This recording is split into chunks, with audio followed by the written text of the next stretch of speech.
Hello and welcome back. Hopefully we do have sound. It does look like the audio is going through, so if there are any issues please let us know in the comments, but we should be all good. Welcome back to our live build, the annual Lego Technic live builds from Kiddywinks. I'm joined here again, I'll reintroduce everything, joined by Alan King from Cape Lug. He's joining me doing this. Obviously we aren't able to do this build live in person, so we are doing it via the internet, and that's how we are doing this year. This is the third year we've been doing a live build like this. So yeah, we're busy building the latest Lego Lamborghini. Yeah. You got anything else you want to add? No, it's good to be back. Looking forward to carrying on the build. I think we're going to be showing you now how far we've made progress. Yes. Let's get us onto the build and then you can have a look at this. Here we go. Okay, so while Matthew's picking up his parts, I'm nearing the end of box number 2. So when we unboxed yesterday, there are 6 boxes inside the set. I have about 3 more steps to finish box number 2. So you can see most of the structure of the car is finished. I've put the detailing on the engine. The front has come up. We've got working steering now. The inside gearbox is hooked up. So it's getting close to finishing this bag. And, well, box. Box, bag, use interchangeable terms because all the bags in the box are numbered the same. And then after that, my next step is to start box 3, which is interior detail and seats. Yeah. And I am not nearing the end of box 2. I have currently still got this part which needs to be fitted on here eventually to create some steering. But yes, so I'm a little bit further behind, but hopefully going to be able to catch up soon. Yeah, I think we're just going to get straight into it. Just in case anyone is not aware of what we are building, I've got the global launch video which aired about 2 months ago, just showing the reveal of this great set. So we can just watch that quickly in.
while we were watching that, well, you guys were watching that video, we watched it a few times now because the stream keeps going. I have just been putting the last pieces on to finish off this box, and in the tray you can see I have 3 pieces left.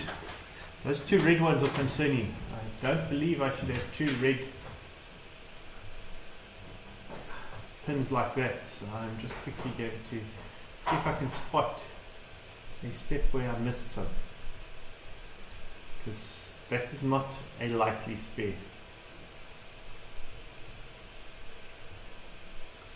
So, and as Matthew has mentioned, we're both using digital instructions just because space issues. This is a big set, takes lots of pieces, lots of space to spread out all the parts, and the digital instructions just mean you can have them at a little bit of a distance and just watch them. I'll put those 2 in.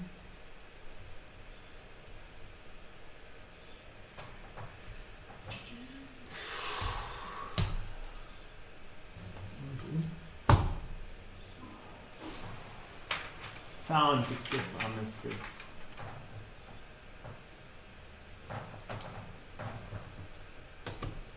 So there are just a couple more supporting ones. Luckily they're on the side of the model. So for box number 2, the entire spare consists of one of these little blue pins. Just keep that to one side so we can compare when Matthew catches up. So yeah, so this is what the model looks like at the end. There's only 30 steps back that I've missed them. Oh, wow. So yeah, so at the end of box 2 we have this. A lot of covering over the front here. You can turn the steering by turning where the steering wheel will go. We have the gear change, which is sometimes a bit sticky, but it does work, it does change. The car has, you can put it into drive or reverse there. The car does have a complete 4-wheel drive system. So if I turn it, you can see all the wheels. When you turn it in, it's not easy turning some of these. Ah, there we go. That's an easy place to turn it. You can see all the wheels are turning simultaneously. Obviously in quite a low gear at the moment because they're turning quite quickly. So yeah, this is where I am at. Happy with the progress. It's looking really impressive. Now, earlier on the stream we were talking about some of the older sets, so I'm just going to quickly grab one and you can take a look at what a 2020 set looks like compared to an older one.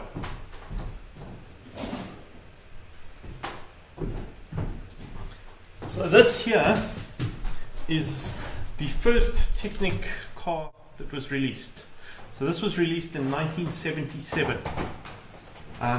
We have, if I can put it into, there we go. It's a bit sticky, but you can see the cylinders do move up and down. So we've got a V12 there. Some of this is, this is old Lego. So now I've just got it in freewheeling. We have working steering. And as you can see, there's a lot more plates and system brakes on this than there was in the past. It can go into reverse. The gearbox is just very sticky. It's a straight. That's into going forward. And let's see, does it all turn? Yeah, there we go. If I turn there, you can see the wheels are turning. The wheels, while they look fine, the rubber you can feel is old. But that's what they did. And if you look at it, wheelbase is almost exactly the same. Pretty much. So for 43 years, Lego's kept certain elements similar. You have the shifter there, shifter here. What was interesting in this one though was you even had the mechanism to move the seats forward and back. So that's the style on the side. Oh. So remember we're talking 77 for this set. Quite a massive adjustment actually. So yeah, it's a bit sticky, but that's what happens. Unfortunately, dust does come up. So yeah, that was just an interesting comparison, I thought. you can see you're not seeing studs. That's the biggest change which has come along. If I just pop this off here, for those who missed earlier, there's the V12 engine, which does all turn as it needs to be in gear and then it'll turn. So you can see the pistons going in and out as I turn it. So very similar concepts. Just quickly clip this engine cover back on. Sadness, you build all that amazing beauty and then you cover it up. So yeah, so that's how, yes, in the back they have the back collapsible back armrest in the seat as well. So yeah, it's come a long way and I'm very excited to see where they carry on going, because it's interesting with the license branding. And for those who weren't in the stream earlier, these are the books that we are using digital versions of. So this is book 2. No, this is book 1. Yeah, book 1 is the front of the car, is the back of the car. It really makes sense. So I have actually just done 2/3 of this book. So I'm here now.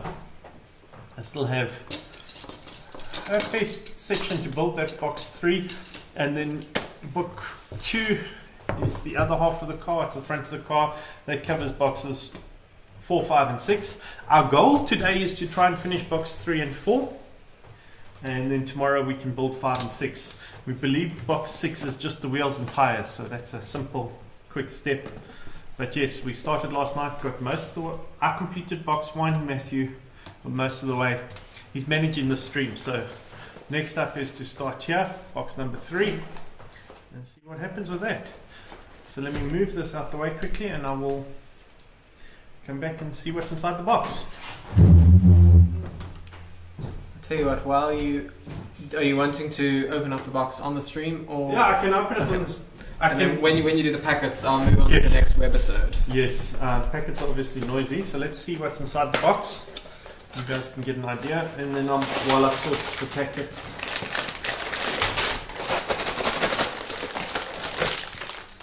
So smaller collection.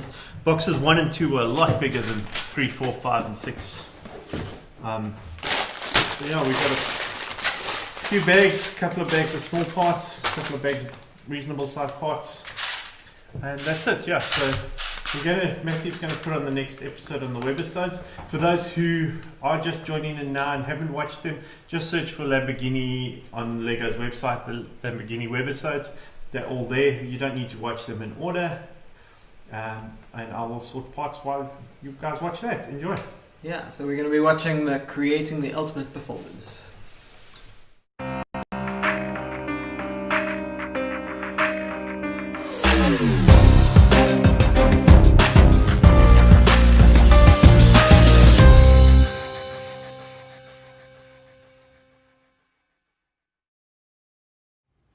The V12 engine from Lamborghini is of course super iconic for their cars. And it's a huge engine that they need to fit into the car, and the same issue was something that Uwe was battling with in this car. The V12 engine is very big. It's very big in the real world, but it's also big in Lego Technic. And we actually have a lot of problems to get the engine into the model, because we also need a gearbox and we also need suspension.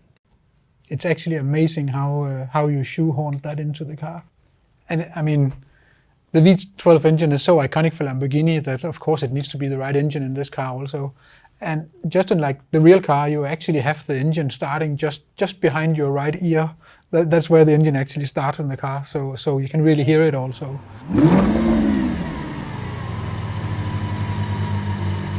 So the Sián, that's the first hybrid car that Lamborghini has ever done. And that means that they added an electric motor to actually help for the performance of the big V12 engine.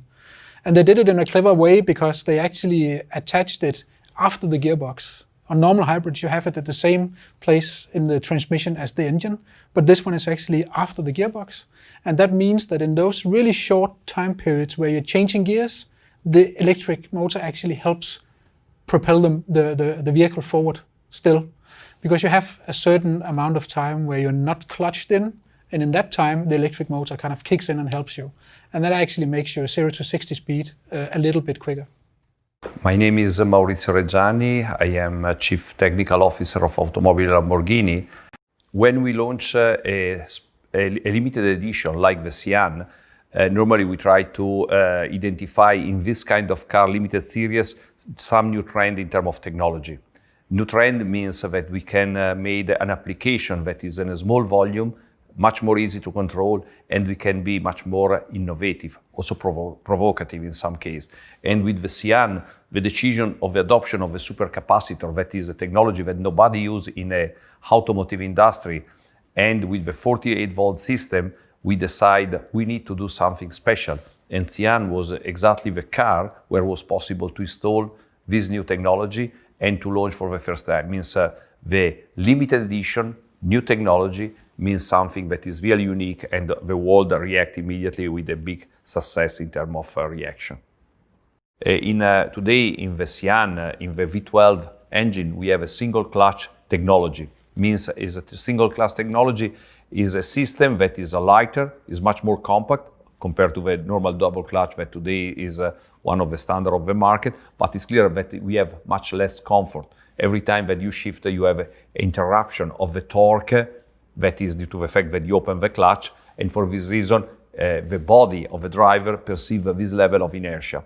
What we decide is that due to the fact that supercapacitor give energy to electric machine that is connected to the gearbox, we are able to fill the hole of torque that is happened when you open the clutch. Means we are able to create a kind of no interaction torque also during the shifting. This is really perceivable from every customer, mainly is really a comfort behavioral that the car is really much more important in terms of quality. The other important is that, sure, when you use the car, is a super sport car, is one of the most extreme super sport car, and you have a kind of e-boost system, is the cars that is used also in the race engine. When you put the car in the Corsa mode, means the most sportive one, you have this reserve of power that, for example, when you push down the accelerator full throttle, you arrive to the normal peak of torque from thermodynamic engine, and you have still another gap that is given from the electric machine, short but really intensive, that, for example, if you need to take over somebody, and so is really a really overboost that allowed you to be much more faster and much more reactive. Just 1 month ago, we announced a patent did with the MIT, where we discovered a new chemical formula for supercapacitor material that is able to provide the double of the power. Means that in the same volume, you can have 2 times more power compared to what today is a state of the art. What is important is that supercapacitor have a peculiarity that no other system have. Is a super efficiency system that can be charged and discharged continuously in a time that is really close to zero. Means every time that you change the speed of the car, you recharge immediately the supercapacitor. Means you can discharge and recharge without that you have a perception to do this. This is fundamental, and is exactly the same system that is based on the Formula One race car.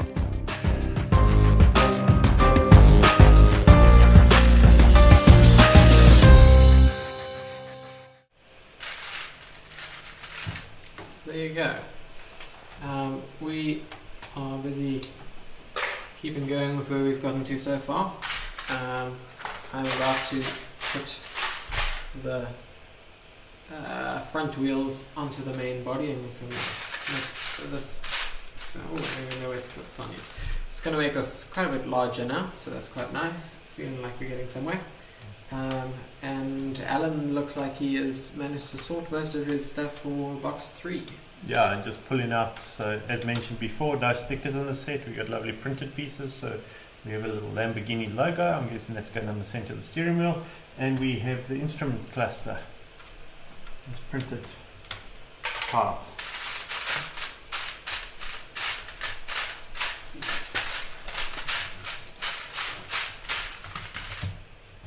And I normally wouldn't spend a lot of time sorting, but I am taking this section of the build a little bit easier to give Matthew some time to catch up.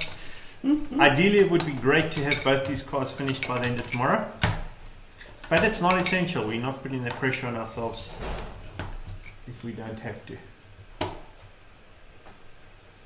Very good. I just need to check what that noise was.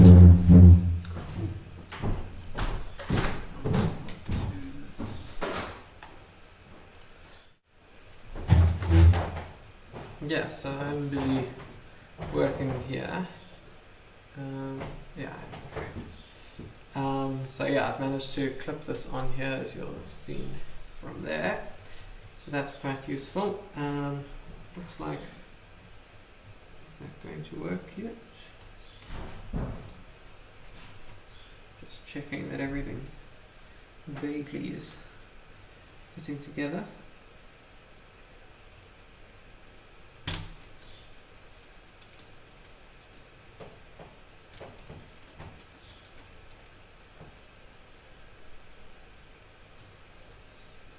Okay, that's in the right place. Cool. Looks like I have somewhat managed to fit everything in, so that's cool. Now I need to turn this over. Cool. Okay. Let's get to look at the rear of the car. Something that isn't coming through on the video too well is the colors that you can see here. We did have some comments earlier asking whether we felt that they were a bit out of place. And nothing I've noticed so far would say so. I mean, the gears themselves are very bright, but I think that actually adds to personally, I think that adds to the being able to actually look at the gearbox and try and work out how it's working. I think that's the nice benefit of having gears which are like, yeah, different colors and quite bright. So yeah, that's currently my feeling of this. So I have pushed that in. Let's move on to the next thing. Okay. So I need an 11. It's not an 11. Yeah, 11. And 3 pins. Ooh. Okay. Earlier in the build, I had managed to put the wrong pin in quite an awkward place, and ended up with a spare at the end, and then had to work my way back to fix it, which was not the most enjoyable. Am I still? Yeah, I am still facing this way. This is going, looks like on here. There we go. Okay.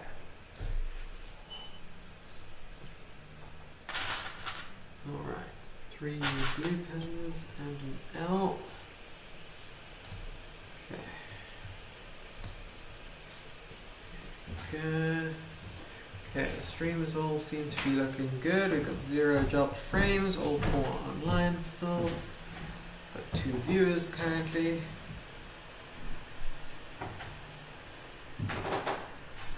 Shall we see if we can add a comment quickly? Feel free to send us questions or things you would like us to discuss. Have to be related to the Lamborghini. Okay, there we go. Let's just add a comment there and see that it does send to all the channels.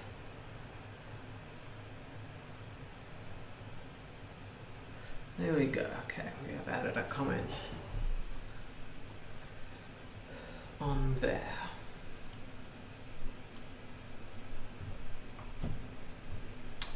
Okay, Alan is just getting himself, I think, some coffee.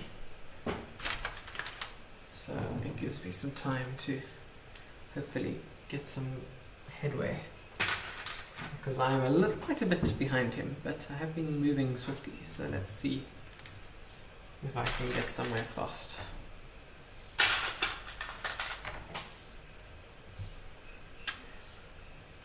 Okay. Go with those.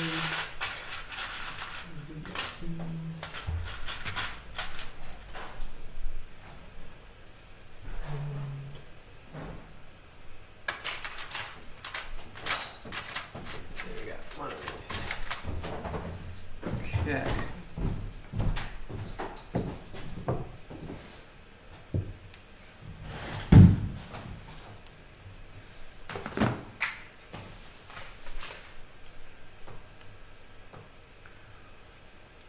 Okay, the comments seem to be working on everything, so that's Cool. great. Good to hear. I will bring you back up now.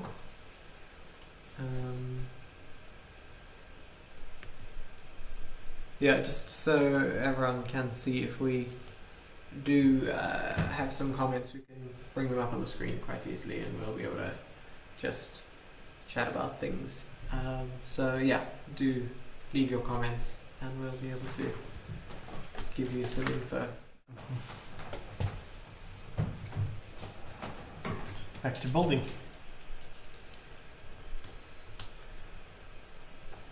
So, while building, I thought let's ask each other some questions. So, what's your favorite Lego theme? Okay. This is a good question. I have so many answers to this question. So, okay, I'm going to decide my answer while I answer your question. So the options could be, I have a very special place in my heart for Bionicle, because it was the first theme of Lego that I got into this collector's mentality about. It also happened to be the first sets which I ever bought by myself with my hard-earned money at the age of 8 or 9. So yeah, so I do have a special place in my heart for Bionicle. So do you have a complete collection? To a point, yes. Up until a certain year, which I don't know which it is. So I don't have all the new stuff, but I think I've got almost all of the old stuff. Okay. Yeah, it was something which I did aim to collect. What have I done wrong here? Oh, there we go. Then, I'm also a big fan of the Lego Ideas, because I think it's a really clever concept, both from a marketing point of view, but also because it means that we can get... I'm just trying to work out where this is going. That's the other way around, that's fine. Yeah, we have our own themes. Lego community ideas get to be given the same treatment as Lego internal ideas. And I think that's a really, I think it's just a great concept. Yeah, so I agree with that one. That one's in my top. Let's go top 3 themes, eh? Top 3 themes. So you've mentioned 2? Yeah, so those two are, have a special place because of the concepts of them. But then a special mention has to go to the Mindstorms, right from the Robotics Invention System. Okay. RCXs all the way through NXT, through the EV3, and even into the unreleased Robot Inventor, because that has been probably what I have spent most of my Lego building life doing, because of being so involved in the first Lego League competitions and everything else. So that definitely needs a special mention.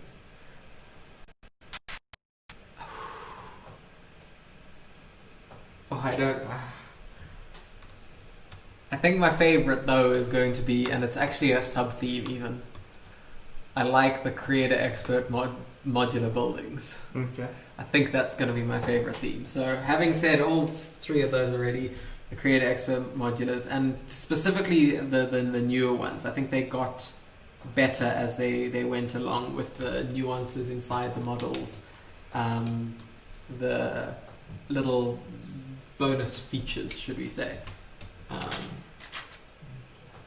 So that's going to be my top one, and somewhere between those 4 you could work out a top 3.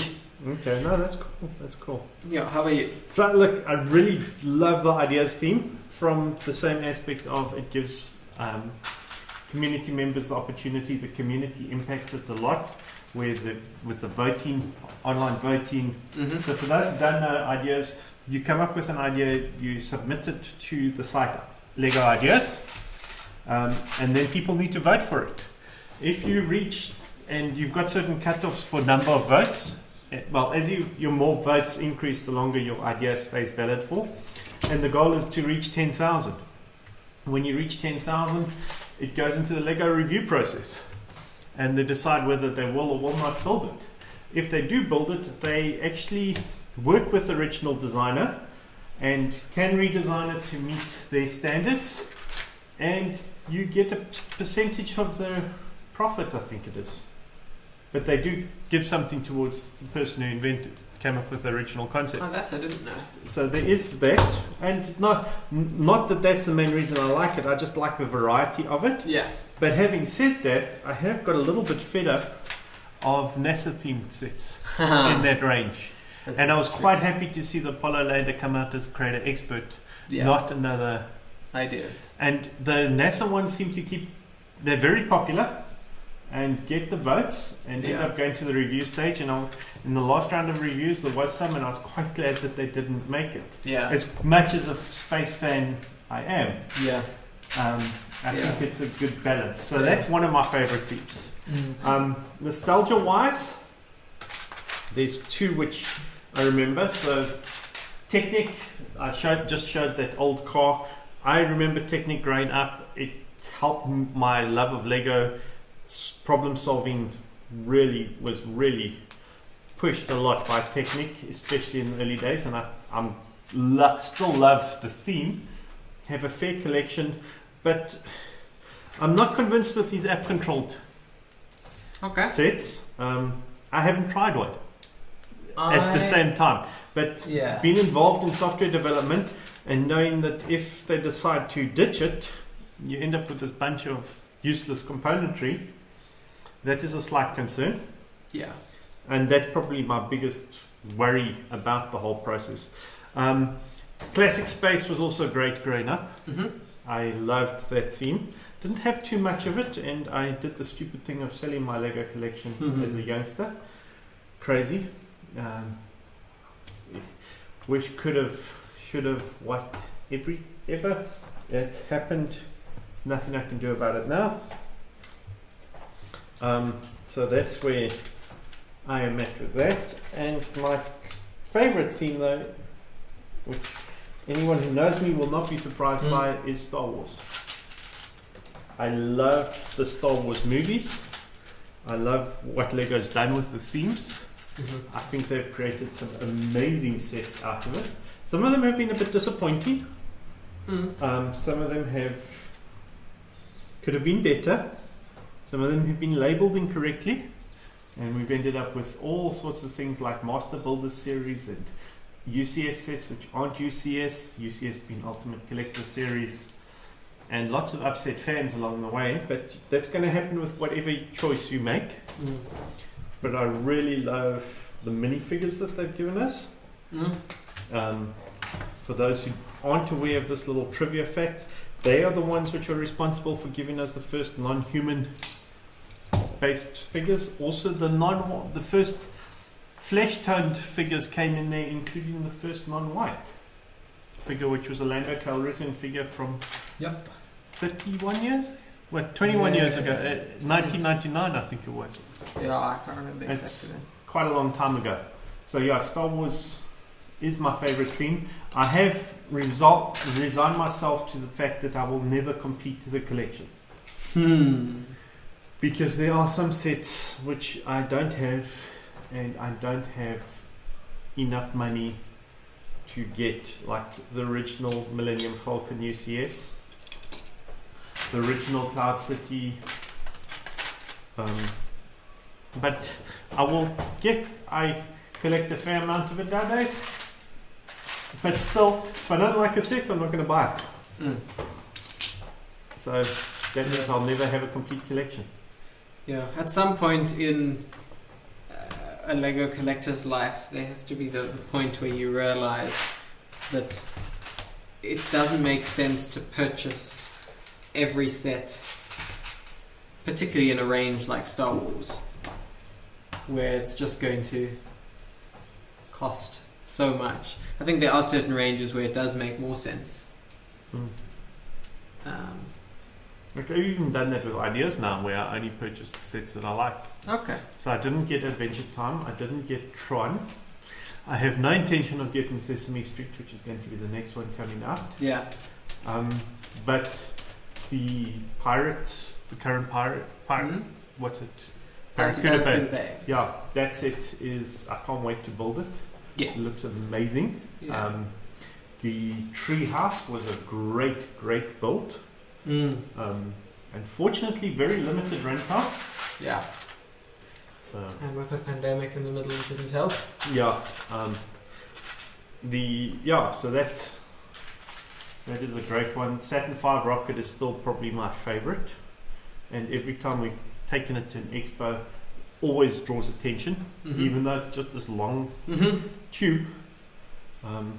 The fact that they did some nods to the original, where it was 1,969 pieces, which is a tribute to 1969, which is when it took the men to the moon. And those sort of subtleties, I love that. Yeah. Yeah, absolutely.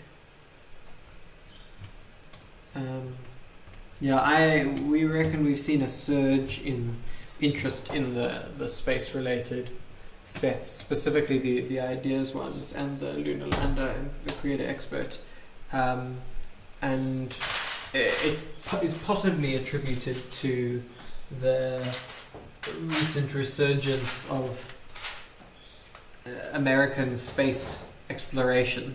Yes. With SpaceX and all of that.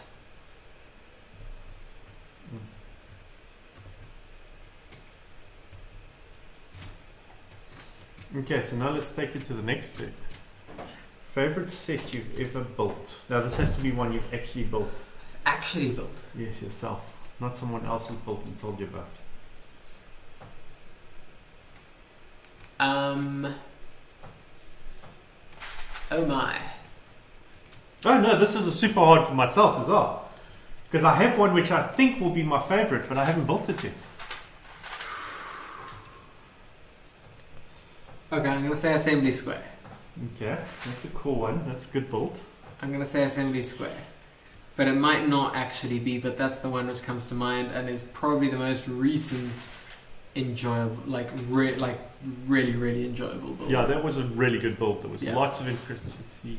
Lots going on inside the rooms. Yeah, not one of the rooms was sort of like this just empty room. Yeah, there was no boring parts of it, and it's always this discovery and that discovery. Even though I'd watched reviews of it beforehand, and yes, it was still. I mean, I only ended up building it last year, and still, there was stuff which I was having fun discovering.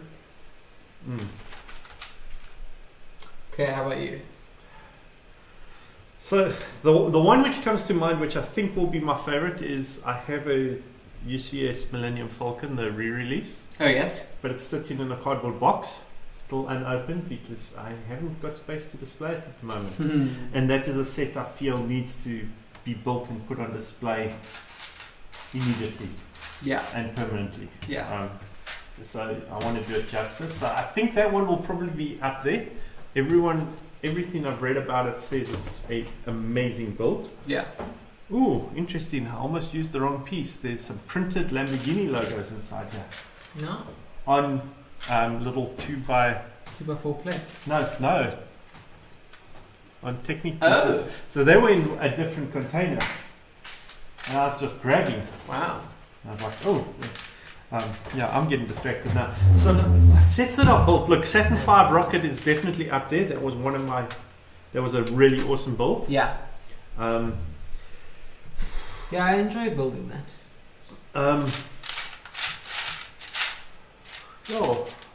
Hard. It's really ask the question myself, and it's still really hard. So what else would really be up there? So things that I've built recently. I just built the ISS. So that's also, it's another idea set, which was International Space Station. So that was why I'm saying there's been too many. Yeah. So it wasn't a bad build.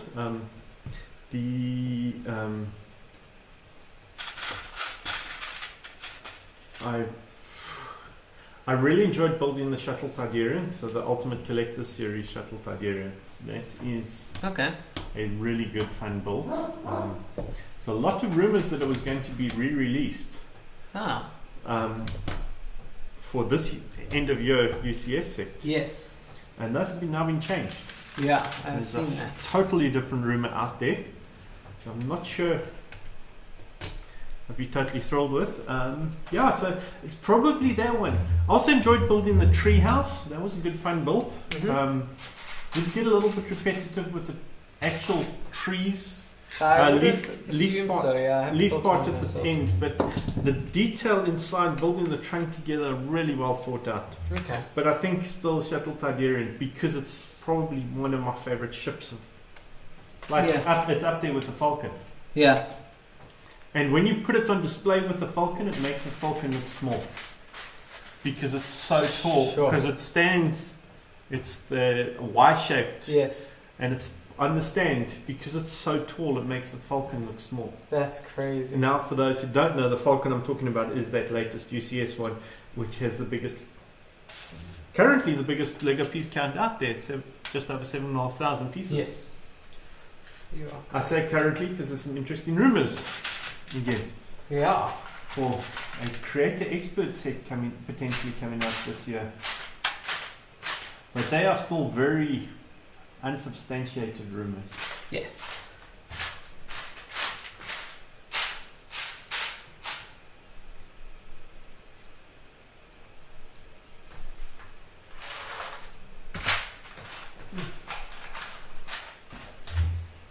But it's also interesting to see how Lego's changed their attitude to size of sets.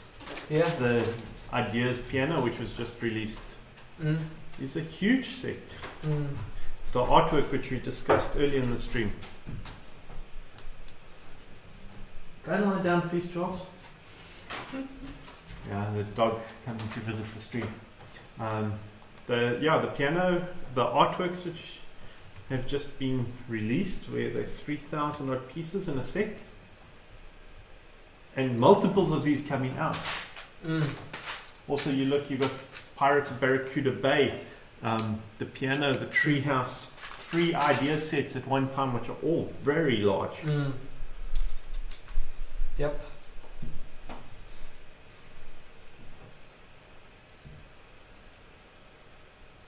Okay, where does this go?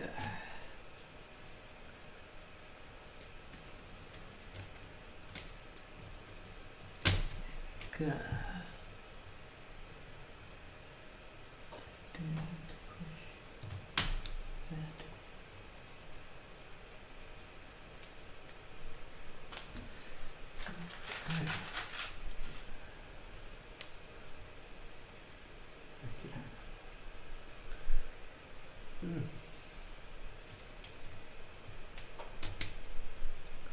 Okay, I was just checking because I've realized I'm currently building the seat. And I was like, please don't let there be suddenly a times 2 Times 2 at the end. at the end. So I just scroll back to check and no, there's not a times 2. Good thinking. I have a follow-up question Okay. regarding your love of Star Wars sets. What is either which model would you have re-released because they did it poorly and you would like a better version of it, or what is something from Star Wars which has not been done which you think should be?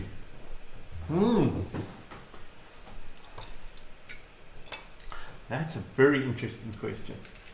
So I was quite keen for the re-release of the Shuttle Tidarian. The one I've got purchased second hand. Okay. And I would have loved to have built it from the box Yeah. and done it all. But that's just a obsessive. Yeah. Look, I got it in pieces and I had to build it. So I Okay. have built. That's why I said built. Yeah. I managed to get a second-hand R2D2, which I have never pulled apart and rebuilt yet. Just haven't had time. It's been on display too many times. Look, I don't think the latest Hoth set was fully justified, but it did give me inspiration. So that was labelled as UCS, which was more of a play set. Yeah. It irritated me intensely that they got the power generator wrong, because they had 3 discs instead of 4. Yeah.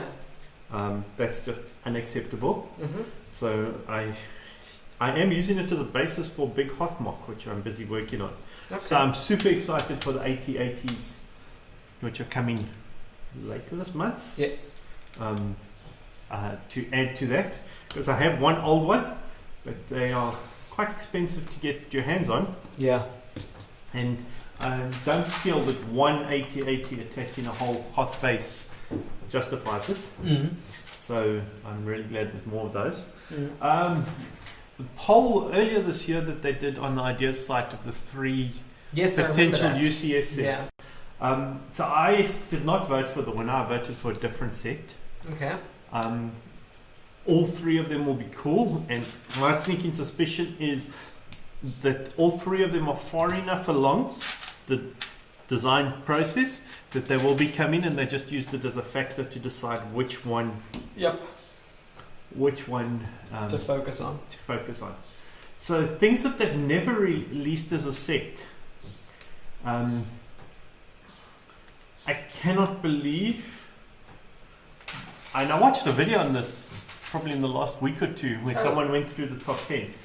So two scenes jump out straight away, and I know they produced some figures for it because I have some of them. Mm-hmm. So the awards ceremony at the end of episode 4. Yes. Where Chewie never got a medal. Yeah. That one, which is controversial with Star Wars fans. Yeah. That they've never actually produced a set. They did release the figures attached to some books with the medals, but like that would be quite a nice. It would be a nice because you can put lots of figures in. Mm-hmm. Quite a nice building. Mm-hmm. They've never actually released the battle on the Tantive. You know the opening scene of Star Wars where the droids are walking around Yep. and Vader's boarding. There's never been a set of that. Mm-hmm. There's been multiple Tantives, but never one which includes that part, Yeah. which surprises me. Yeah. I'm trying to think of other scenes. Some of them are just, they've done such disappointing jobs on. Yeah. It's like, well, it's just not what I want. Now I'm trying to figure out where this goes around there.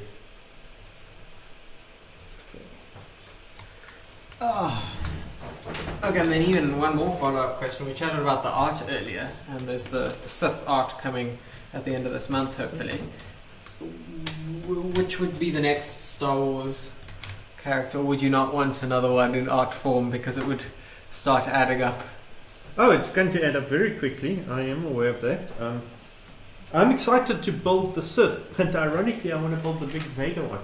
I don't want the small individual ones. I don't think they. Yeah. Okay, so but after building that, who would you want next? I don't know. That's a super hard question because presumably they'll only release one Star Wars one a year. Yeah, I don't know. Look, I think a light side figure, like 3 figure, so you're going to go 3 which could be built into 1. Yes. So something light side would be cool. Now the problem is with the size of them. If you were to make it when all 3 together were built together that it did a Yoda figure, that would be like life size. Because you know the buildable Yoda character they released? Yeah. You know that's half 1:2 scale. Yeah. It's half his actual size. Yeah. So that art would almost be bigger than him. Yeah. him. But I can't think of other characters with enough green pieces on the light side to do that. Yeah. The Mandalorian figure could actually make a really nice, if they did some of the, like the Mandalorian and some of the other bounty hunters. Yeah. Could actually be a really nice combination. So that would probably be cool. Yeah, they could possibly do, like if they had the 3 figures, they could do the Mandalorian, the child, and something, and then put the 3 together And you have a full figure of the Mandalorian. or full figure of Boba Fett. Or that. I think a Boba Fett figure would be, as much as he didn't really do much in the movies, he's still Yeah. a super popular character. Yeah, this is true. So, All very interesting. yeah. There's of course another set which came up in this video about things they've never done for Star Wars, and there's a very clear reason why they've never made the set of it. Yeah. But it's a Jedi temple. But I know why they haven't. because of the attack. And Lego's not going to release a set like that. Yeah. Which I totally understand. Because yesterday we were talking about the 501st Battle Pack, Yes. and those were the clones which were involved in that. Yeah.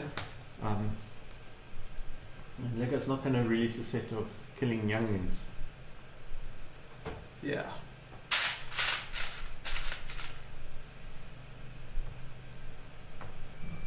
Especially after the controversy of the Osprey. Yep. Which I believe was pulled for two reasons. Yeah, I'm not sure. So I think the design flaw helped the final decision, Yeah. but the fact that they couldn't support, because it was a licensed product, the proceeds, a percentage of the proceeds would have gone to supporting Boeing and Bell, I think, are the two companies which it was licensed from, Okay. which both are mainly produce a large number of military vehicles. Okay. And that was part of what the complaint was. Yeah. Because Lego's never produced anything military. Yeah. No. They have quite a strict. Natural military. They have produced some older sets where you've got some interesting things.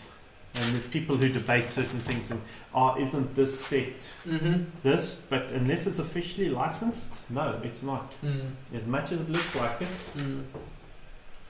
But I also think, to come to their defense of it, they might have released things which didn't hold to such strict standards, and since then have decided that they want to Actually go back to the Yeah. original philosophy. Yeah, or even expand on it and, Yeah. and make it stricter. Yeah.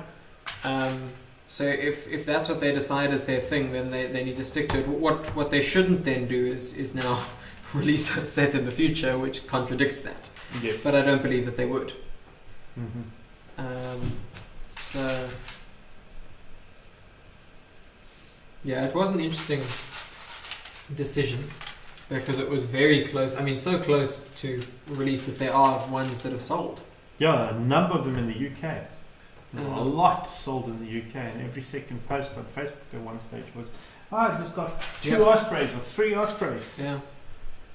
I suppose, I wonder whether it was a case of they needed to pull it because they couldn't release it officially. But at the same time, by pulling it and having them in the market, they've created what I know Lego don't like, is this aftermarket. Super valuable aftermarket. Yeah, Like I think within a few hours, some of them were going for over $1,000. yeah. And I wonder whether they actually, the decision to say any shop that did get them already can sell them, was in it not only just from a logistical point of view, but also to try and get some more sets into Actually the out there. market, which would reduce the Yes. aftermarket price of them. Mm. Because I know they're not great fans of people purchasing things and selling them Mm-hmm. a few days later for a lot more. Yes. I mean, that's what's seen re-releases of certain iconic sets. The Taj Mahal springs to mind, but there are a few others. Yeah, the Millennium Falcon. Millennium Falcon. Yes, it's not a pure re-release, it is a massive upgrade, Yeah, but it's the same concept. yeah. And even what I was talking about with the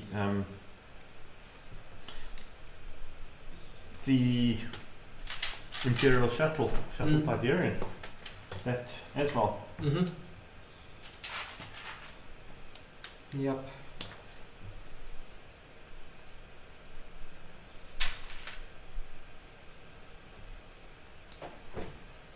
The cassette I would like them to re-release Mm-hmm. is the Eiffel Tower. That was a good set. It's a huge set. I can verify that fact. I have a couple of great stories about the Eiffel Tower. One of them being, several of them being relating to its tragic demise. The best of which was my youngest brother. We built up the Eiffel Tower, and my youngest brother. Context. We built it, and it was sitting on my desk. Okay. There we go. And he must have been maybe 5 or 6, possibly a bit younger even. And he climbed up on the desk, and was trying to do something. I can't remember exactly what it was that he was needing to do, but he was on the desk because he obviously wasn't tall enough to do something. Not related to the set, completely unrelated to the Eiffel Tower. It was probably closing the curtains or something. And I don't think anyone was in the room at the time, but we all just heard this crash. And it turns out he had fallen off the desk and had thought, ooh, here's something I can hold on to try and stop myself from falling. And he grabbed on with both arms to the Eiffel Tower, which had promptly fallen with him. And he was lying in a pile of Eiffel Tower pieces. Which then had to be rebuilt. And that, I tell you, we have rebuilt that thing 4 times so far. Because that's the funniest of the stories of it breaking, but it has broken several times. Not because of poor design, don't get me wrong. Purely because of incompetence of those in looking after it. But yeah, it has had to be rebuilt several times. And I think we're still actually missing part of the flag. I think we've never managed to find some of the pieces. Wow. Yeah, so that's a set I wouldn't mind them re-releasing. Mm-hmm. We got into those big buildings late. Yeah.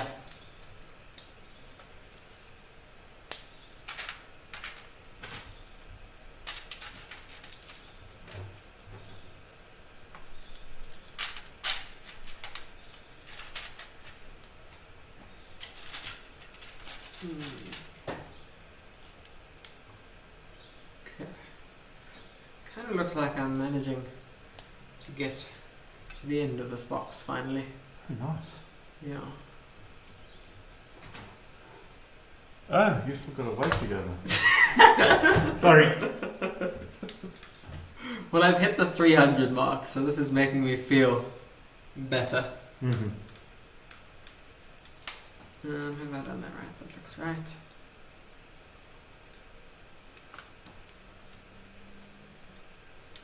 There we go. So 300, and this fits on somewhere here.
This little one is destined for amazing things. With just a few clicks, the learning begins. Inventions are born, and lifelong talents start taking shape. Yes, this little one will rebuild the world.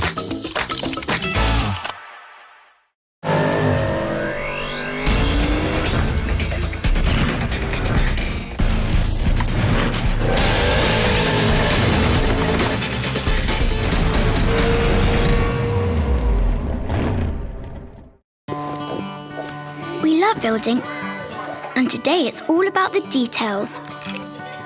We're making a film called our Campervan Adventure. We go camping to a secret forest. Ready and action!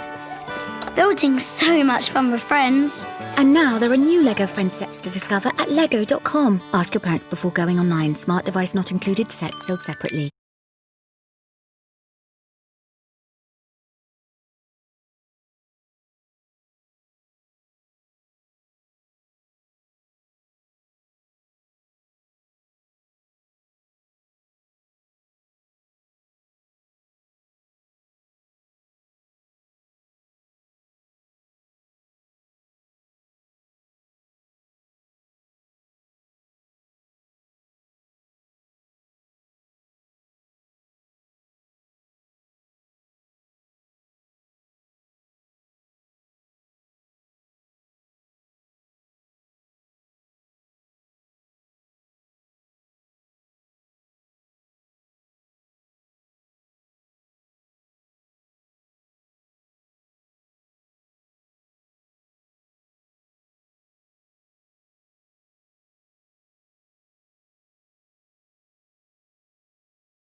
What if I could live under the sea and breathe underwater?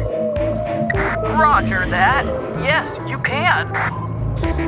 What about going deeper than the deepest fish? Yes, sure you can. But can I see in the dark? I can't see why not. Go deeper with the new ocean exploration set from Lego City. Set sold separately. Ask your parents before downloading the app. You can explore the world in Lego Life.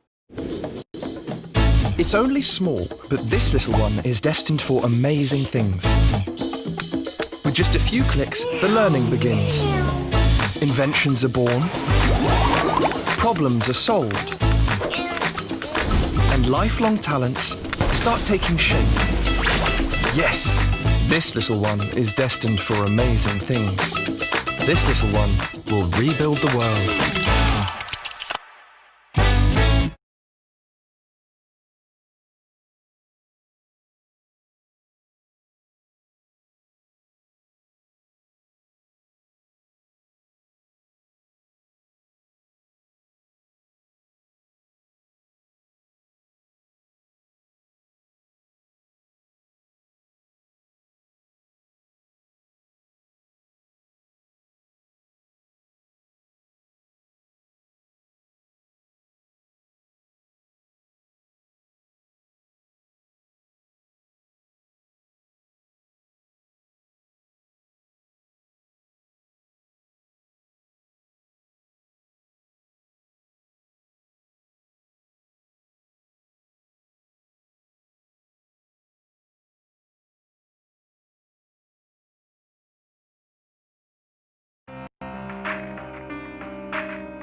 Raineri actually showed us the production facility. What impressed me the most when we went on tour of the production facility at Lamborghini, that was actually the attention to detail, that everything kind of fitted together and was there in time and everything was in control. But this attention to detail is something that really also resonates with how we do stuff. We also think about every single element we put into the model and why we do it. So that really relates a lot to what we do. But also seeing the actual technology that goes into the car, being able to handle it and touch it and get a feeling of size was really impressive. I mean, I think like the brake disc and the brake caliper, really understanding how huge it is for a car like this, how huge it has to be to have the stopping force you need. You get that understanding when you suddenly can hold it in your hand. That also gives you a feeling of what Lamborghini is when you're standing in the production and seeing the production line. So quite impressed by that, definitely. My name is Rainieri Niccoli. I'm the Chief Manufacturing Officer of Automobile Lamborghini. I'm in Lamborghini since 2008. My technical background is I'm aeronautical engineering. This production of Lamborghini, the real Lamborghini, and digitalization and automatization, we create the Manufactura Lamborghini. In the Manufactura Lamborghini, our core center in the productions are always our people. So if you go to the line, if you go to our factory, you will see always, also in the SUV line, people which are assembled the car. So the value added, the assembly is done by people, is done by our skilled people. All the rest, all the complexity, logistic complexity, technical complexity to produce a Urus with the perfect quality, with the high potential level of customization, all these things are, let's say, handled with digitalization and automatization. So I would say that the automatization and digitalization are the background in which our workers can assemble the car in the best way possible. When we will assemble the Sián in the line, I guess there is some technical challenge. So the main challenge I have assembling the Sián, I would say starting from the first one is the color. The color is important. This kind of color are really complicated to be done. And it's really important that every single part made by single different materials has the same color without what we call color matches. So this will be the first challenge before assembling the car. The other big challenge is to fit the engine. So the engine inside inside the car. You see already also in this Lego Sián, there is no space. So when we have to assemble the engine, and you can see also from here, the engine is coming in the real assemble from the top to the bottom. So it's coming from this and is going on the car. And it's really important to avoid to have any contact, any, let's say, potential damages between the engine and the chassis. So it's a really complicated assemble because there is no space. And we have to be done in a careful way with the most skilled people. The fitting of the components all together. And I would take the example of the wing. If you see the wing are movable wing. And it's important that the wing are, let's say, fitted with all the rest in a really precise way. We are talking about a luxury car with a big attention on quality details, and we have a tolerance on the fitting which is 1 millimeter. So we can't have, let's say, mistakes more than this. So it's really important that all the fitting are done in the way that you have a symmetric shape. You don't have any asymmetric fitting between all the components.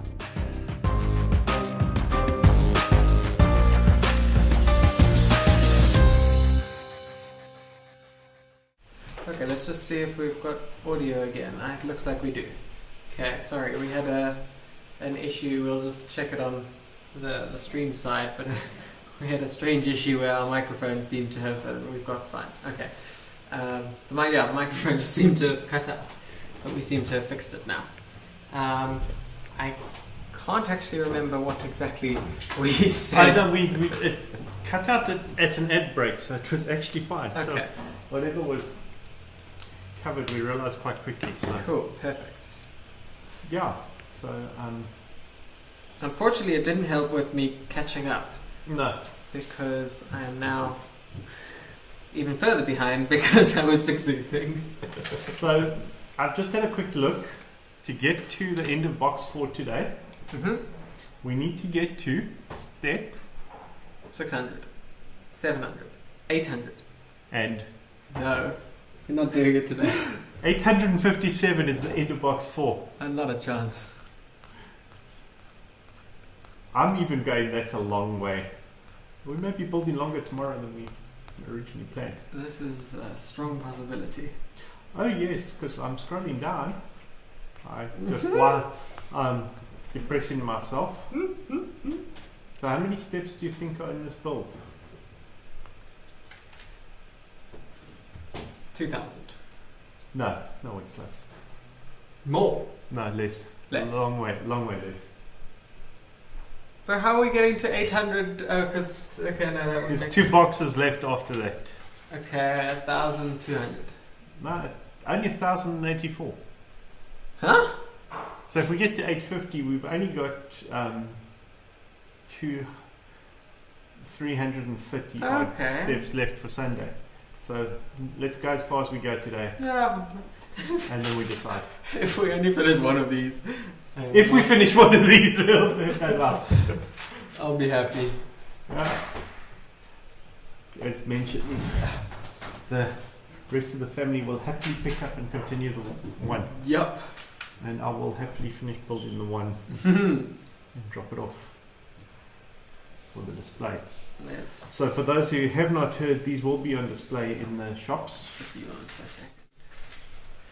So when we are complete with the build, they will go on display in, you said? It'll start at Palmyra and Willowbridge. Yeah. And then swap across to our Habitat Centre and Forest Glade shops. Yeah.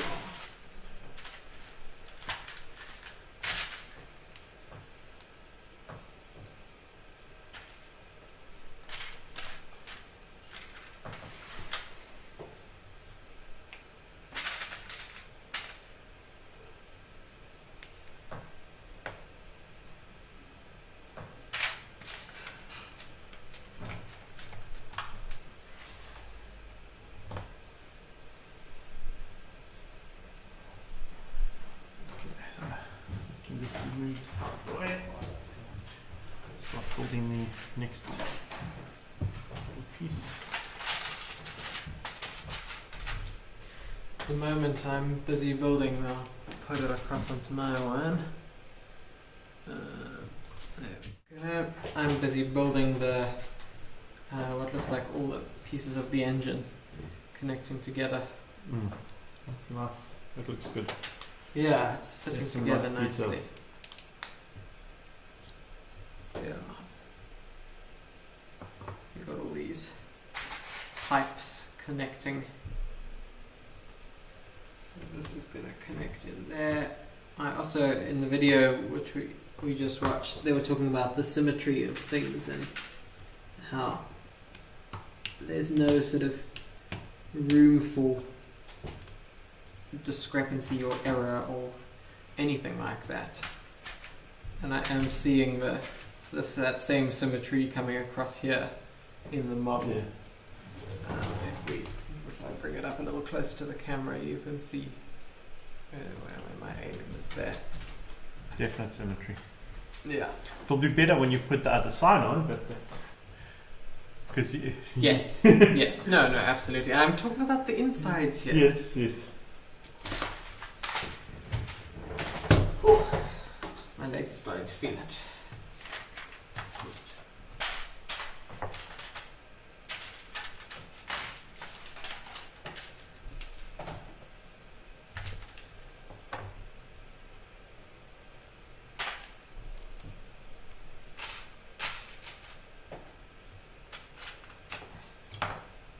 So I think what we didn't get when the audio faded out was talking about the controversial topic. Yes, I think that was what was left. In summary, I spoke about Hidden Side and how I just thought that there could have been more done with it to appeal to a wider audience and not just appealing to sort of the teen market that I think it was aimed at. I chatted about the original demonstration of AR technology at we reckon it was an Apple event that Lego showed the AR stuff for the first time, and I would have liked to have seen more of the immersiveness of being able to create this almost infinite world, and not only in a specific, something is wrong here, not only in a specific theme, but across themes. So whether it's city, creator, expert, wherever it is, being able to unlock more potential. I think that, makes sense. Yeah. So Hidden Side was one which came to mind for me. I do think it was a missed opportunity. I tried it out because I downloaded the app. So the biggest thing is using AR technology requires modern devices. Yeah. And the device compatibility list was so short on it. Yeah. That was a big negative. Yep. And especially in a market like South Africa. Oh yeah. But globally, it was not a big list of devices if you went to Lego's website where they listed. Yeah, the key thing was just iPhone. And a few Androids, but you needed a very, very up-to-date Android device. The iPhones were a little bit better, but not. We had to do demos of it in the shops, and we actually had to get. So we have a few phones which we use for demo stuff in the shops, but we actually had to get new phones specifically for this compatibility. Yeah, so I downloaded the app, I played the game a little bit. In some of the shops where you had built-up models, I went and scanned it and saw what it was like with the set, and was like, well, this is not adding much to the experience. Yeah. I just, my biggest feeling with it was just it had more potential. And I think it was the should we say lack of success in terms of it not really taking off.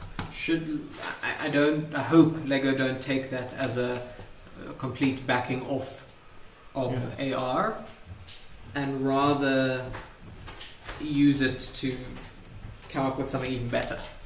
Yes. Um, Because I think the technology side is going to get better. The compatibility, the longer the technology is around, the Yeah. more devices are going to be compatible. yeah. I think there is an element that it adds.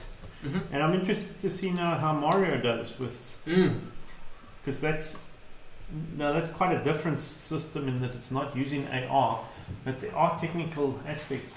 Watching some of the early reviews from people who have the sets, there's no instruction manual. There's basic instructions on how to get Mario working. Then you need to go online, and that for me is a negative. Yeah. So yes, right now we're building with online instructions, and we've mentioned that. That is partially because of the difficulty in the space. Yeah. Actually, more than anything else, I normally build with paper-based instructions. Yeah. Especially if I'm building a set with browns and greys in. I find it a lot easier to Yeah. pick that up. No, absolutely. I think for me, the advantage. Let me just get this the right way around now. There we go. The great thing about Lego is that it is immersive. It's hands-on. I mean, I'm talking from a kid's point of view. It creates, so many more opportunities, and but also teaches hand-eye coordination, and the list goes on and on and on. And I think those qualities of Lego should never be lost. Yes. And one of the things, those qualities being that it also keeps kids off devices, iPads, laptops, etc. And that was a criticism of mine of Hidden Side, was that you required the device. But at the same time, though, if it is getting a kid who is already on a device to start playing with Lego again, or start playing with Lego for the first time, I see that as a positive. Yeah. And for me, that's the same thing with Mario. Is if it's going to capture kids who are already on devices and allow them to play in a more physical environment, then I see that as a good thing. Yeah, my worry with it is, and this is a technical limitation of the fact that you're taking something which exists as a game. Yeah.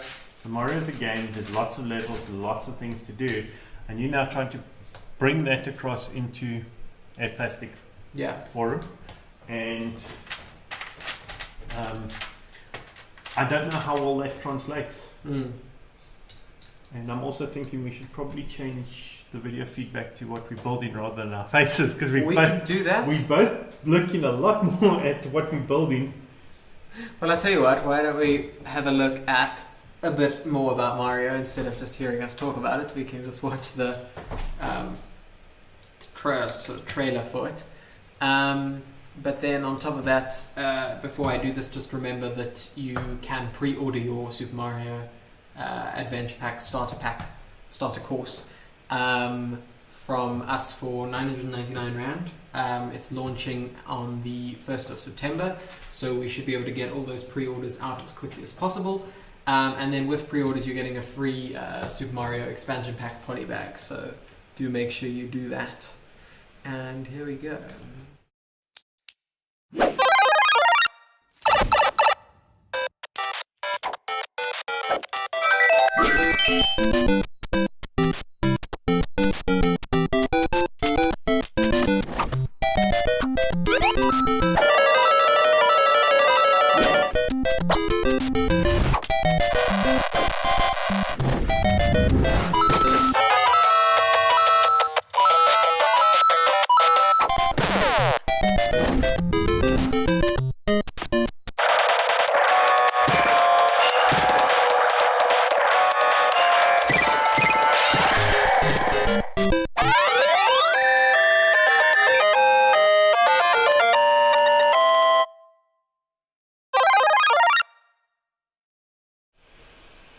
There you have it. I think it's going to be one to have a look and see how it does. As I said earlier, earlier in the day, it is one of Lego's largest theme launches in terms of the number of sets being launched at the time that the theme is launching. It's one of the largest in quite a long time. So they have definitely put a lot into it and are presumably wanting it to do well. So hopefully that means that that want for it to do well translates to it actually being a great thing to play with. I actually haven't got my hands on one yet, so I can't confirm that, but from everything that I've seen, I'm hoping that it will turn out to be quite enjoyable to play. I'm also curious to see how well the expansion packs and how many you need, because obviously you are able to play the entire thing with just the starter course, and yeah, have tremendous fun doing that. But that doesn't. Yeah, there are all these expansion packs as well, and I'd be curious to see if someone would a child want all of them, or can you just manage with two? And are there going to be certain more popular expansion packs than others? And yeah, and then you've got the random bags coming as well. Are those coming at launch? Yeah, as well? They're all coming. And then you've got the power-up packs. The power-up packs. The power-up packs actually are interesting. They are supposedly suits which you can put onto Mario and give him different abilities. Yes. So while you're playing, you can put on a power-up pack and he has then different abilities within the game. Mm-hmm. So my concern,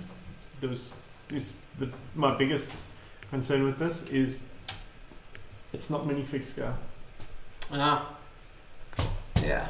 I would love a Mario minifig, but none of it is minifig. Now I do understand there's a limit to how small they can make the technology to make that figure. Yeah. That is, I totally get that. Yeah. And I don't know how to actually address that. And so everything's built to that scale, which is different to everything else. Yeah. Yes, the expansion packs you can clip together, and even the starters course you can build multiple layouts from what I understand. Yeah, it's all very modular. It's designed in a way where you can play different, and you basically create your own levels, for want of a better term. Yep. And yeah, so I'm interested to see it. We're going to be, when it does launch, we'll be doing some sort of online, live, possibly things with it, just to demonstrate, because we would have loved to be able to demonstrate it in the shops, but at this stage it is unlikely that that will be possible. So as a result, we'll be doing a lot of stuff on social media, showing it off. Roping in my family. So yeah, it's an interesting one. Because Lego's had so many great teams in the past, and they keep paying tribute to them. Like there's series overseas like Lego Masters. Yeah. And in some of those they had amazing monorail builds, or you see amazing classic space stuff. Yeah. And like, why not just bring back those themes? Yeah. And like, there's a city set which is up for release soon. The town square. The town square. And if you look at the box of that, it appears that it has a monorail. Yes, but it does not. It is a tram. It's a tram, and it's just put in the wrong way. And for me, that's really negative. Yeah. Way that Lego. So they know what people want. They're just kind of teasing us. And that's not cool. So yeah, so like another theme which was around for a number of years. Matthew can give some insight into how well it did, but I was never another one I was never a fan of is Nexo Nights. Yeah, it's an interesting one. So there's a big community out there of castle followers. Mm-hmm. I don't know how many of them ever got into the Nexo Nights side. Mm. You can see by the Pirates of Barracuda Bay how popular that is, Mm-hmm. and the current Creator 3-in-1 pirate set. Yeah, it was a great set. Haven't got my hands on one yet, but looks amazing. Yeah. Probably because every time I go and look, it's sold out. It has sold very quick. Actually, all three of the Creator 3-in-1 sets, which were released in June, have A, sold quickly, but B, have all been very nice sets. Yes. They've been some of my favorite Creator sets, Creator 3-in-1 sets, so not of exclusive. Yeah, you look at these sets, and so Lego releases them and how well they do. Yeah. I'm like, well, why not bring back maybe a Pirates theme? And see how that does, and then maybe consider a castle theme. Because yes, I would love to get some castle stuff, but I'm not paying the prices for that. No. It is, yeah, I don't know when other than Nexo Nights, an actual castle medieval theme has been I suppose the one thing is that they might get further criticism for it being related to war, be it medieval war this time, and possibly that's why they've decided not to. Yeah, I don't know. But I don't know all the specifics. Yeah, but look, we're not the youngest people around, so maybe we not. This is true. That connected as to what is cool, what's not. This is true. When you're focusing on, as much as we have spoken before, I think we were speaking yesterday about Lego's shift to adults. It is still a toy brand. Yes. So. But when they have these themes which run for a while and then get discontinued because they're not doing so well. Yeah. That has me asking questions. Yeah. But is someone making the right decisions, or are they? Yeah. One which has been very popular, and I think they hit the mark, and possibly that's where Super Mario, the idea behind Super Mario has come from, has been I just realised there's a little bit of a gap left there. Interesting. Has been Minecraft. Yeah, Minecraft is huge. Minecraft, the sets have been very, very popular. And that one I think translates better from a game into a set than Mario. Okay. Because Minecraft is all about building with blocks. Yeah. That's what the concept is. And yes, you craft some stuff, and you can use any piece of Lego to build with it. Yeah. Whereas Mario, you need these specially printed. Well, they're not even printed. They're specially applied stickers. Yeah. For him to react to, apart from the color. Yeah. Basis. And I don't know. I'm interested to see. We'll have to see. The only reason I consider getting one is to put him on top of the NES, the NES. That they. Just because I do remember consoles like that, and I do remember TVs like that from childhood. And I know if you put Mario on it, he does make the noise of acting a level. Yep. And that's cool. Yeah. But I have heard a number of people going, I'm now buying the Mario starter course because that's the only way you can get him.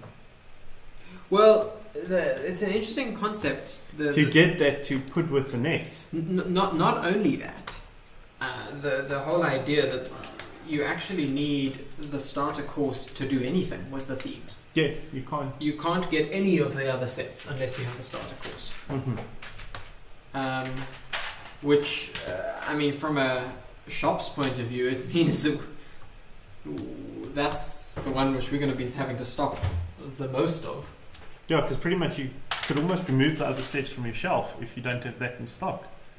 Literally, because and you have to warn customers, do you have the starter course? Yeah. And I find it's an interesting concept that you have this in a single entry point into the theme. Mm. And a big theme. Yeah. It's not one set, it's a big theme. Yeah. And suddenly you've got and there's only one way to get into it. Mm-hmm. So I hope you're getting lots of them. Yes. Yeah. Because that's a big factor. And apart from the staff taking your temperature and sanitizing your hands, they will be saying, have you got the Super Mario starter set at every Mario sale? Yup.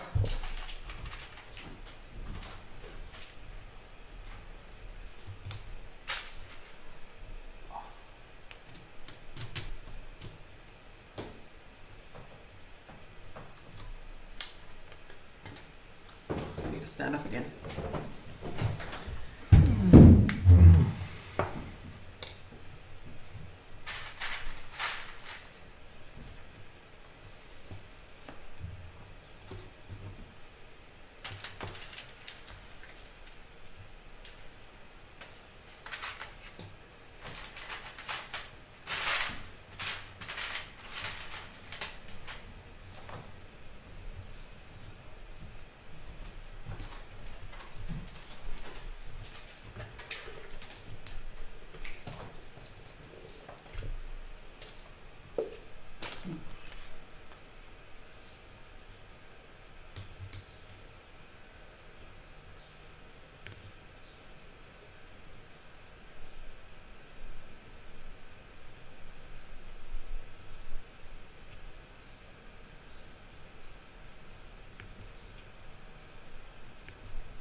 Do you want to put on hand We can do. as soon as you stand in? I'm distracted. Yeah, let's do this. So we're just going to have a quick ad break and then we will be back. I tell you what, why don't we take a look at another one of the Technic sets which have been released this month, the concrete mixer truck.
Okay, we're back. Let's just check that the sound is still working. Looks like it is. Cool. Okay. So I'm busy getting this console thing working at the front here. Oh, the gear shifter. Yeah. I'm building the parts which I'm guessing are going to be the supports for the doors and various aspects like that.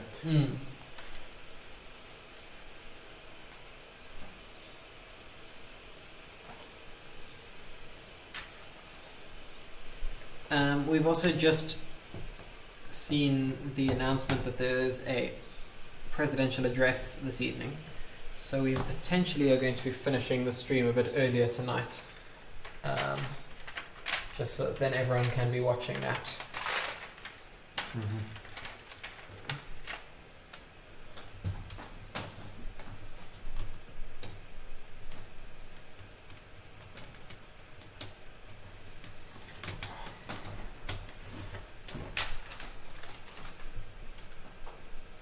Which might mean that we don't get quite as far as we had hoped, or at least in my case. Oh, no. In both of our cases, I think it definitely means we're not getting as far as we can. But maybe we stream a bit longer tomorrow. Yeah.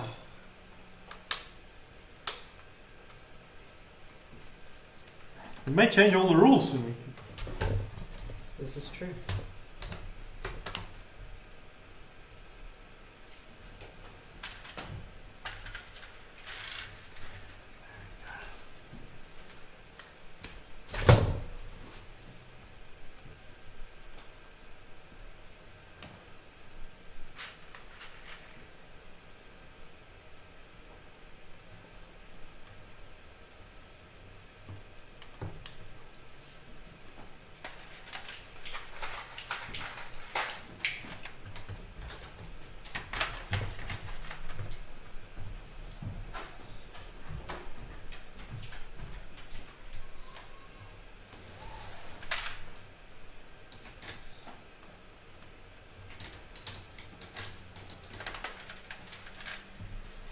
Oh, don't tell me I did this wrong.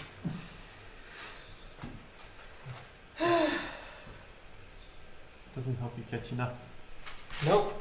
This is just a small thing, if I can get it out.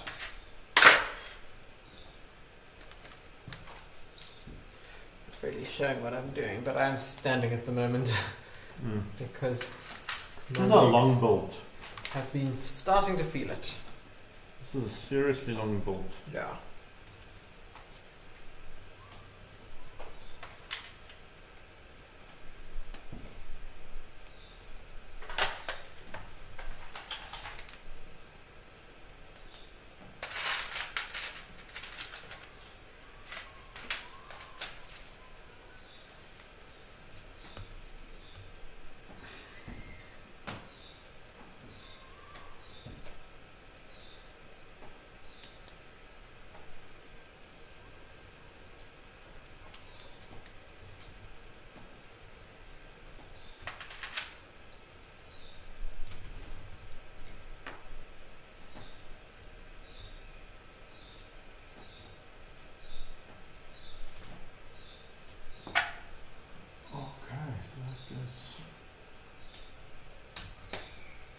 Don't like it when I find a piece like this, just already made, and I haven't put it on anywhere. I don't know where this is from. It's not very good, is it? I'm actually a bit concerned. Okay.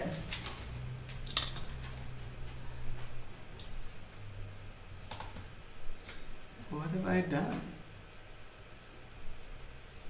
I don't remember building it.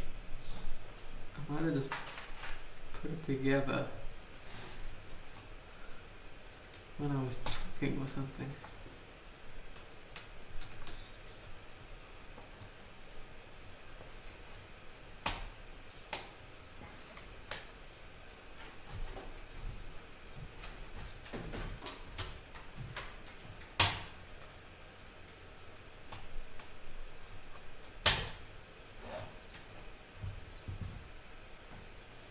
I know what that is for now. Oh, and that's the very last step. So I have just connected up these mechanisms here, which if you push, here, you can see it moves that, which is obviously going to do with scissor doors. And that is the last step of book 1. Sure. I am not finished with box 3, but I'm finished book 1. Wow. So to put it into perspective for those watching, that is done. I now have another one the same size to carry on with. So that's build step number 500 of 1084. I don't even know what I want anymore because I've lost my place. Yeah,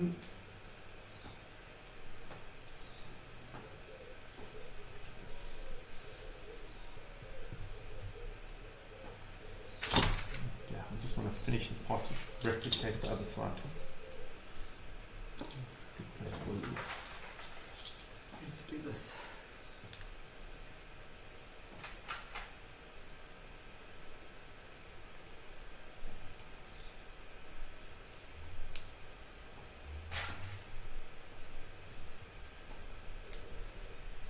So if Lego were to bring back a theme, what would you most want them to bring back?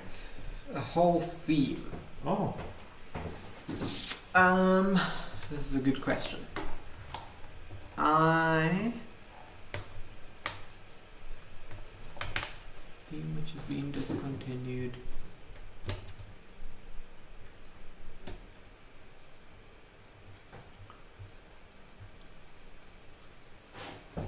I tell you one which I really liked. I haven't built them all, but I have them all. Not so much, and I'd want them to bring it back to do a slightly better job of it. I think is actually my reasoning for it. But I would like some more Lord of the Rings and The Hobbit sets. The reason I say that is I think it would be. I know there is what's the set called? An Unexpected Journey. There's the Hobbit Hole, but it would be cool to be able to do like a whole Hobbiton. Or things like that. I think the sets that were released, barring the Tower of Orthanc and the An Unexpected Journey, I think the rest of them weren't anything too special. Okay. And I think they could have given it a bit more. Okay. Yeah. Cool. And I'm a big fan of Lord of the Rings and The Hobbit, which is why I would want that. So I'm a big fan as well of that. I have none of the sets. I know you guys have had a Shelob for sale recently, but I was like, I'm not buying one of those sets. Yeah. I think I have a couple of figures from the Lego, the PlayStation games. Okay. In some of the sets there, but that's all I actually have of that. Yeah. So that would be cool. I would love a re-release of that to be able to pick up those sets. Yeah. That Tower of Orthanc is impressive. Yes, we've actually got one sitting on our piano at home. Yes, yes, I have seen that. It's very impressive. So yeah, that would be a very cool one. Mm-hmm. Maybe with the new Amazon series, which is releasing. This is an option. Although the Hobbit doesn't really tie into that because it's set in an age before Yes. the Hobbit, so we'll have to see what comes from that. But maybe we'll be lucky. Yeah. Now I guess I need to answer the question as well, someone's asked it. Yes. So, look, I think for me it'll be one of those classic themes, like classic space being re-released would be. Mm-hmm. I think they would sell a surprising amount to the adult community. Mm-hmm. But for me as a child as well, that was also cool. And like I bought the array of city sets that were space themed that came out recently, and I really enjoyed those. Yeah. They were really, really cool. So perhaps a bit of a modernization of the, so not a direct re-release, but a modernization of it. Yeah. Like Benny's Space Squad, I think sold. It flew. We still have a few if anyone is interested. But that, out of the Lego Movie 2 sets, that was my favorite one by far. Yeah. I think I only got 7 or 8 of them. Only. Only. I have given a few of them away. They make awesome gifts. They are, because it's such a great thing, and it's gender agnostic because of the colours of the figures in there. Yeah. There is a book coming out this year which is going to have an orange spacesuited man. I actually know this, yes. Yes, that's public knowledge. That's been announced for a long time. Yeah. So I'm buying the book just for that figure. Because it's so cool. So I think something like along those lines would be a very clever move by Lego. But then again, Castle Pirates, I probably would sign up for either of those two as well. I think of the three, I personally I would say Pirates would be my first choice. So for me, it would be Classic Space would be my first choice. Yeah. To put a second and third onto that, that's going to be hard. I'm trying to remember past themes and it's not working. I'll tell you one which I really enjoyed, but probably because I was so young at the time, was the Jack Stone sets. Okay, I missed that whole. It was great because it was one of the early sort of all-inclusive themes. So it had the video games and the TV show and the movie and the everything, which now is kind of commonplace for themes. So Ninjago's got it, City's got it, Friends has got it. They've all got a bit of everything. Yeah. But that was one of the early ones where it was that and Bionicles. They were around about the same time, where they started venturing into this omni-channel thing. What are some old themes? Are you looking at them? I've got the whole list. So there was a Vikings theme. I do not know that. 2005. Only 7 sets. Interesting. Some dragons and boats. That's quite cool. So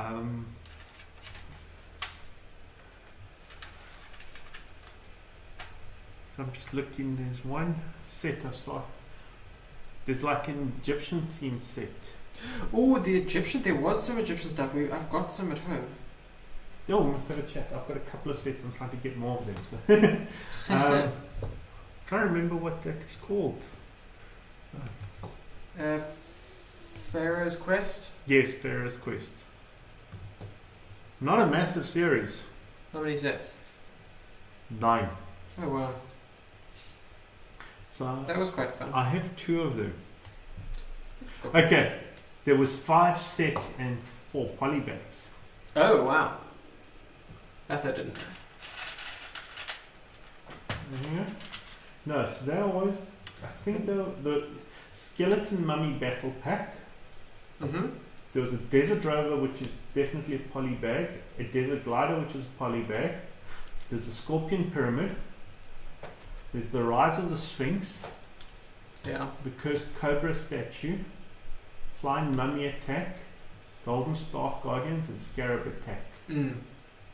So I have 2 of the 6. Because in each one of the 6 you've got a special part. Yes. Yes. So I do remember that. So I'm very keen. I'd love to get that. Yeah. Complete that collection sometime. The other one which I around that time, it was like an underwater theme. Possibly Aquazone? Or Aqua Raiders? I can't remember. It might have been within the city. It might have been a city sub-theme, perhaps. Or the Atlantis theme. Because that's also 2011. No, I don't. I think it was earlier than that. It was earlier than 2011. Well, that's when the other one was, by the way. The Pharaoh's Quest. Yes. It was 2011. Yeah. I think it was earlier than that.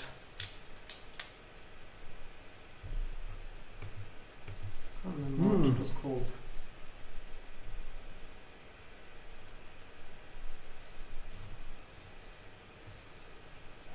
Okay, so if we go old school, what about Fabulate?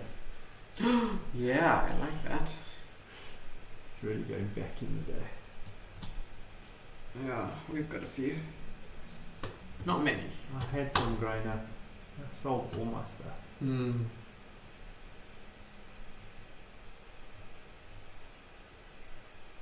Even Pirates of the Caribbean, if they would just re-release some of those big ships.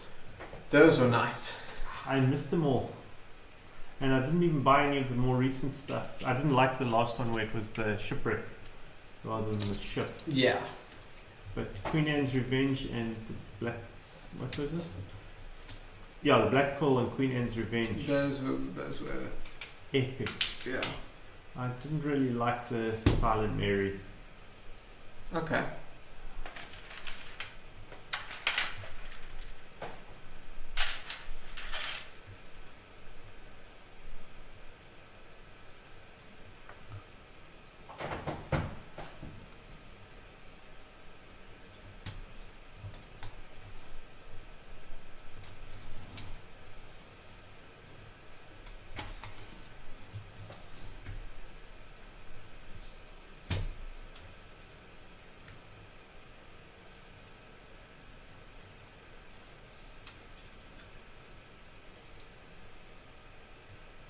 Been a lot of teams which were just like single digit sets and that's it.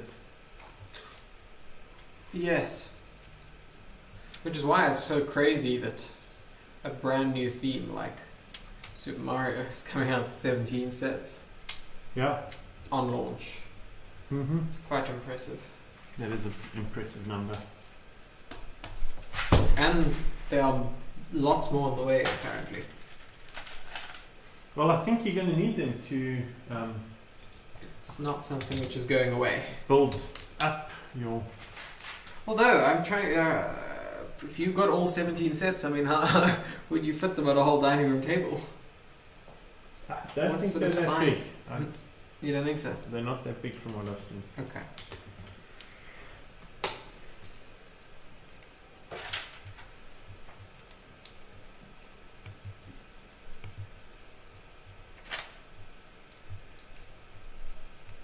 So this... Yeah, so this... The connections between the little joining places Mm-hmm. are, I think, 8 studs long.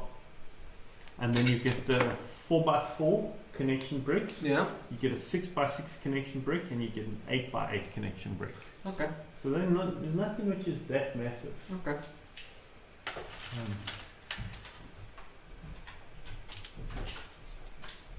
The box is such a weird shape for the starter coaster. It is rather. So weird. I'm curious to see how it is packed in the cartons. Yeah. Because even the Friends sets are Odd shape. odd shaped and fit weirdly inside Yeah. cartons. So one of the photos you've got on your website, they've got the starter course basically straight out. Yes. And I think that's less than 2 normal base plates Okay. in length. That's what it's looking like. Maybe it's just as long as 2 normal base plates. Yeah. And most of the other sets which come with this, so yes, there's some big ones, but a lot of them aren't that actually big. They're like one extra thing to do. Okay. There's Bowser's Castle Boss Battle expansion set, which is this huge thing, Yeah. which looks quite cool.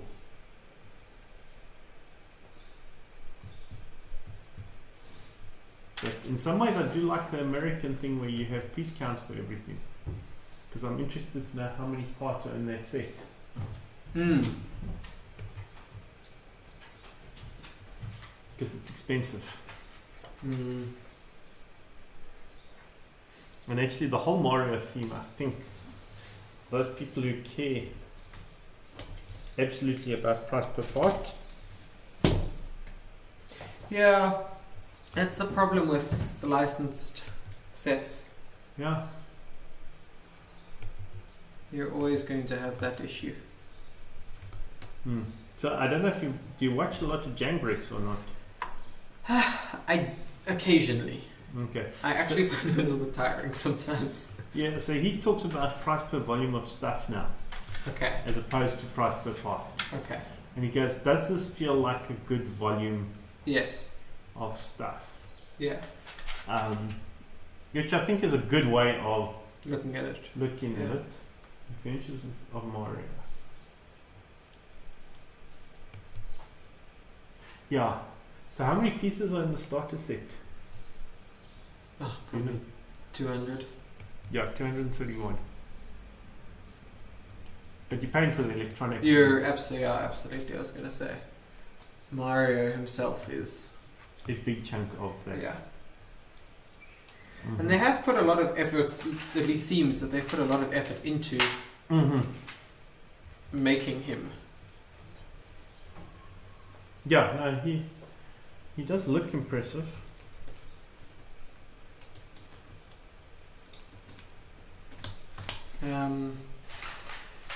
Was it one of these videos which we've watched, or was it another video that I've watched on Mario, but which was talking about it's been several years of developing the character. Yeah, well, to get the Thing. Nintendo license, that makes... Well, not only the licensing, but to get the screens, because I think he's got 4 screens inside him. Yeah, If he's I'm not mistaken. definitely 3. Because there's the breast screen, Yeah, which displays stuff, and then there's the eyes. yeah. And I think there's a mouth. Yes, I think there's a mouth too. Yeah. So I think it's 4 screens and a speaker and some sort of color light sensor Yeah, and Bluetooth. and Bluetooth.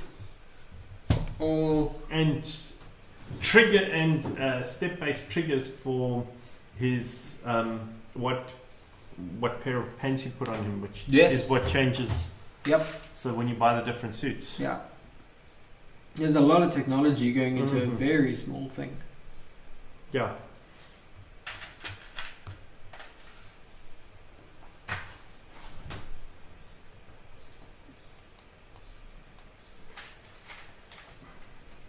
The more I'm building this, the more I'm thinking I would love to see someone motorize this with one of the new robot inventors. And the problem comes down to space inside these when they're done. Yeah. You've got to sacrifice something. Yeah. No, I mean, 100% you would need to remove a fair amount to get things in. Ultimately, yeah, it would essentially be fitting. Because you need a motor and a battery pack and some sort of controller. Well, so the controller and battery pack on the Robot Inventor are the same thing, and they're not tremendously big, is why I'm thinking it could be a possibility. For example, replacing the engine here, although I don't know how much space you've got underneath it before you get to the gearbox.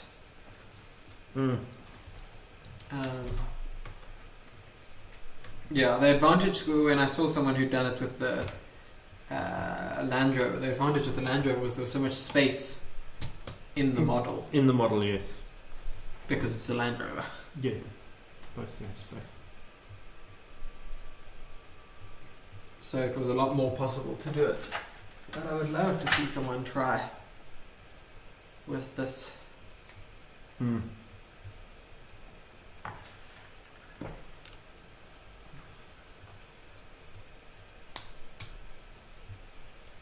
Seem to have people popping in every now and again to watch.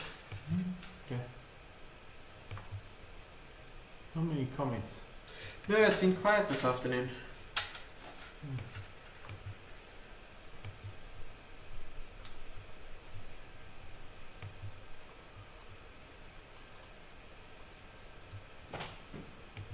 Let's do this quickly.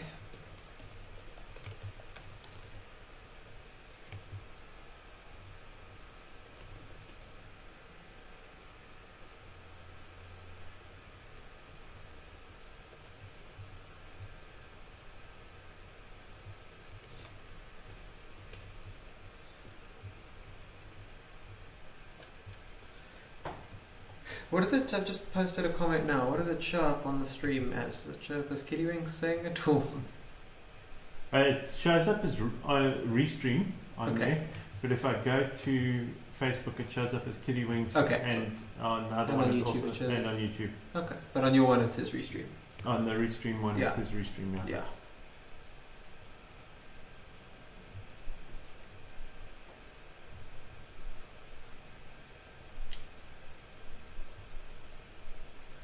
Also, there are people building today. One of the like chats, the guys are posting Nice. some things on.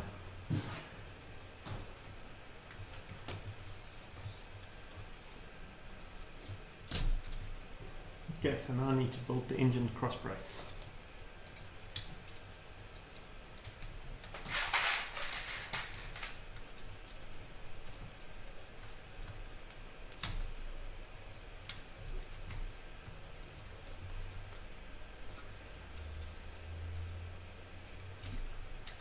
So I'm trying to think of other themes that, of other licenses Lego already has for what the next one of these could be. Are there any more cars under the same license? Well, they have the Ferrari license. They Yeah, have the right. McLaren license. Also Because the interesting Speed Champions, they have a lot of licenses through that. Yeah. So it seems that, yeah, they definitely use the Speed Champions to test things. But I think it's also got to tie in with the launch. So look, the Chiron Yes. is unique. Although we did get the Chiron in Speed Champions. Yeah, there was. We just got the Huracan Evo Yes. in Speed Champions this year. Yeah.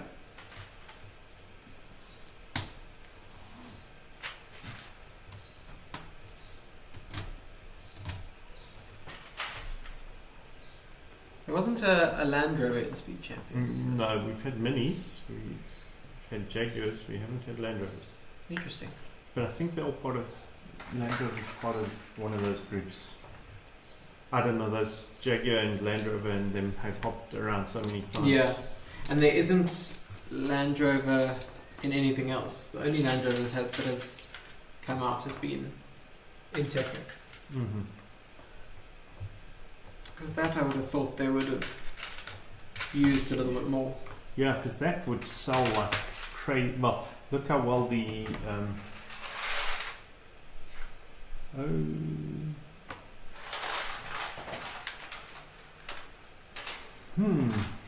that's going to be fun. What? So I've used the wrong black piece in one place. Haha. Time to catch up. You know, you have these two different. I'll show on the camera here. So the one is rotated 90 degrees, and the one is straight. Can you see on that? Oh, yes. Yeah. So I have one of each of those left, and I need two of one of them. So. Oh, great.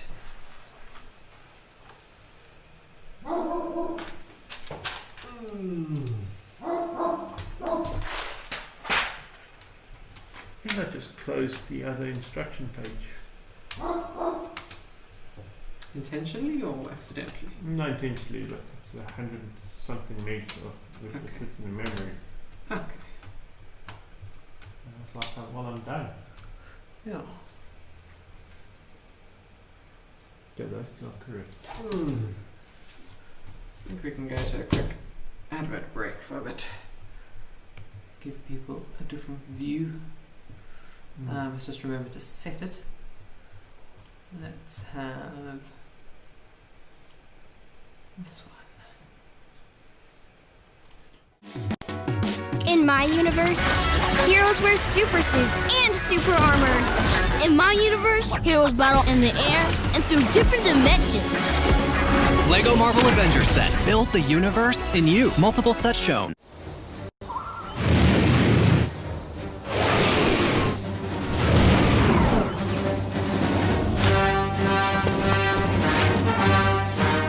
Choose your squad with new Lego Star Wars: The Rise of Skywalker playsets.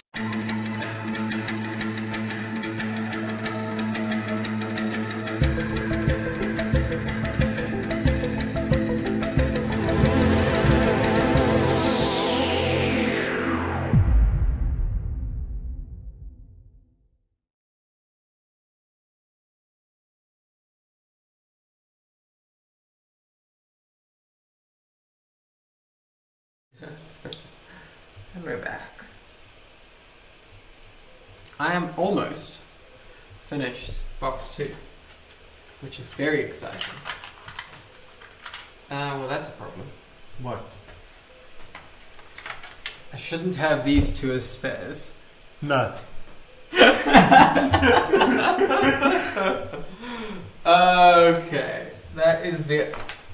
This is apart from that. This is the only blue little spare that I have. So I know that is a spare because that's what you came back with.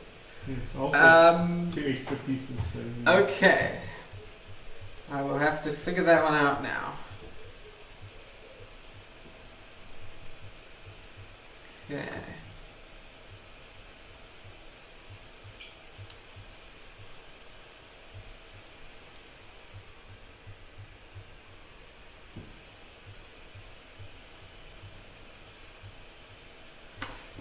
This is meant to be the other way around. This is going here.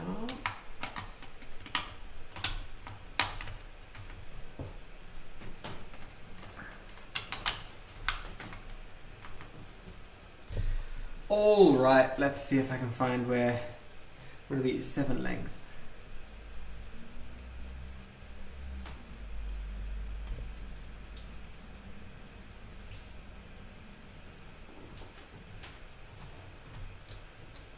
And then I reckon I'm going to play another one of the episodes while I open up my box 3. Finally. it's definitely missing I don't like how far back I'm having to go. there. Hey, dude, I'm scrolling back to pages and pages of box 3. Okay, well, why don't we put on an episode now while we Both figure out. figure this out. Okay, so for those who are watching and who aren't aware, LEGO have produced these webisode episodes, which go along with the build. So we've slowly been making our way through them. So the next one is titled Stepping Up a Gear, and we're going to be watching that now.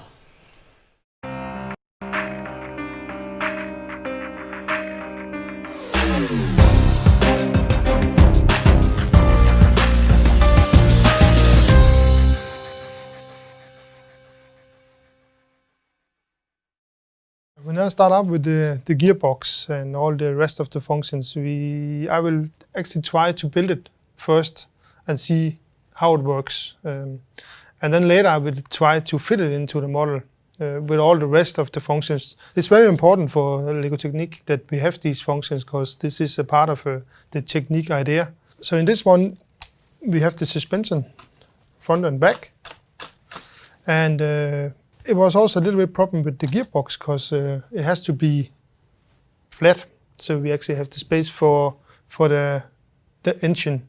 When you see the back, you can see the suspension, the red ones. There are actually 4 in this one.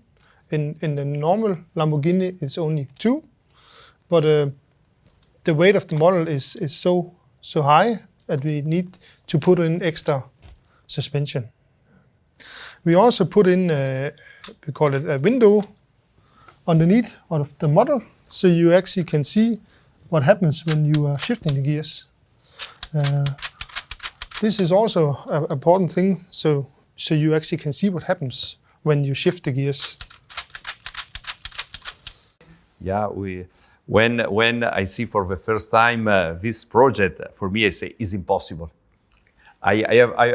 My difficulty was to understand in what way something that is a standard, let me say, I don't want to say standard, but there is a level of modularity so important like in the LEGO, can reply a car like a Sián.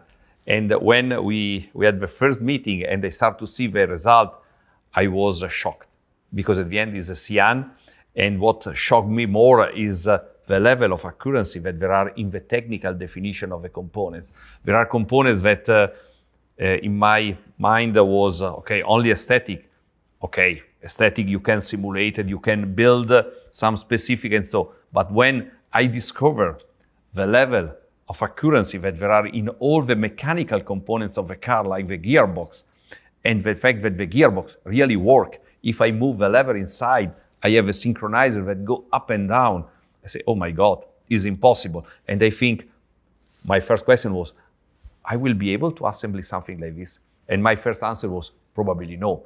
And if I think that I am able to imagine, to think, to engineering a car, and I see the level of accuracy that is here in the suspension, in the arm, in the gearbox, in every system that is moving inside the car is really wow. But the same is on the rear differential. And when I perceive that there is exactly, let me say, the same effects when you have our car, when normally is on the lifter, and you go in the back and you move one wheel, and if you move in this direction, the other, due to the differential, go opposite. And I see here that happen at the same. I say, oh my God, this is really taking account all the functionality of the car. It's not only, let me say, it's not only a toy. It's really a piece of engineering that is able to reply all what I put in a car, here they put in this marvelous model.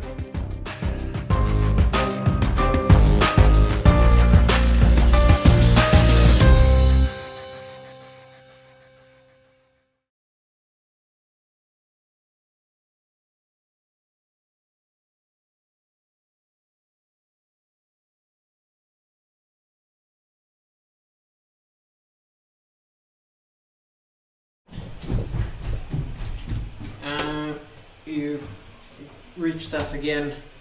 Still, I think both of us trying to figure out where we have gone wrong in two different areas. So this isn't tremendously exciting watching. Yeah. But this, unfortunately, or fortunately, is part of the process of building. So I can't, I still need the one of those. So it looks like I'm one short. Where are the packets?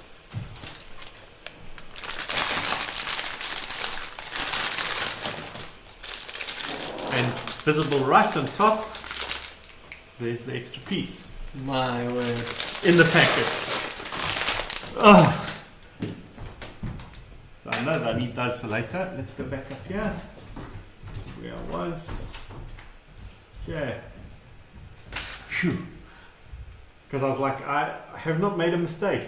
Perhaps I should have checked the packets first. But then I would have made a mistake. It's always the... I found it. You found it as well. Okay, I progress. Found it. Yeah, how exciting. Oh, it just clips on there.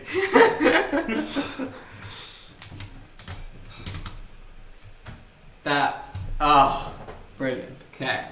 Cool, so Matthew's finished box 2. Yeah. Okay. I'm going to get out the next things. So you had one of these spare. That's it. Yeah. Yeah, so our spares match. Yep. Why don't we take a look while I get the next box let's look at some things about what Lego are doing with National Geographic at the moment. Something different. There's some of the sets look amazing. They do. Oh, that's such cool stuff. From the depths of our vast oceans to our lush green jungles, the world is a truly beautiful place. So can we inspire our children to protect and preserve it? Yes, we can. Because more than most people, kids already know exactly how to do it. Creativity. Being creative is fun. Being creative is where flying cars and roller skates for penguins come from. But being creative can also make the world a better place. Wildlife photographer Steve Winter uses remote-controlled cars to capture footage of rare baby tigers. Elephant ecologist Dominique Gonsalves uses beehives to stop elephants stampeding through villages. Photographer Amy Vitali dresses up as a panda to safely capture images of endangered baby pandas. These are just a few of the incredible ways National Geographic explorers are using unexpected, creative, fun solutions to make the world a better place. And that's why Lego is joining forces with National Geographic and contributing funds to explorers to help their work in ocean exploration and species preservation. Together, our mission is to show the world how creative ideas that make a difference can come from anywhere, especially from the most creative people on Earth, kids. So grab some bricks, dream big, and come explore the world with us on lego.com and natgeokids.com. Here we go, here we go.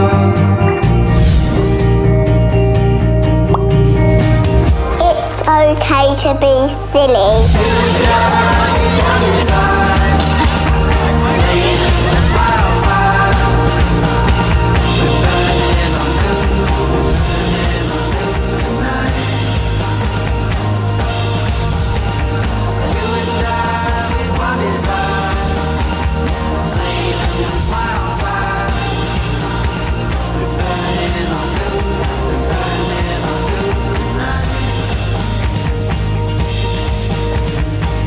When do you think grown-ups grow up?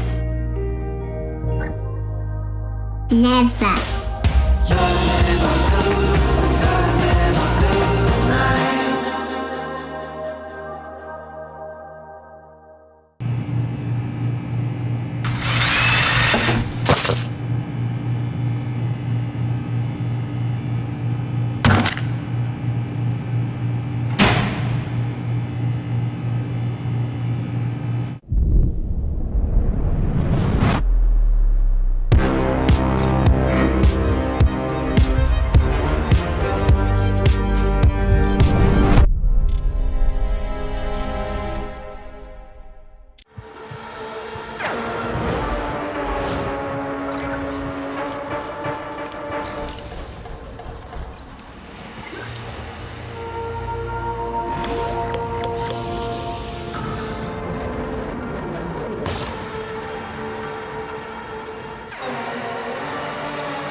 Hello, welcome back. So I'm still actually busy opening up the pieces for box 3 on my side. If I'm not mistaken, Alan's nearly finished box 3. So we are definitely in very different places at the moment.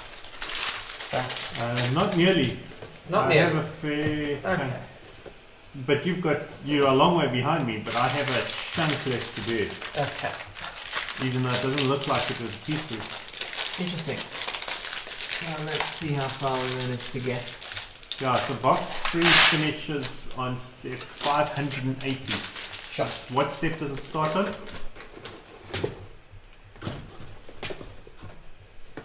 No, you should have it up. I don't, I'm on the wrong one. Sorry.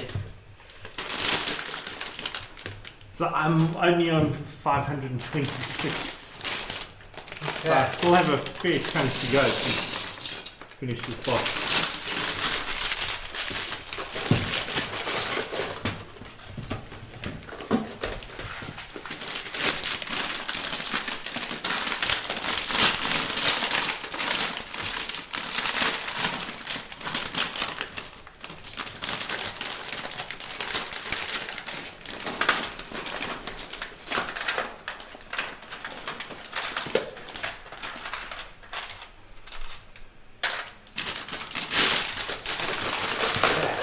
All unpacked. Now just start building. Don't bother sorting because otherwise you I'm not bothering sorting. Apart from just putting these in a bit better.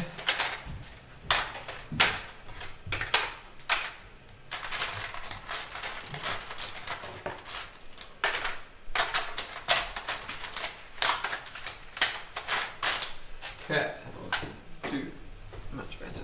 Okay, packet for spares. in a bit. Gotta find where I got to. There we go.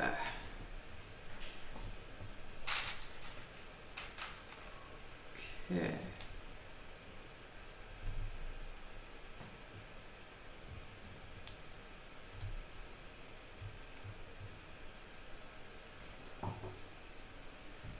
Okay, a bit later on we'll probably watch the episode which happens at this stage, which is, I think it's called Creating New Elements. No. Yeah. Which will speak about the fact that even though Technic is so versatile, there are still pieces which need to be made to make a car like this. And just so people are aware, I don't think our building speed is that different. It's just you managing the stream as well as building. Yes. Which takes a fair amount of time.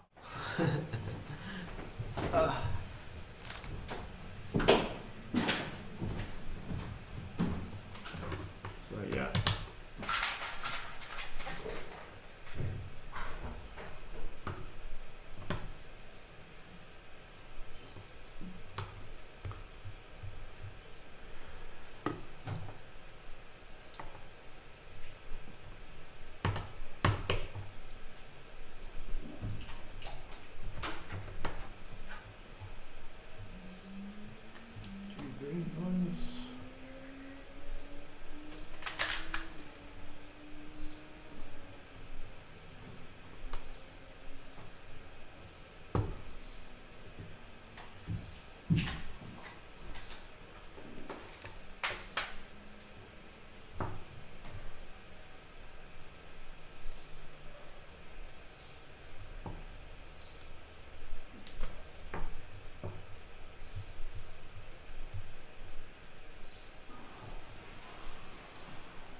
Now I'm going to have to take a break very shortly because someone is very much keen for supper.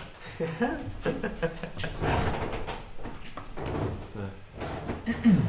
dog walking in and out.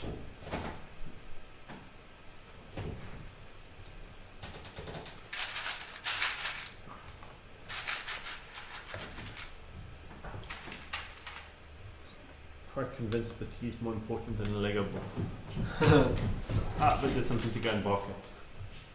Gives us a few minutes. Okay, let's put us both on the screen again.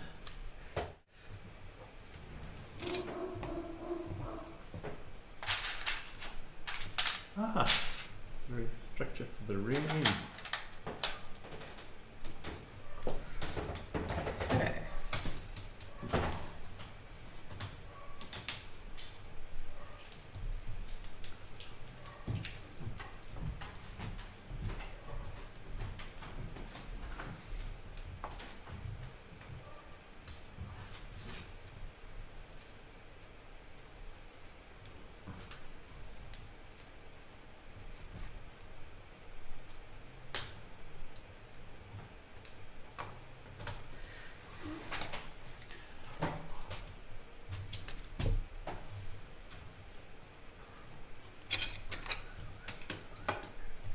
While I was building that piece there, I had absolutely no idea what it was for until I got to the next step.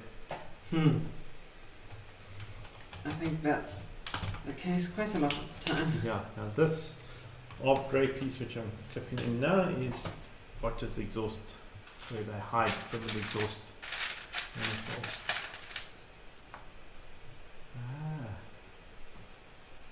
Wondering why. With the symmetry of a model like this, you wonder when you've got one of something left. It's always a concern. Why do I have one?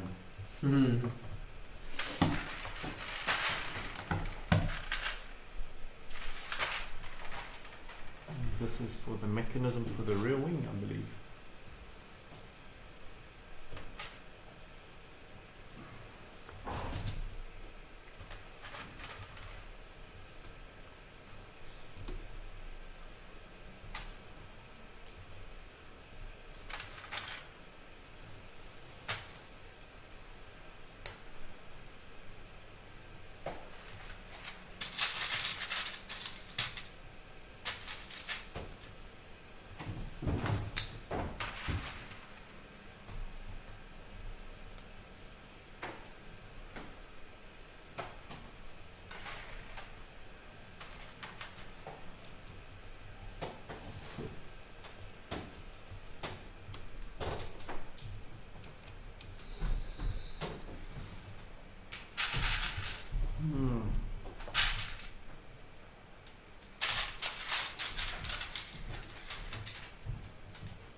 That goes on there.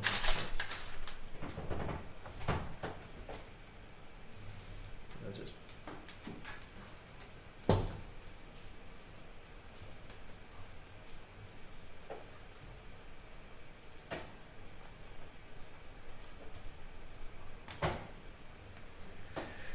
Lego Boy 88 says this set looks challenging. Am I correct? I think any set is challenging if you are new to Lego. The instructions are good. They definitely. Yeah. I think it's important to just go slow and steady. Yeah, it's the kind of set which even our 3-day build is ambitious, and we haven't gone into it with any illusion of saying that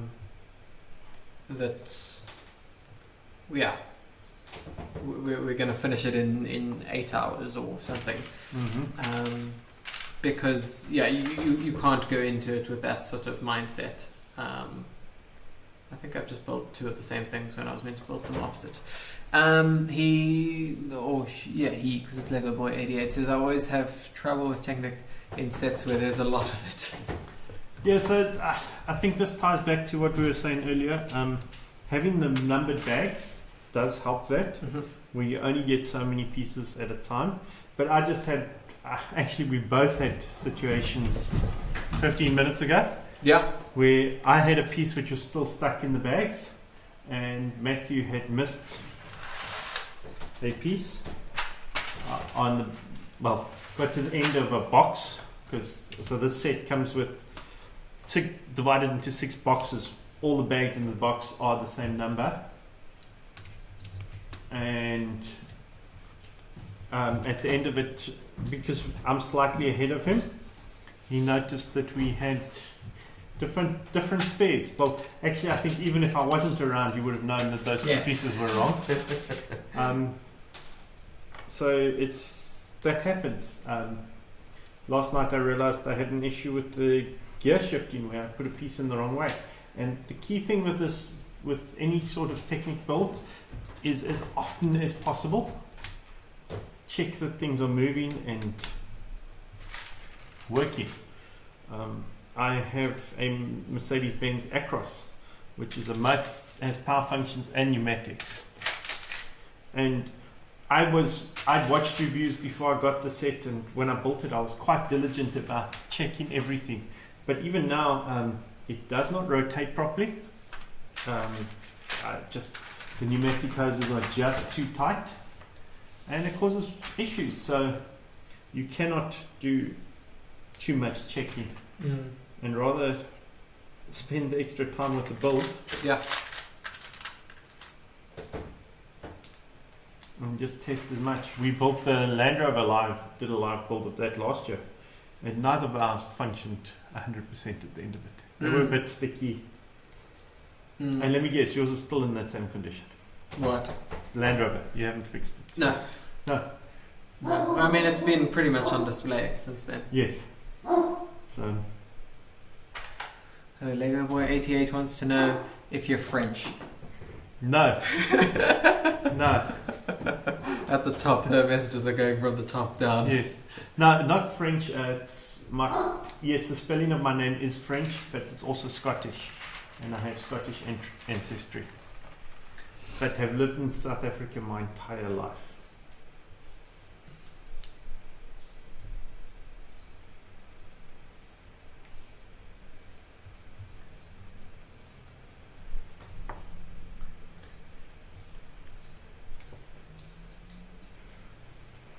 And where are you from, Lego Boy 88?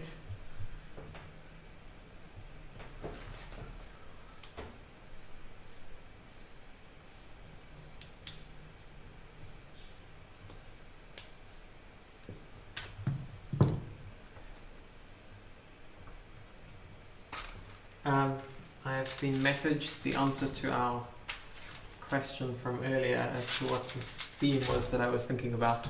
It's Atlantis. That was Atlantis. Yes.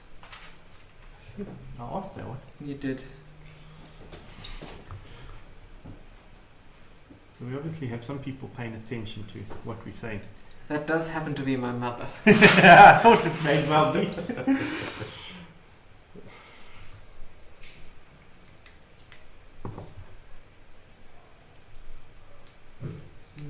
Let me just put on you for a second. Let's just reply this.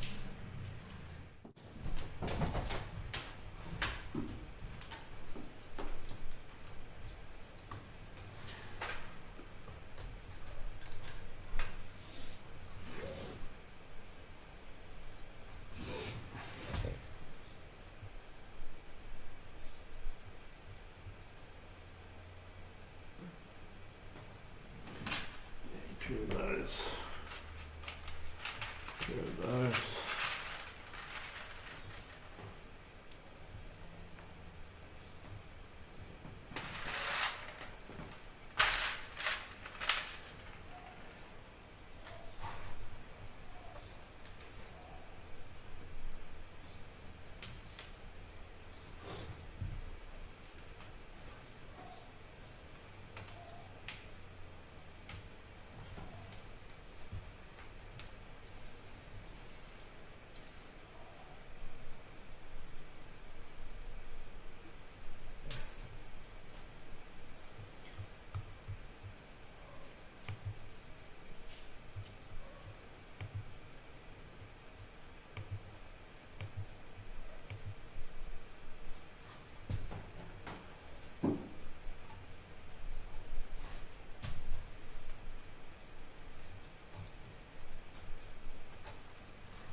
Another comment saying, I think if the Lamborghini was in the Creator Expert lineup, it would be better.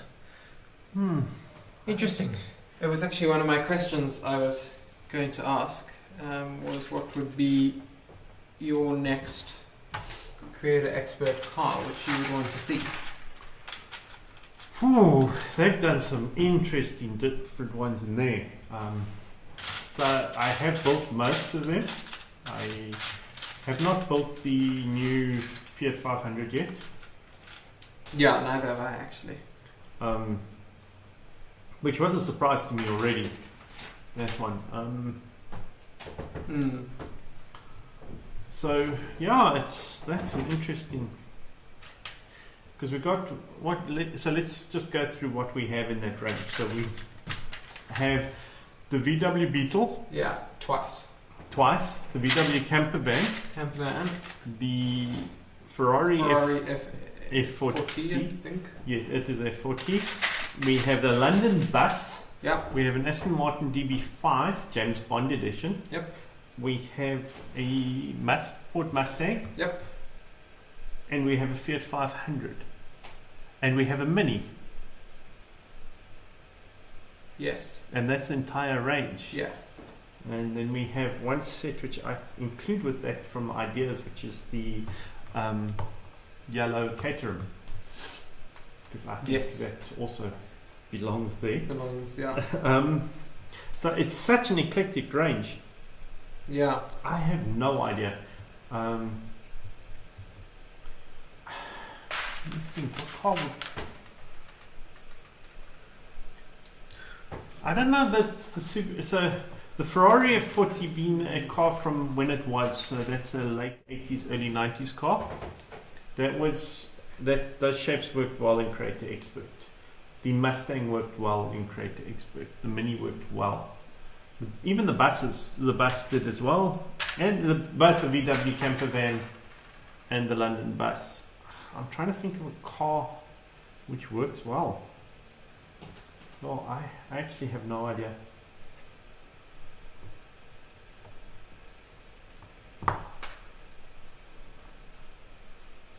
I have absolutely no idea. I don't think the Lamborghini would have worked in that. Because I think with the scale of the wheels, you would have really struggled. Because there's a lot of criticism about the shape of the DB5. Yeah. I also, barring the F40, none of them have really been supercars. No. They've been more run-of-the-mill cars that you see that you could drive. Yeah, yeah. And I think that kind of reflects the nature of, I think, Creator Expert it absolutely is a more accessible range to people, but as are more cars like the Mini and the Beetle and the Fiat 500 and that sort of thing. Whereas cars like this Lamborghini is not a car which I will be buying. And I think that's part of the appeal. So Ferrari F40, you have to remember, anyone who grew up in the 80s, 90s, pretty much that was the poster supercar of the time. That and the Lamborghini Countach. Those were the two which were around. And the F40 was the first, if I remember correctly, first 200 mile per hour supercar. Okay. It's a little bit tentative on that, but I'm quite certain on that. And they sold a lot of them. So this was over 1,400 F40s released, which is a big number for supercar. Yeah. When you consider nowadays most of them are like 500. Yeah. In the runs for the limited edition ones. And so taking that into consideration, I think that was part of the reason for it, and it lent itself to that Creative Expert styling. Yeah. It looks really good. As I said earlier, there's two blue pins which are irritating. The fact that you can open up the back, and it's true to the car. The whole back part opens up and gives you a view of the engine. Yeah. And the fact you can remove the engine even on that, I think, is phenomenal. So I think that's why it works. The Mini has the cuteness factor.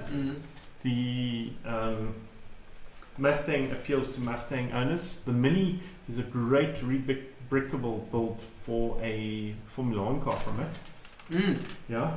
So I have two. One built as the Formula 1 car, one built as the Mini. And like the Beetle appeals to a mass audience, so does the camper van. Yeah. That's why they redid the Beetle. Yeah. So the James Bond one's cool. The play features pushed the price up, and I'm not the biggest fan of all the play features. They're okay, but they're not brilliant, and it dulls the roof looks wrong with the big panel for the ejector seat. That's a negative for me. Yeah. And I'm a James Bond fan. I enjoy the movies. I enjoyed that car. No, I also found that when I was building it, that it felt... The Mustang, I'm not the biggest fan of a Mustang, so... Yeah.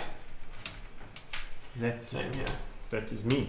But I know other people, actually another lug member who was absolutely thrilled when it was announced, dream car.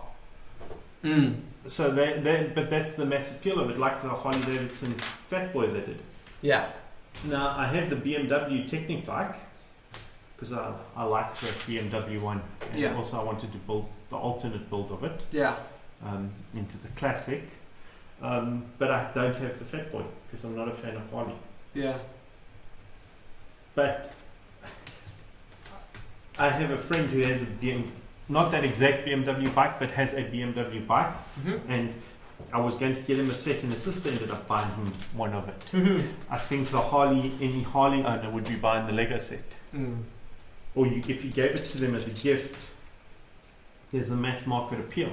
A Lamborghini, especially this like Sián, which hasn't even been launched, way less appeal. So in Creator Expert, I don't think they would have sold. That's my thoughts. I also don't think you can. It might have looked good from an exterior point of view, but you can't recreate a lot of what's happening inside this. So, for example, with the other cars in the Creator Expert line, there's no emphasis put on the gearbox, the suspension, the features, anything to do with the actual car, and it's more a display piece. And while I'm not denying that this isn't a display piece either, I think the appeal with this. But actually, I disagree with you because you think about it. So the Mini, the VW Campervan, the Beetle, the Mustang all do have engines. So they have the detail, the static display detail. Yeah. But there's no functionality. But, on yeah. The only one which had the functionality was the James Bond DB5, which is trying to recreate some of those action features. Yeah. But I can tell you, having shown it to kids, they much prefer the Campervan for playability than the DB5. Yeah. It's just that car doesn't appeal to them, but the Campervan being able to take the roof off, open the doors, fold the chairs into the bed, that all makes a big difference. Yeah, it's the Campervan has got the same sort of feature set as some of the modular buildings has. Yes. That's it fits into the Creator Expert line better. Yes.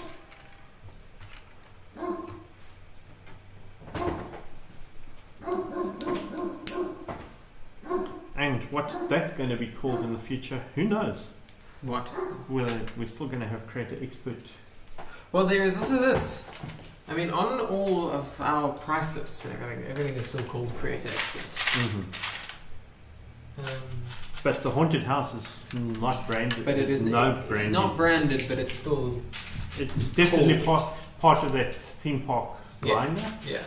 Which we had for quite a while. Once again, something I didn't get into. We've got a lot of them. I think all of them actually. Yeah, that was part of my reasoning. Was I don't have. So I didn't like the early ones. Yeah. The roller coaster is the build very finicky. So I can stand up.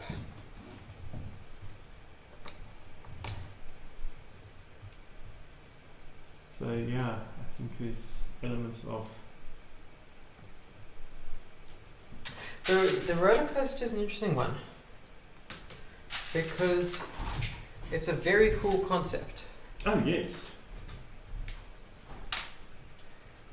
But it's I don't know if you were at the exhibition in the morning, at our family exhibition when the chain snapped. Yeah, so that's one side of it. And went everywhere. Yes, that flew a long way. I was there at that stage. I've been at another exhibition where someone brought it and it was working perfectly at their house. Yeah. And did not run at all. Yeah. At the expo, they just could not get the alignment right. I remember watching a YouTuber who built it on his build desk, turned it around into a city, and it didn't run. He could not get it to run, and that's a very frustrating thing. And then you take someone who is classifies an expert builder in Jag, who took the 3-in-1 roller coaster and tried to put 3 of them together. Mm-hmm. And he's actually turned around and said, no, this is actually impossible. With the parts you have, it's not possible to get that to work. Yeah. I was like, wow, when someone like he says it's not possible. Yeah. And he says the Lego maths on this is just so high and complicated. And by Lego maths, we just mean the calculation and number of studs and bricks and all of that, because everything in Lego works in certain ratios. You count in plates and studs, and everything is worked out according to that.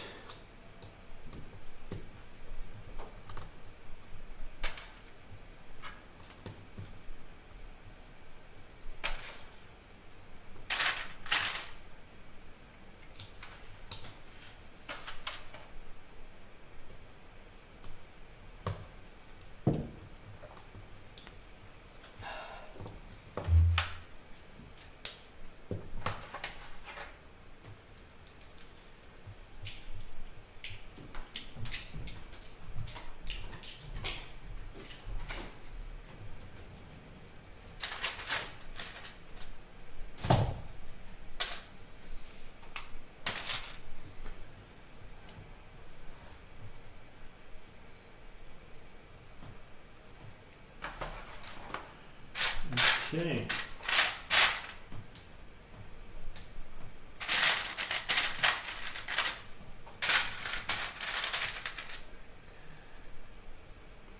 That is interesting. You push that 9 long in and then you put pins in after it.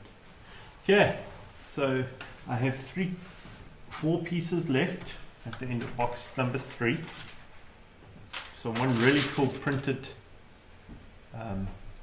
piece. We'll turn on some extra lights, and 3 others, all sort of expected spares. Just give you guys a little overview of what the car looks like right now. So this way. There we go. So what we've got is we've got working steering. We'll turn the lights on just now as well, which will help. We've got a bit of the roof panel coming on. We've got some of the engine braces covering it up. We've got lots of structure. Got the seats in now. All the dash is built up. We've got the starts of, so the wing on this car raises and lowers. You can see the beginning of the mechanism there, so it's all hooked up through the car. It's beginning to take shape as a car. So this is 580 steps into it. Halfway in terms of boxes. Sure. Okay. Yeah. Okay. Right.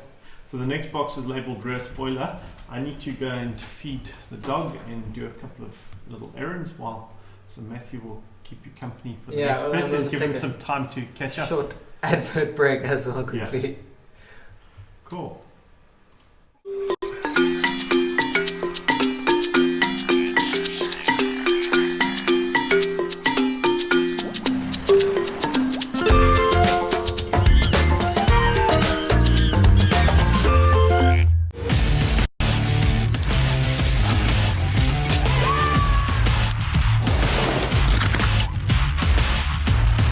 Build for real, play for real with Lego Technic. Batteries not included. Each set sold separately. Ask a parent before going online. With Lego Harry Potter, there is new magic to discover at Hogwarts. Old friends to see and hidden places to reveal. New spells to learn and secret spots where you require them. Outside, there are surprises to discover, small and incredible. When you bring home the magic of Lego Harry Potter. Each set sold separately. Okay, and I'm back. Alan's gone off to feed the dog and do some errands quickly, so you've got me for a bit, but this is going to give me a chance to actually catch up here. So, well, I don't know. We'll see. I have a lot. I wonder. Let me just show you quickly all the pieces that I still have to put onto this before I have caught up with him. So this is going to be quite a lot. Yeah, so let's bring us back to this one here. There we go. So let's see if we can get some work done on this. It's feeling a little bit finicky at the moment, so hopefully it will get better. Let's get some pieces first. And those, and I'm going to need one of these. I'm being careful not to make, I made a mistake earlier. I'm being careful not to make that mistake again in my own build.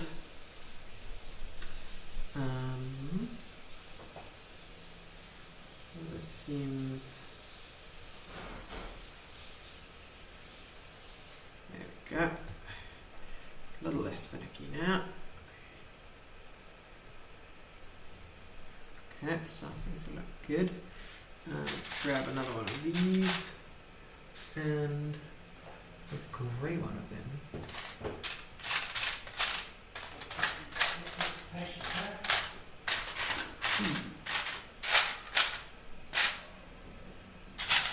There's a problem when you're trying to build quickly. I didn't sort these pieces and now I'm struggling to find pieces. But let's get this one on first. Oh no, hold on, I need to put the other one on first.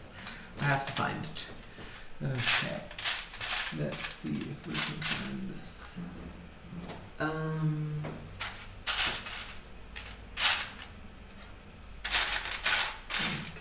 I don't see it. What are you seeing on this camera? You're seeing me not even in the picture. Let's swap to this so you can see me actually looking. There we go.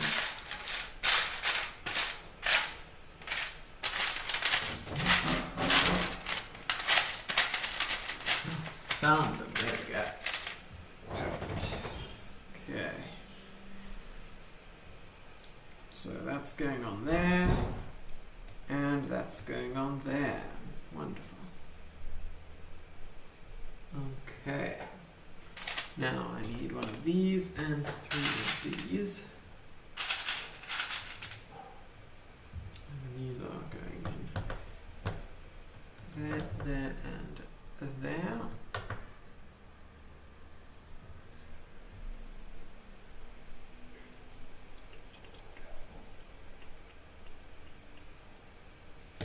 Keeping on building onto this, okay. A lot of little pieces here, just sitting. I don't know if I've done this right. We will see in a bit.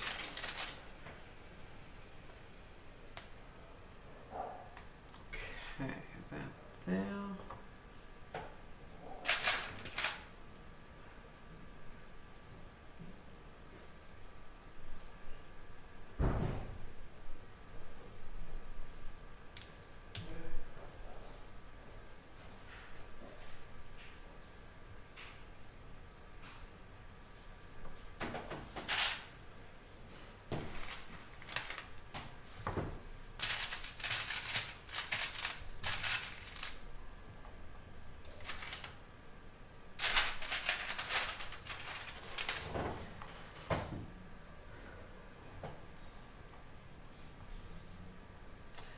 Definitely starting to get darker here because I'm starting to struggle with the light a bit.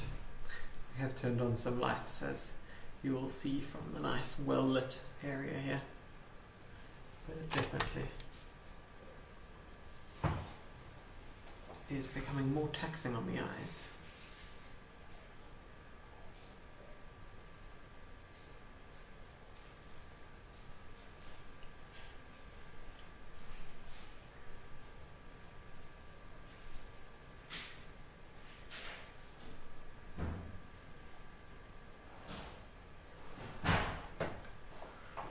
Okay, now it seems that these are starting to fit together.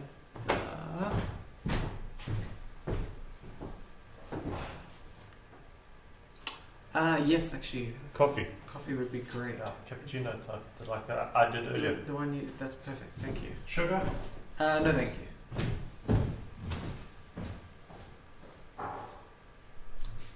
That'll be nice. Wake up a bit. I built this the wrong way around. No, I was putting it on the wrong way around. There we go. Okay, followed by one of these.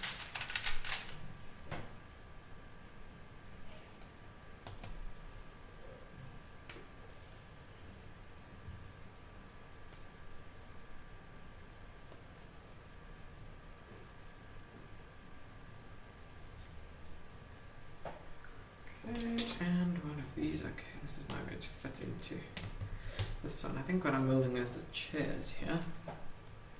Definitely looks like that. Just wanted to make sure I'm building it correctly, because this is quite an important thing. Yeah, this is looking good. Okay.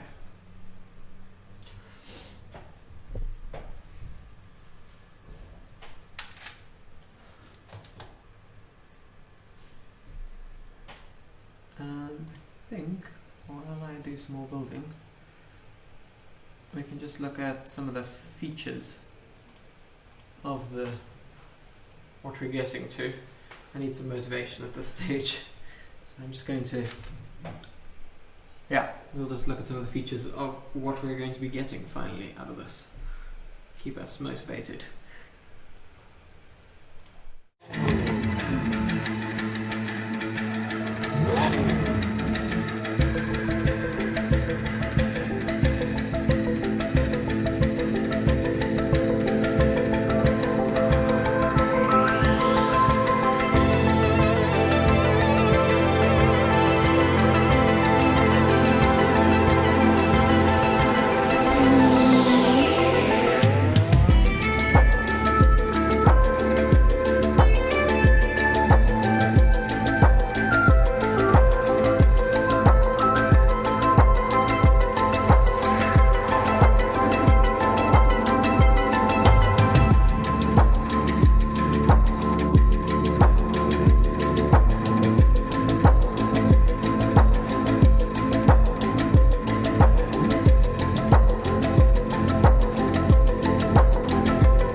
Me again. Thank you. So we are back. I've just been building this and I've been reminded to show it on here. This camera's on, yes. Okay, yeah, this Lamborghini icon logo on the piece. One of the really nice things about this build, I'm really appreciating it so far, and we have mentioned it a few times before, but I'm going to mention it again, is the lack of stickers, and that all the pieces are printed, and this is just one example of it right there. And just make sure it's straight in the camera. Yeah, it was focusing. It did focus. It was beautiful, and then anyway, you can see it. I am curious to see that I don't know if there's a slight color differentiation between the two outer pieces and the printed piece. No, that's not the one people have complained about. Maybe there is slightly, but I don't know if you want to. It could be the light.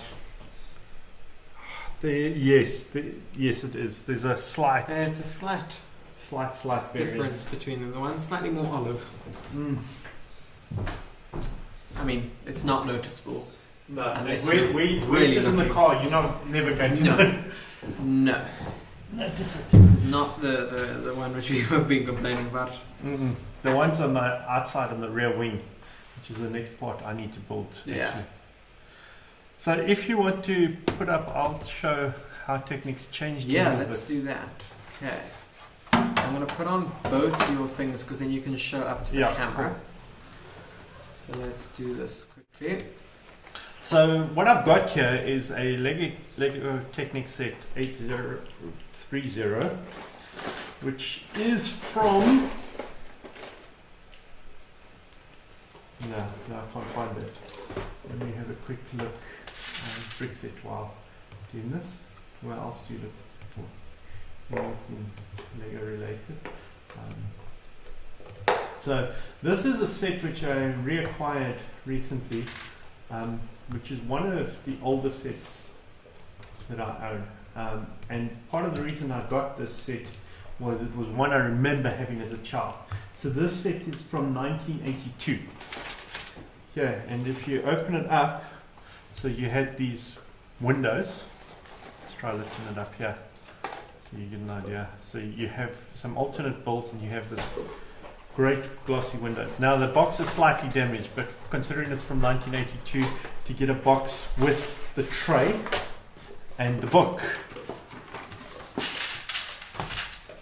in is impressive. So, and it's even still got the plastic cover on the tray. So this is what a Technic set looked like, and some parts are still very similar. So we are still using exactly the same pins. Those have not changed.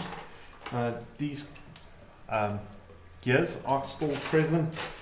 Those gears, we have used some of these pieces in the build. Now this is one which I commented earlier on. So when building the engine bay on the Lamborghini, I commented about these blue pins here, which you can just see. Now back in the day they had grey versions of those. So this pin here, you can see it on this camera better, would be so much better for that. But the other part which old Technic came about, yes, all the Technic beams had studs on the top. Now those studs are two-folded because on the front of the book you have this guide which shows you axle lengths, and it actually ties up to the number of studs. So the idea was you could take an axle and go put it on the book cover and see how long it was, or if you put it on the beam you could count the number of studs that it was. And all that's how you do it now. All the axles were the same color. Nowadays we've got different colors for odds and evens.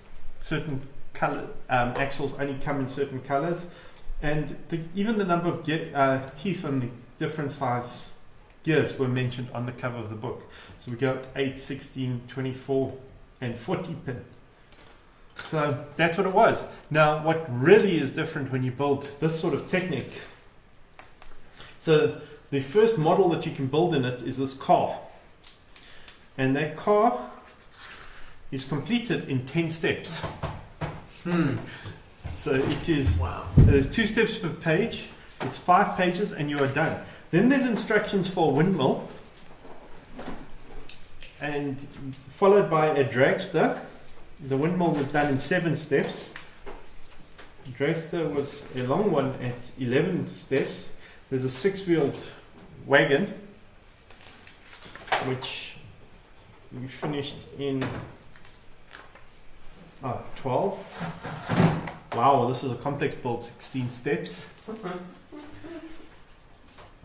Then there's another vehicle which comes up here, which is another 10. Oh, this one's also, so the further back in the book it's 17 steps. Then they show you how, if you want to motorize the vehicle, you need to pull this off and get this other set and motorize it on the last 2 pages. And that was how Technic was. And the key part about this is if you look on the side of the box here, it says 7 years from 7 years. Yeah. So the whole age limit of Lego and recommended ages has changed massively.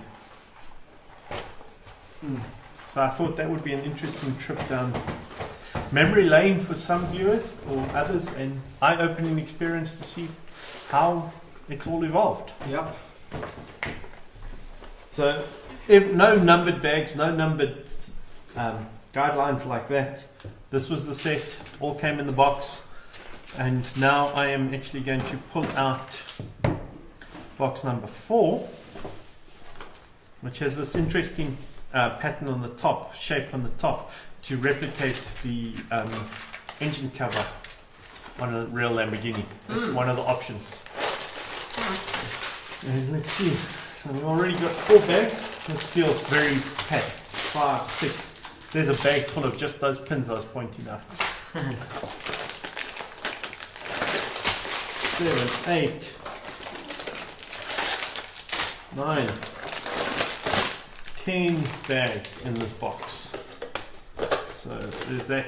And when I look at the instructions, there's also a whole bunch of extra pieces. So this section of the instructions is actually labeled rear spoiler. So now we're going to make the car start to look more like a car. Just drop some boxes and look at it. But I also need to use, there was a couple of not numbered bags with various pieces.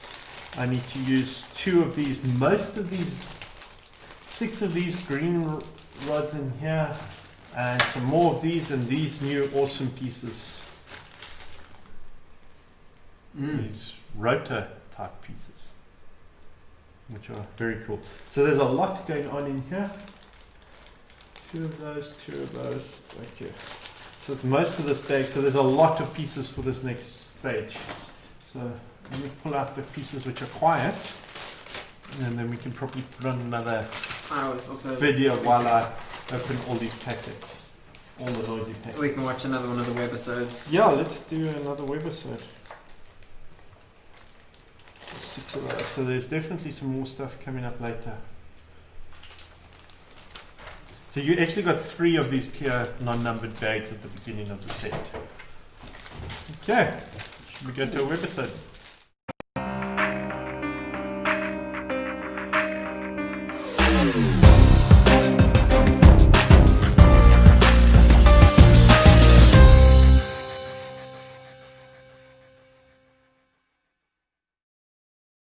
The Lamborghini V12 engine is a big one, and it is also big in Lego Technic. We actually have a lot of trouble to get the engine into the model, because we need the space underneath for the gearbox. So I actually have to redo the gearbox and make the gearbox flat, so you actually can have the V12 engine on top of it. We also need some of the space to do the suspension. It's very important to get the push rod system on the suspension in the front into this model also. But it's very tricky because you need to add a lot of elements to actually make that lever that pushes the suspension parts. But it's very important because it is part of these type of supercars that you have horizontal suspension, and that gives you the space to actually create the design you want on the wheel arches. But Uwe, he can actually show how it works on the inside the vehicle. I have another model here. You can see the suspension here, and also in the back. And you can also see it on this little model. You actually have it here. So the suspension will go up, and the suspension will take the power. So it's a very different build-up, but it's also very flat. And that's why you can actually add the design of the wheel arches. Yeah, it gives us lots more space to make the design of the car. And it works well. So, yeah.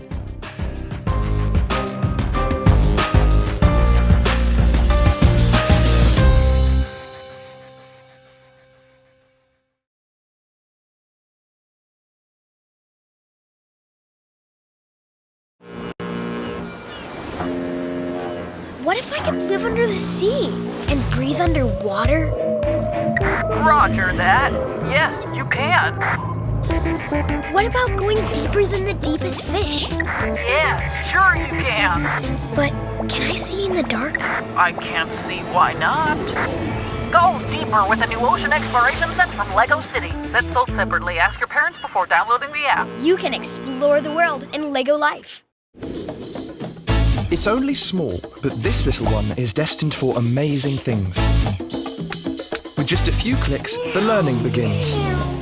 Inventions are born, problems are solved, and lifelong talents start taking shape. Yes, this little one is destined for amazing things. This little one will rebuild the world.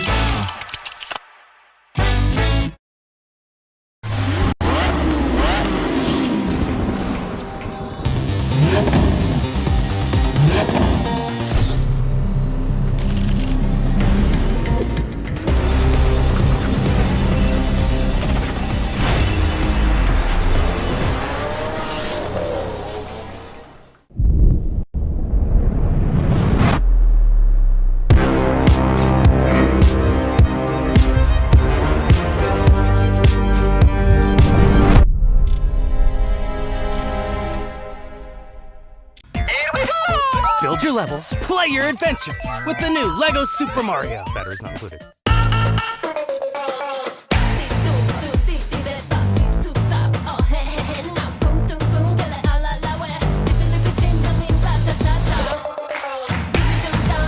Unleash your creativity. Dot your world. Okay, so I'm still sorting pieces, but I have at least opened all the bags, so the noise will just be parts rattling around while I try and spread them out a little bit in the tray. And you're trying to work out how... In front of the green bar, so that that hook piece goes on the green bar. There we go. Perfect, thank you.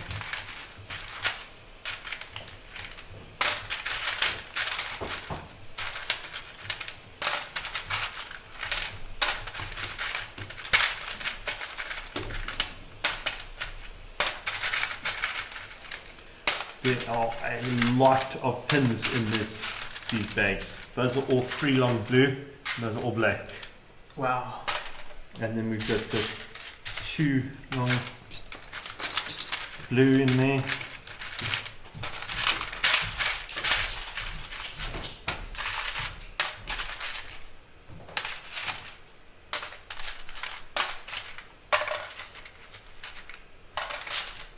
Yeah, we've got a couple of really bright green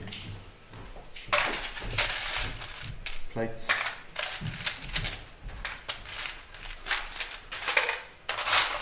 Curious to see where they're going. With? The green, where the green plates are going. Oh yeah. Those. Whether they're going to be super visible or... I'm hoping not. Yeah.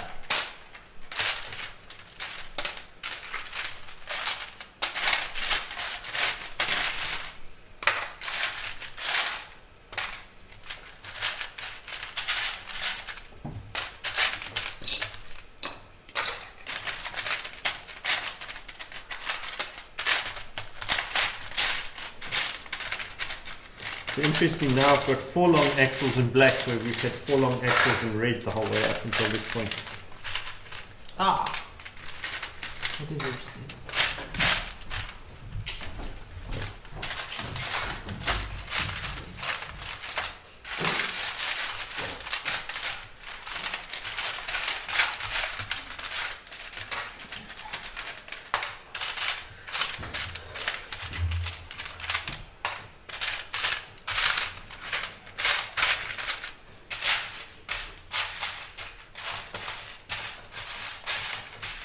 Trying to get a basic feel for what's in this. There's a lot of pieces there.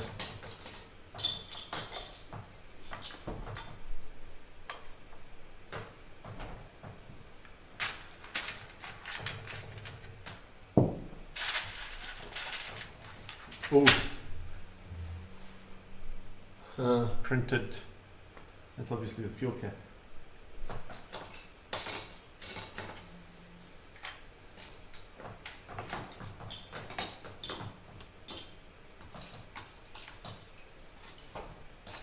And I love the fact that we do get some of the old school beams in with it. But they haven't actually totally ditched them. That for me is really clever and really good as they go.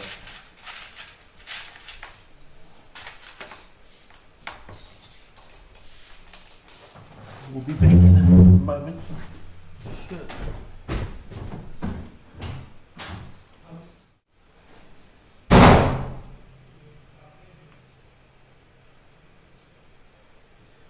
Okay, I'm going to use this opportunity to try and do some more catching up.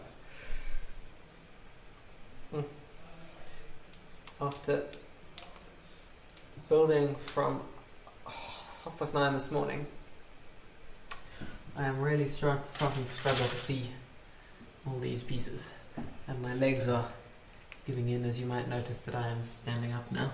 Let's try and stretch my legs a bit. Yeah.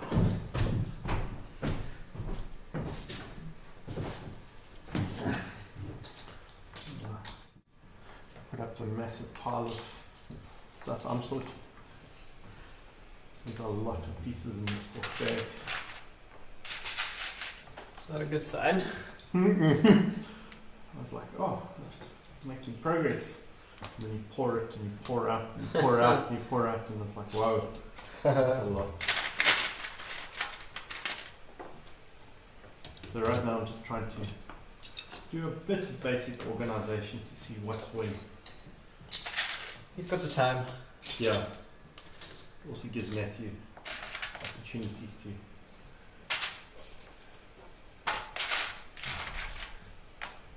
What page are you on?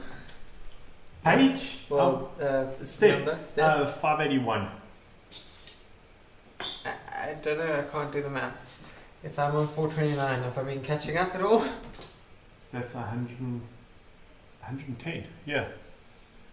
What- At one stage you were 150 behind. What did you say? 4? 5? 81. No, I'm on 429. Oh, 429. So still 150. Yeah, so it's basically the same.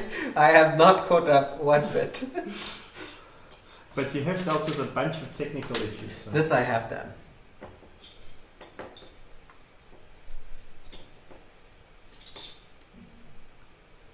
This is true. And it's thanks to all of Matthew's effort that we have the stream working. Working on day 2. Yeah, it worked yesterday. It wasn't great, but it did work. Yeah, this is. Video went out. Yeah. Audio went out. Neither in great quality, but they did. Today we are working much better. Yeah, we're a lot happier with it today. Yeah.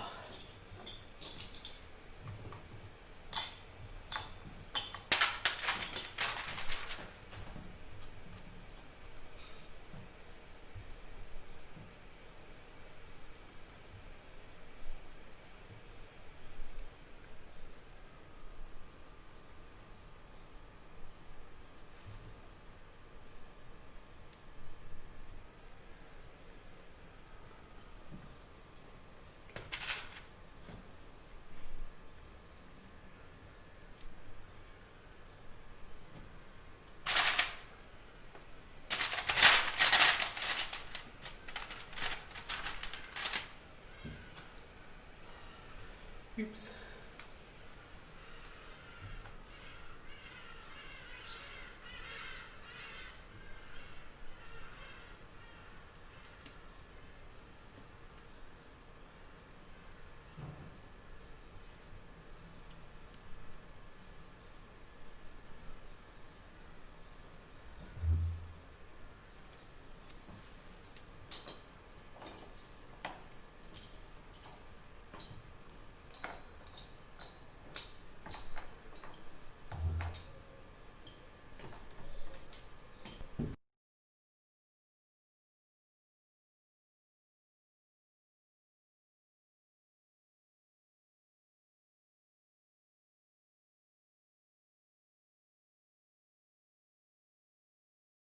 Sure. Everything else is multiples of, but there's one of those. We're in the center. Yeah. The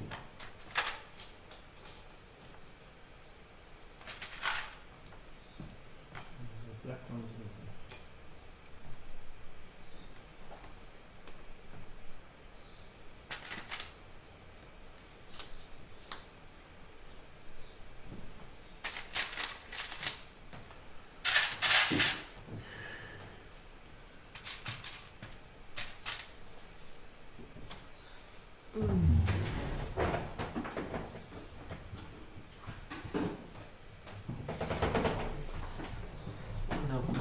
starting to give in.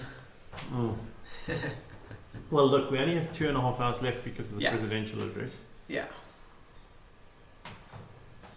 So yeah, I think we can push through for that. I agree. But I don't know that. Is the Facebook stream still working? It says it is on here, and we have 2 viewers. Yeah, maybe it was just my side had died. Yeah, it is still up. And YouTube is still live. Okay.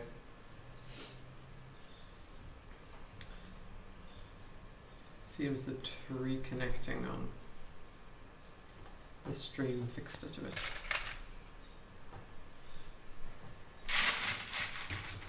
Just going to move this out the way for a bit. I don't actually know where to.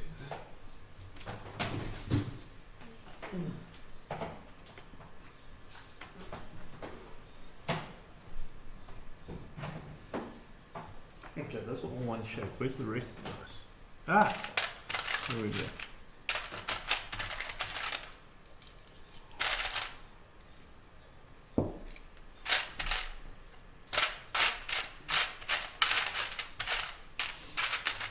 Okay, now I have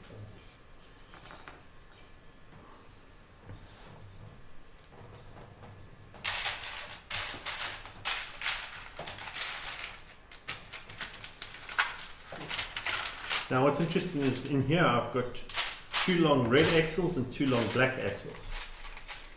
I don't know why they didn't just go all one color now. That is interesting.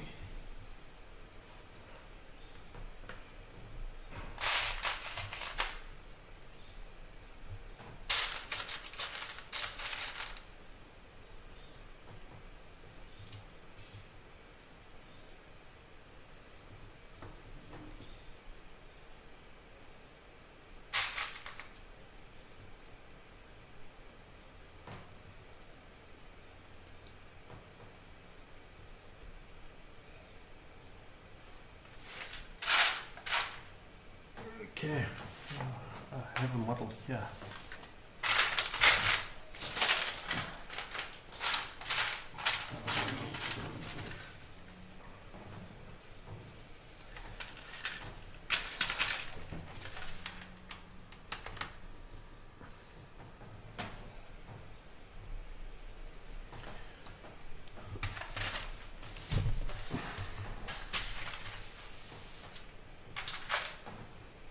I started building a rear part of the rear diffuser.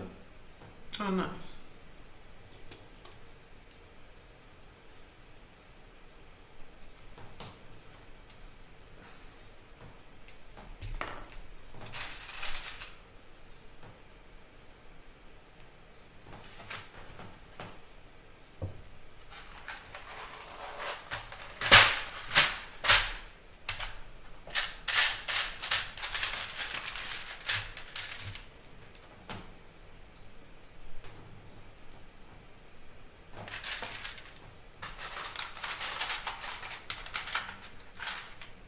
So now for some really crazy questions. Money object, would you buy a car like this in real life? Ooh.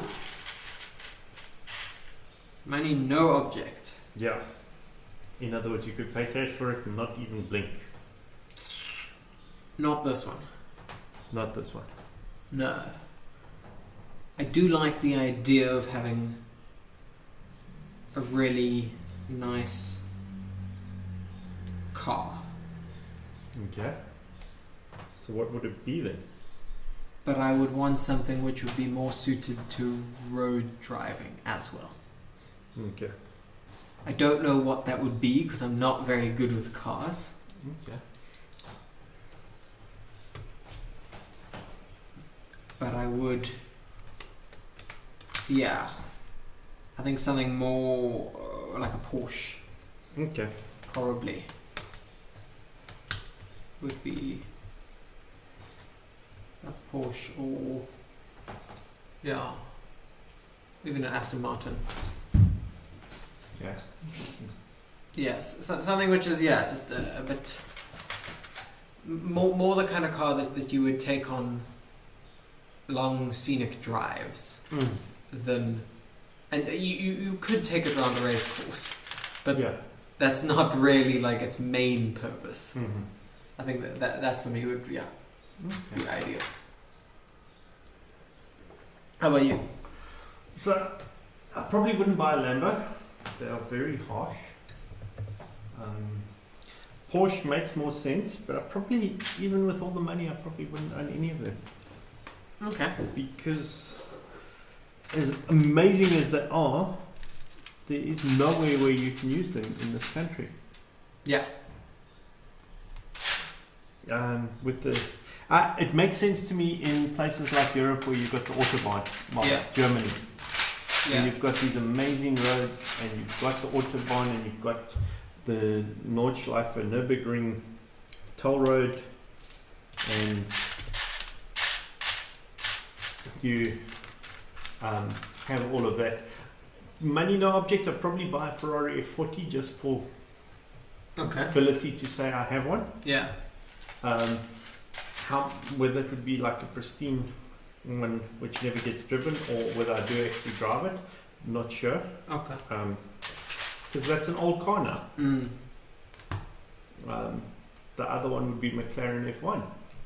Also a super old car.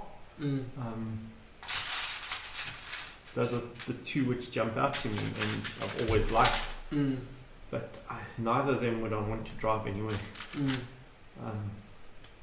Yes, if I had sufficient money, I would probably buy a car for the racetrack. But then, should you not be buying one of the Ferrari Challenge cars, where it's actually designed purely to go on the racetrack? It's not even road legal. Yeah. And that's what my debate would be, because, as I say, in our country, there's no way. Yeah. Well, I suppose for me, it's very similar to that, but yes, you could use a car on the racetrack, but realistically, would you? In what time? But if you've got that much money, time maybe no longer. This is true, but at the same time, I think there are more enjoyable things to do with your time than race around the same racetrack, personally.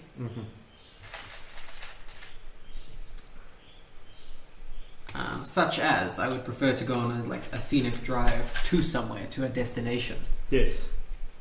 And then a pure hardcore sports car is not that you want a Grand Tourer more. Exactly. Which is where the Aston starts to make a lot more sense. Yeah.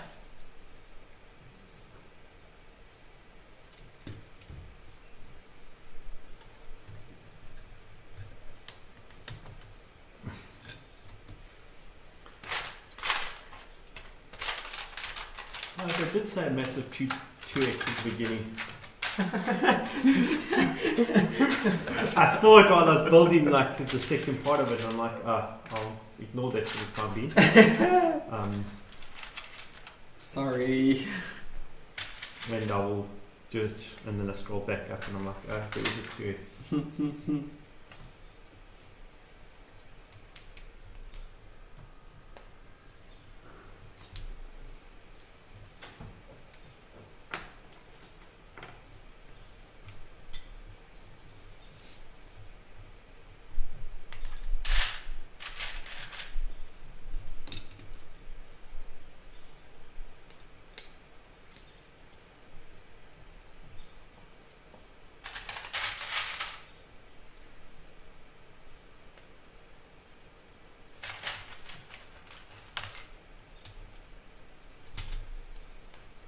Built the seat already. You should know how they clip together.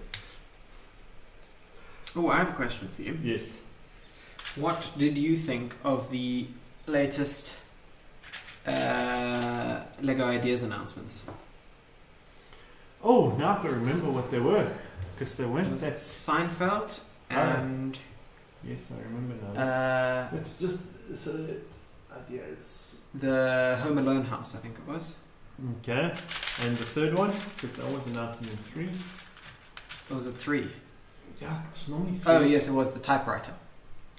Oh yes. So look at me remembering that. Well done, because I just got the Ideas website up, Okay. No, I've surprised myself for remembering that. I'm going to quickly pull up the blog. I want to look at the pictures. See all. So, I enjoy. So let's clarify. I have the DeLorean. I have the Big Bang Theory. I have the Friends set. Yep. I have the Doctor Who set. I have the TV, the Flintstones. Yeah. Even the Mouse, the early Mickey Minnie. Yeah. House. Steamboat Willie, that was what it was called. Yeah. So I have all of those sets. So this is the third 2019 results? Yes. No, yes, this is it. So Home Alone, probably not going to buy it. No. To be totally honest with you. Unless it's absolutely amazing. Yeah. I'm not convinced that there's enough fans for. It obviously got 10,000 votes, but I'm not convinced that there's enough fans of it. Mm-hmm. Typewriter, that's cool. I like it. Depends what functionality it actually ends up with. Yeah. If it sort of works like the piano, that's cool.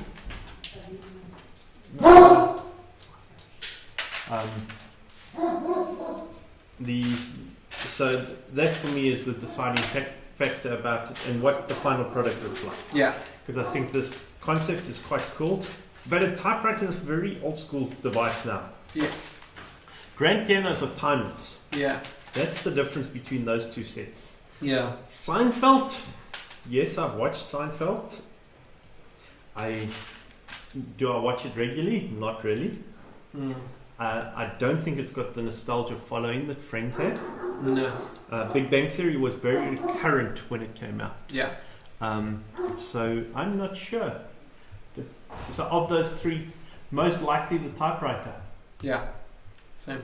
But I'm not convinced I'm going to buy any of the others. Yeah. So that's just my. Yeah. No, I've had very similar feelings. I mean, I haven't watched Seinfeld at all.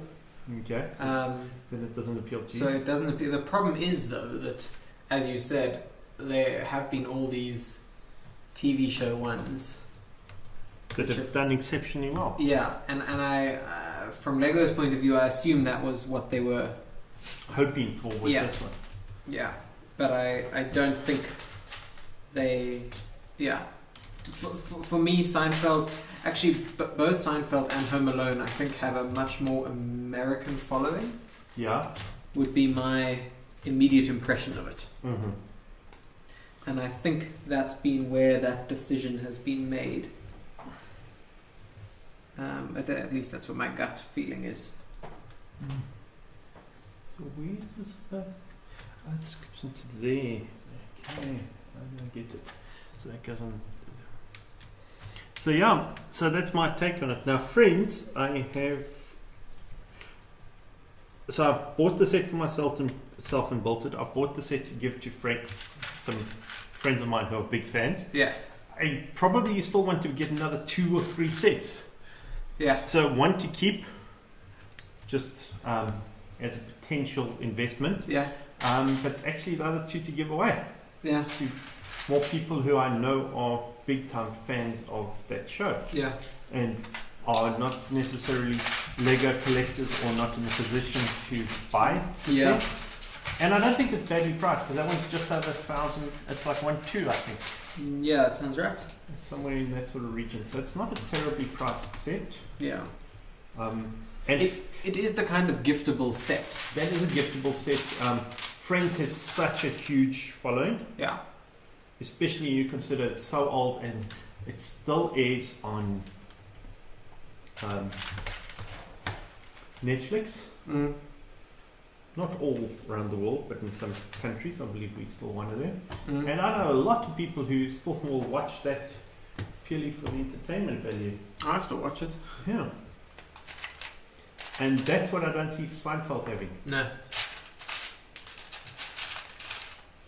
So that's- but also I don't know if it maybe has that sort of following in the US. Yeah, but so Friends is a US thing, but it's a global thing. It's sold out everywhere. Yes, but it's launched. that's what I'm meaning is Friends has kind of permeated the global market. Yes. But I don't know, possibly Seinfeld is very popular in the States and Yeah. hasn't... Yeah, but so look at it. So the Friends thing, Kit, how difficult has it been to keep in stock? Yep, we cannot get enough. Yeah, that speaks volumes to me about the demand. Yeah. For it. So, like as I said, I wanted 2 more. I would have bought from you guys, but you didn't have any in stock when I see there are some now. I need to. Yeah, I think some just arrived. Yeah. If anyone's in the market and wants to beat Alan to it. Yeah, please go ahead. I'll get the next one.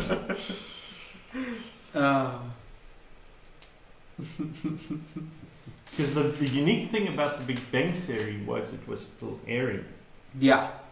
Now the one which was a bit of a flop, I know, is Doctor Who. Relatively speaking. I know it was, but that is one of my favourite ideas sets. Oh yeah, totally. But you love the show. I love the show. Yes, but that is a very niche market. That's very absolutely British. It is incredibly British. Yes. I am a long-time Doctor Who fan from Classic. Even. Yes. Yeah. I was introduced to it as a child. Mm. So yeah, I think I've got 6 of those. Yeah. That's crazy. Yeah. I would have actually loved to see a bit more done with it, I must be honest. Yeah. It was a little bit small. Mm-hmm. But I liked the number of characters that it came with. Yeah, and they were relevant characters at the time. Yeah. And I liked the fact that in the Dimensions range you could get another Doctor. Yes, yeah. And another dress up of the Doctor with a very small TARDIS and a K9. And then there was also the Cybermen, which came in there.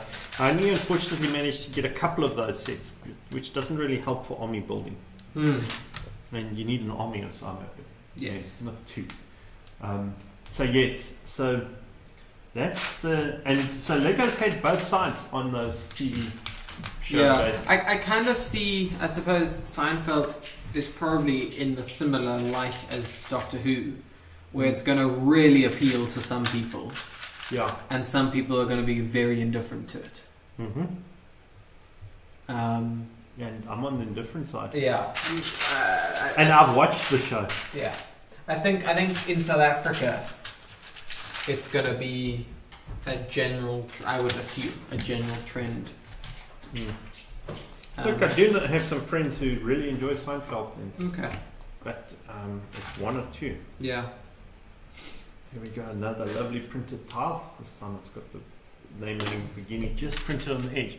Now will it even focus? So it's upside down here where I'm pointing it out, but it's on the edge of a 2x2 tile. Oh wow. When they can print like that, why can't they print every piece? Yeah.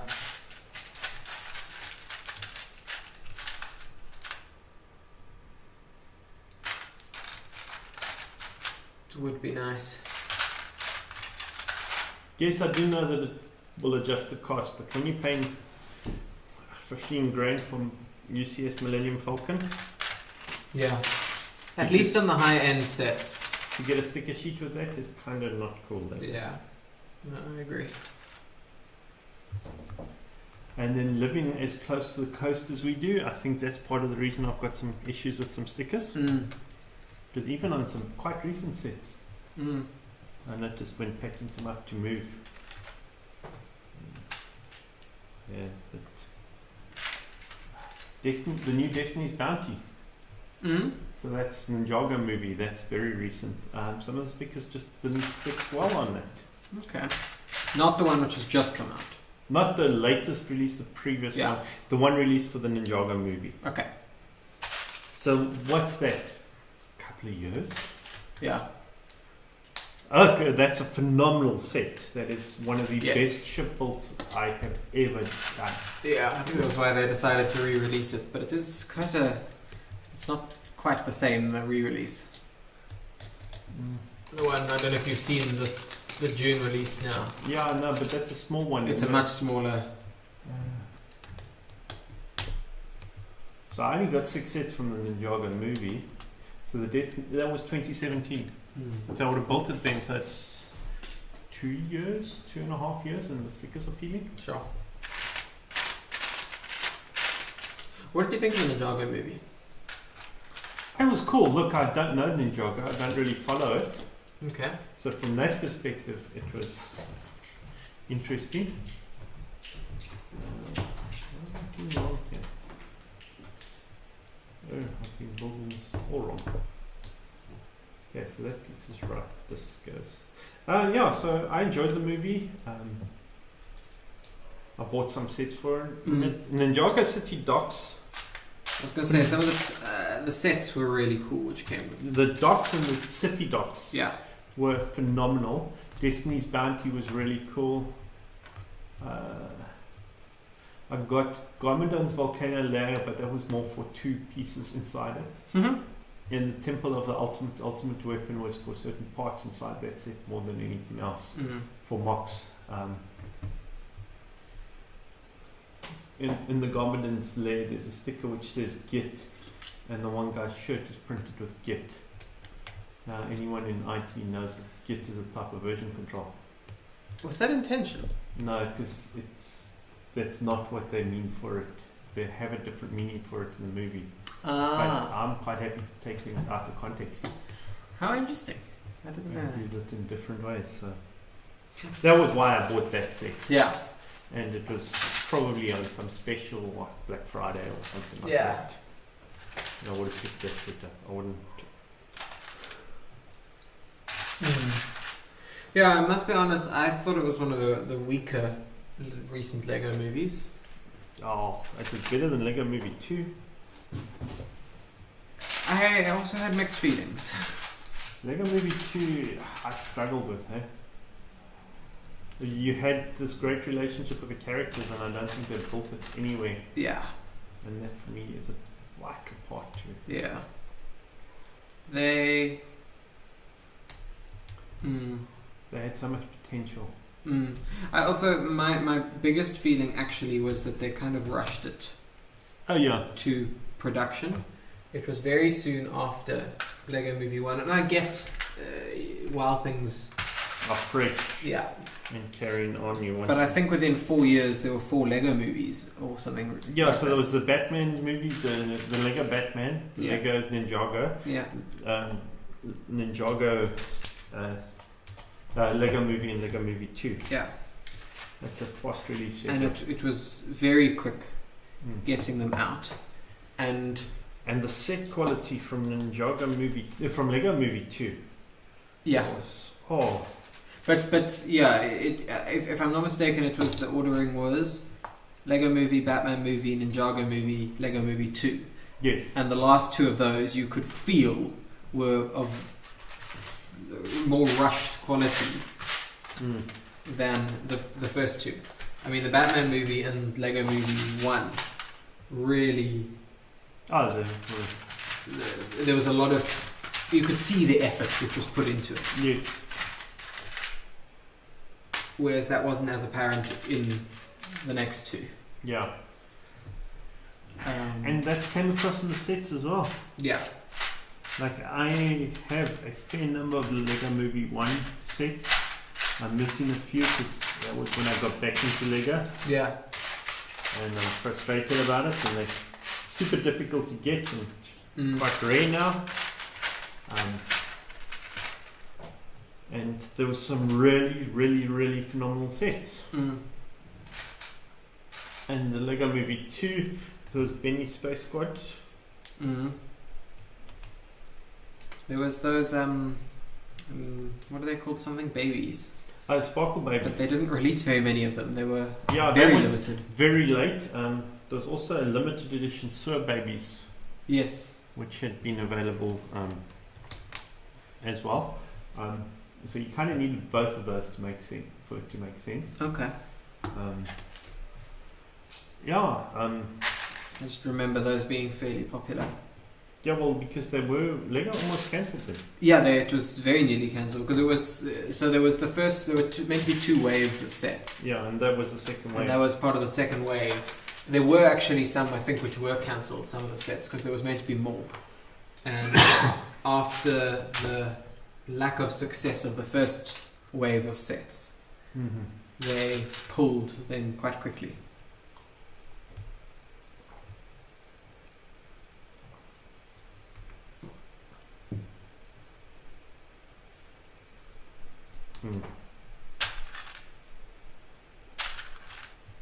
So I hope you're actually taking the time to drink the coffee. Oh, I've drunk it already. Okay, cool. I was going to say the glass does keep it warm for a while, but not too long. I can't see it from where I'm sitting, so. I have finished that. Okay.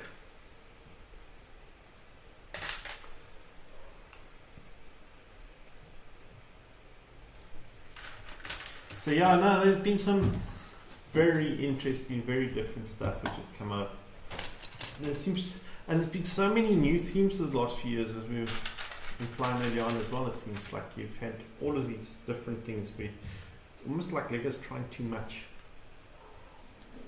Because you've got Hidden Side, you've got so you have Nexo Nights that disappeared. Yeah. All the movie tie-in sets. There's rumours about now. I think it's been delayed because the movie's been delayed, but there's a whole Ghostbusters series supposed to be coming. Ooh. For the new Ghostbusters movie. I know Minions, 3 of the sets were delayed until next year because the movie was delayed. 2 of them have come out. Yes. But the other 3 were delayed till January. So there's a whole nother theme again. So you've got Minions, you've got we've got Mario coming now. Yeah. We've got Dots is launched. Yeah. Dots has been going very successfully. Yeah, it's a different concept. No, it's not, and this is what's confusing. They did the jewelry line before. Yes, it's Clickets. Clickets just and rebranded. Clickets failed. It was one of the worst-selling themes, and Dots reminds me so much of Clickets that they have somehow managed to. Different generations. Yeah, I think obviously it was just the wrong timing that they launched Clickets, because Dots. I mean, I liked both of them because I thought they both had great potential, but people have seen a lot in. But did Clickets have like the bags, the blind bags of pieces like? No. So that is one difference. And that's a huge difference. Yeah. Out of the whole series, that's what I've debated. I haven't bought any, but I have debated buying some. Just to get those cool printed pieces, and they're very reasonably priced. Yeah. So there's that aspect. Yeah, the only thing is that I don't particularly like about it is that they're doing it in series. So Series 2 is now out, so you have to get the Series 2 bag. There are very few Series 1 bags left. Yeah, but I can't get them anymore. That's Mixels all over again. Yeah. There's another theme. Oh, there's another theme which was around for a fair while. Eh? Yeah. We actually have every Mixels. That's cool. I have one colour of one, so the 3 are one. Mostly towards the end, bought the parts. So it was like, okay, they're discontinuing it now. They're selling slowly. We decided to keep one of each. They're quite fun. Okay, now you've said you've got the complete collection of CMFs. Yes. Does that include Unikitty? Yes. Okay. I think. Should do. Okay, so you got the Unikitty range in there as well. I think we're just missing a few of the soccer players. Which were not easy to feel. Which were not easy to feel or get. Yeah, well, get was one problem because they didn't come to the country. But also feeling them out, if you got a whole box, you have to open the bags because most of them were the same. Yeah. There's actual different printing on. Yeah.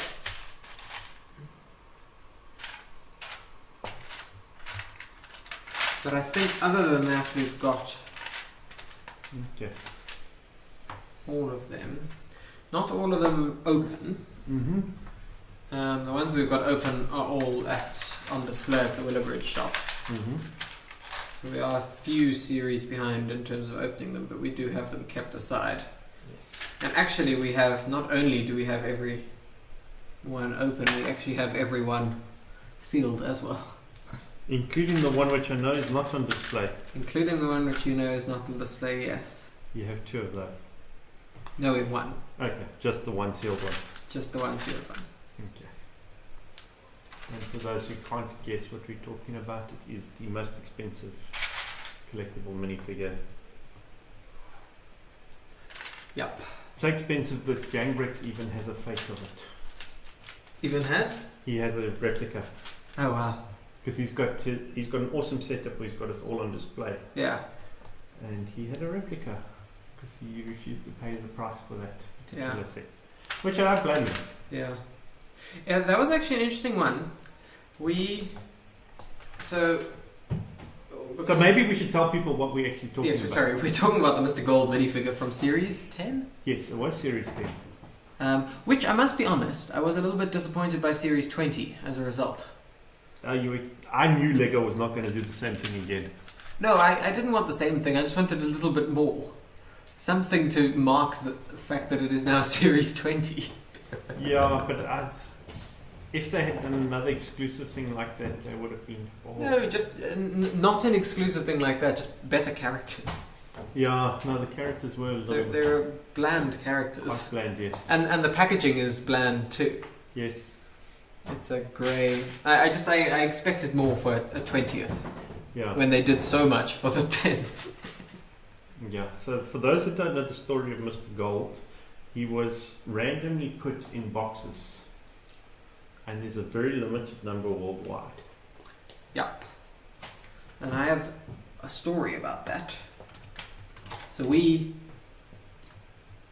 because of the fact that he was randomly put in boxes, as we have mentioned already before, we feel out all the minifigures before we sell them, because then we can offer customers the exact minifigures that they want. I cannot work out where this is.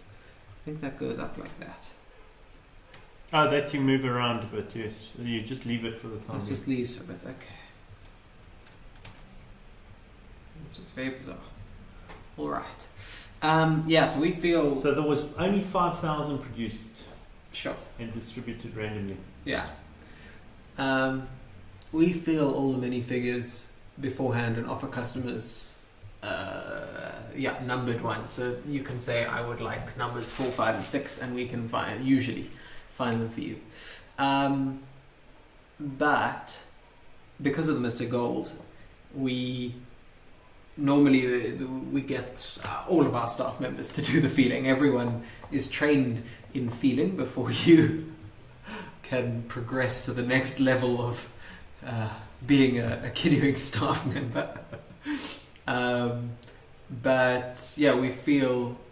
We decided, actually it was my mother who said she's feeling every single one herself, to make sure that if we did find a Mr. Gold, that it would be kept safe, so to speak. And we had quite an interesting time with it, because we got in hundreds of case packs of that. So that's thousands of minifigures. Yeah, there's 60 in a box. Yeah. I'm trying to remember exactly how many, but I would reckon it would be between 5,000 and 6,000 minifigures, at least, which we got of that range, possibly even more, and felt every single one. And for probably the first 4,000 of those 6,000, A, didn't find a single Mr. Gold, but B, found 2 or 3 boxes which were short one minifigure. But there were only 59 in a box. Oh. And this was delivered straight to us, unsealed, supposedly. Sealed, you mean? Sealed. Unsealed, unbroken. but that they were only 59 in a box. Mm-hmm. And that, we were very curious about that, and we were starting to question whether somewhere up in the supply chain. Yeah, because there's a long supply chain to get to the bottom of Africa. Absolutely, and somewhere up in the supply chain, someone was actually feeling these minifigures too. Because just with the volumes that we were getting, we were sure that we would find at least one. And then because there were 2 or 3 of these boxes which had this, the conspiracy theorists in us said someone is doing something. But then right towards the end, just by chance, there was one felt, and it has been confirmed. I think your mother said it was like the second last box or something? Yeah, it was like when you're looking through something and it's the very last thing that you look for. If you're trying to find your keys, it's the very last place you look for your keys that you find. So, yeah, that was the story of that.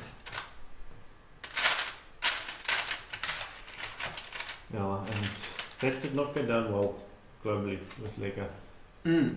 Because, as we've mentioned earlier, they're not a fan of this aftermarket where parts become super expensive really quickly. Yeah. And when they only released 5,000 of a figure worldwide, the prices for him, Brixhead gives us indicated price. Yeah. So according to people who've captured the collections of Brixhead, 583 people own the set. Okay, so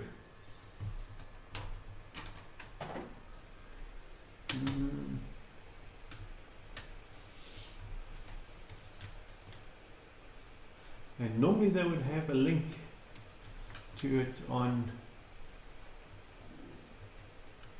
like Bricklink with prices, but it's so rare they don't even have that. Sure.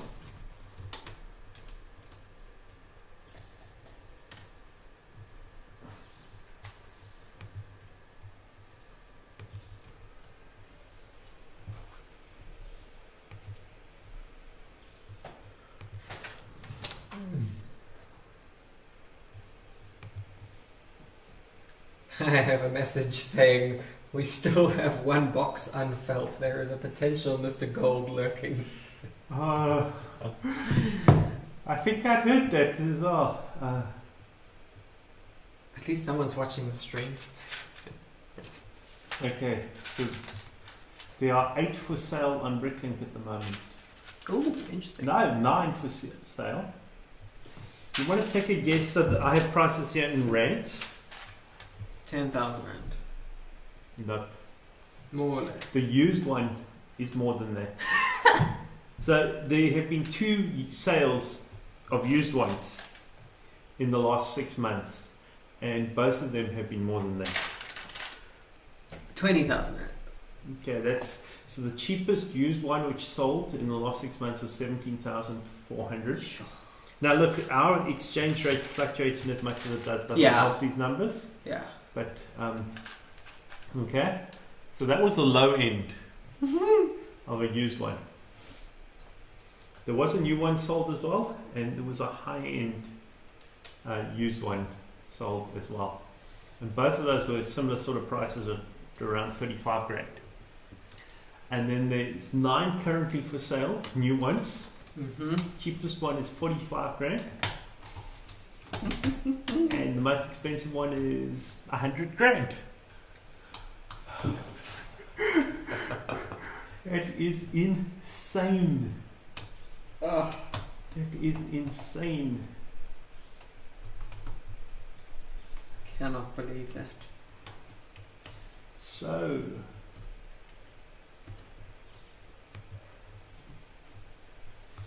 wow, I just noticed on Brexit the 18 plus is now a theme.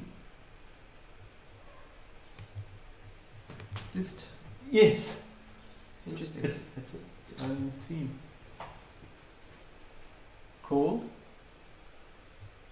18 plus. Just called that. Wow. What sets are in it? I'll have a look now. Sorry, I'm just looking for the other part which is for sale. So in Lombardia, Italy, there is a mint in seal box Lego Technic 42113 Boeing Osprey. Little scratch on left corner. See pick. €3,500, 72 grand. That is crazy. Yeah. So in the 18 plus category so it's tagged as 18 plus, it's not actually a theme. Okay. But it comes up on the browse menu as new for 2020. So it's Haunted House, Crocodile Locomotive, White House. Yeah. I didn't realise that had been tagged as that. And I'm actually I've got the old White House. Yeah, and I have most of the architecture, and I did not buy this new one. It seemed like a weird set to re-release. The scale, so it's there's complaints about the proportions. Yes, the old one was just the centre of the building. This one's got a whole bunch more. Yeah. But there's a lot of complaints about it. The grand piano's in there, the 4 arts, the Sián we're building, the Mickey and Minnie buildable figures, the Nintendo Entertainment System, TIE Fighter Pilot, A-Wing Starfighter, Stormtrooper, Boba Fett, Bespin Duel, which is a Star Wars set coming out later, and the Iron Man helmet. Okay. So, what do you think of that Iron Man helmet? I don't know about it. I'm going to do something because it's quite cool. Shut that. I think maybe it's better. Yeah. I watched a review of it where one guy built it, and he said it looks impressive at the end. I don't know. I'm not a big enough Iron Man fan to get it. Okay. No, I'm just I was wondering. So I think it's if you were an Iron Man fan, or if would it be probably would get it then. Okay. Look, I got the Star Wars ones. I've only built one of them. They asked. I knew before I actually ordered them that they were smaller than what it seems like from the box. Yes. And so that's always a disappointment. I've heard that the fact that the Iron Man has all the gold pieces makes it really look impressive. Okay. But yeah, I don't know. Okay. I presume, I actually haven't looked, but I presume it's the same scale as the... Yes. So, presumably, if they are successful, they're going to be quite a few more of these bust-like... Well, I think part of what drove that was the Comic-Con exclusive... Yes. There was the red Sith Trooper, I think it was, and then a Darth Vader helmet as well. Yeah, that's what triggered this whole range. Yeah. So yeah. So once again, Lego seems like they're putting out lots of different feelers for different themes at the moment. And new potential lines. Because there's also the small artwork ones. Sketches. Yeah, sketches. Unfortunately, they're an exclusive like the Brickheads. So Brickhead's always all exclusive now? No. Some of them are. So the seasonal ones are. Okay. Definitely. Yes. And there aren't much more which are being released at the moment, so that's why it kind of is. But we did get the Mandalorian and the Child, which was nice. Why is that released now? No, that's for release. Yeah, it was launched now, and I think they've just arrived in stock. Okay, because when I was in there, I didn't see them in the shop. Yeah, I think they arrived on this last week. Okay.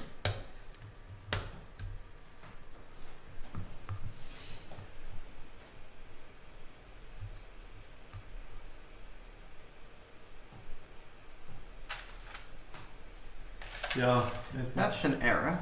What? Step number 478. Now, luckily, that's just near the end. 478. Yeah. It says do 2 times. Yeah, one on the top and one on the bottom. Yeah. You can't do that 2 times because the one's the other way around and they're not invertible. Yes, they are. Yes, your molding mark is inverted. Okay, if you invert it on this axis, it is. Yes. Okay. All right. That's like, hey.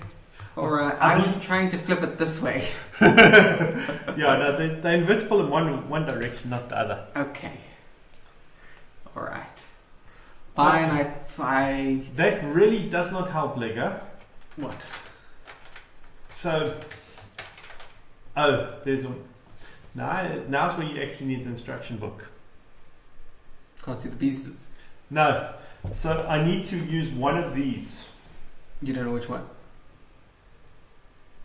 And there's a 1-to-1.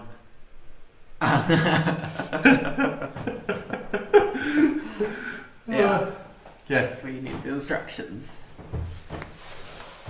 And I'm going to put on your full thing so we can see you doing this.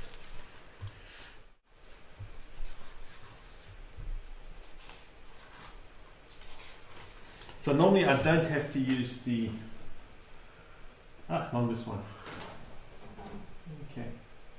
So on the computer screen, it's actually about so much longer. So there's about an X, so it goes to about there. So I can't use the computer screen. But yes, I needed to check this because for this particular one, I have 3 different lengths of these green hoses in this box. Oh, wow. Okay, Yeah, so you definitely need to check that. So needed to check the length. Yeah. To make sure I have the right one. Yeah.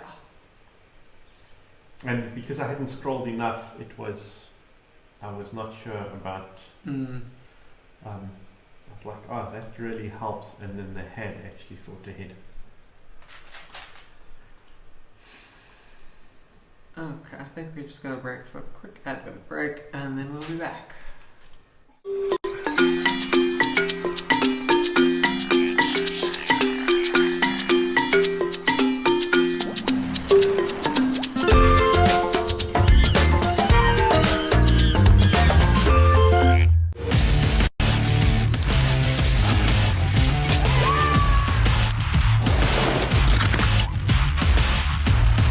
Build for real, play for real with Lego Technic. Batteries not included. Each set sold separately. Ask a parent before going online. With Lego Harry Potter, there is new magic to discover at Hogwarts. Old friends to see and hidden places to reveal. New spells to learn and secret spots where you require them. Outside, there are surprises to discover, small and incredible. When you bring home the magic of Lego Harry Potter. Each set sold separately. Okay, let's check the audio is still working. Yeah, it is. Not sure what went wrong earlier. And we are still live on all the channels, so that's good.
again.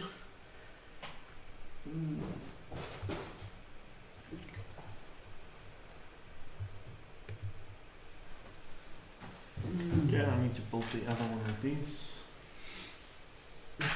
Are you a collector of advent calendars? Star Wars, yes. Star Wars ones. But I don't have some of the early ones. Okay. No, I'm just thinking about what's coming up release-wise. So, yeah, I did mention to the guys at Palmyra that I did want one, but I don't think I gave them the number. Okay. Put it on back order. Yeah, I normally get 2 of the Star Wars ones. Yeah. And build one immediately. I don't wait until build up till Christmas. My word. I've normally watched a review somewhere and know exactly what's in it. So I don't even open...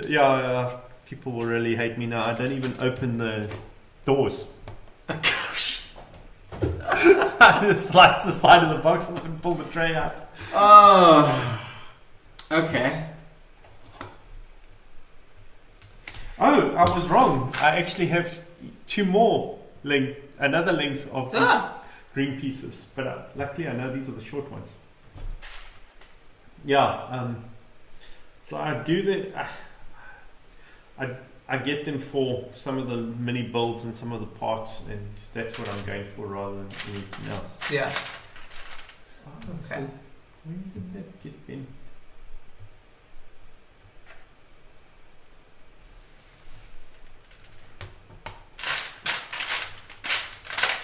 Have you seen this year's one yet? Yeah, so there was an official announcement, I think. The Star Wars one seems to have been announced because it is on Lego's website. So it's in the catalogue, by the way. Hmm? All 4 of them? Yes, they are in the catalogue, but they haven't... What team do they fall under? They actually go under the sub-teams. Yes. Star Wars. Yeah, it's under Star Wars, yeah. The other 3, we only list on our website once Lego lists on theirs. And they haven't. Yeah, so Brixton's Brixton's got a picture of all the Star Wars stuff. So I'm yeah. right No, that one Lego listed a while ago. So yeah, it's interesting.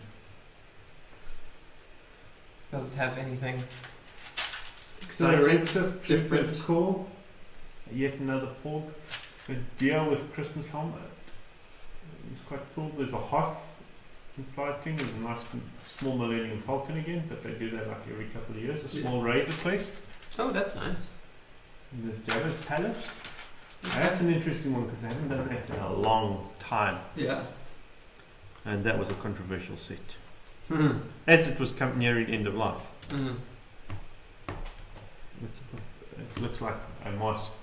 There's also, that's a ship they've never done. You know the droid control ship? The like almost U-shaped one with the central thing? Yeah. They've never built one of those. Like even at this scale they get this power generator right for Hoth. It's got 4 discs. They only got it wrong in the Ultimate Collector series. Even the playset has it correct. Well, probably after they got it wrong, they were like, we'll never make this mistake again. So interesting, the other thing which I find quite interesting is the fact that they've re-released the Death Star Final Duel so close to its original release.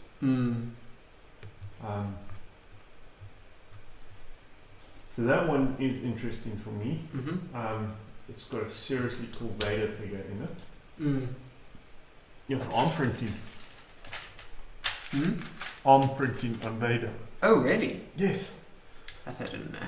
Yeah, but it seems like we're getting the same figure in the Bespin Duel. In the Cloud City Duel, what they call it?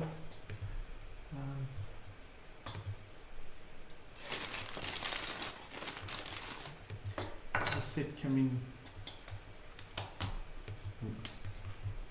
Yeah, it's called Bespin Duel. It's the flight Vader versus Luke where he tells him, I am your father, that scene. Yes, yeah. So I don't know when that's being... I think that's been released with the... And I don't know if we'll see it, unfortunately.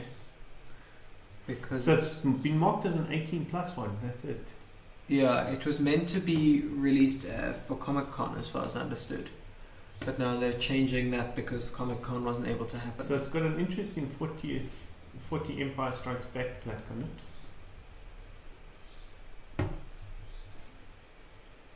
Yeah. I don't know. I'm interested to see that one because I must admit the last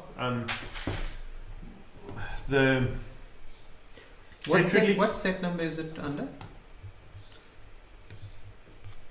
Just out of curiosity. 75.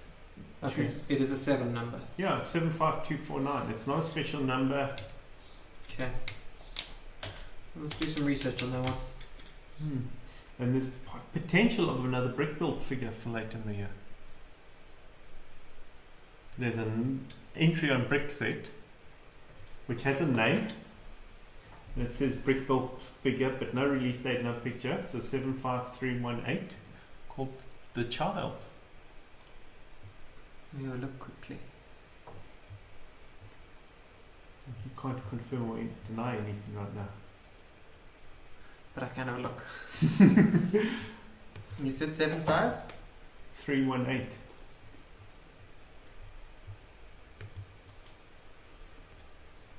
Okay, it's not there. Let's check. And then while you're looking, you might as well see if 75294 is there. 75318 and 79294. 75294. Yeah. Okay, neither of them on that one, and let's check this one.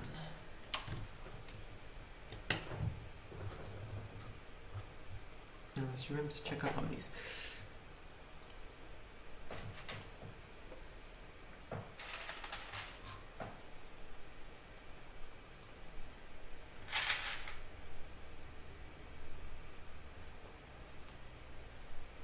So I find it quite interesting that Brick Set has that up. They normally don't. They normally would just have a placeholder for part number. Yeah. With no description and not as many tags. You said 75298. 294. So 294. And 318. 318. Let's mix the two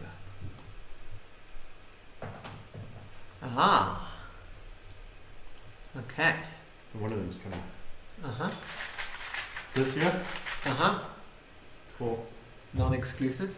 The Bespin. 318. Is that the 318 is the buildable figure. 318 is coming. Is the child. Okay, so that is coming later this year.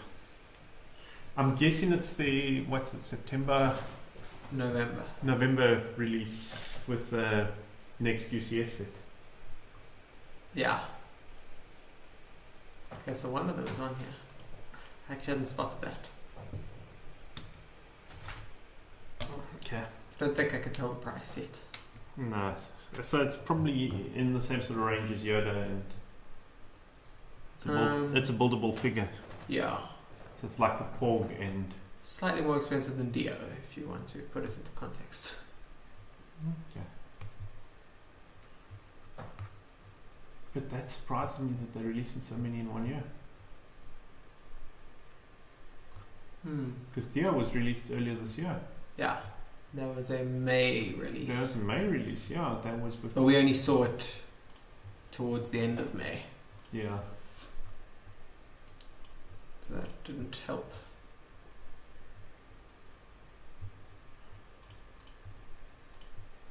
Okay.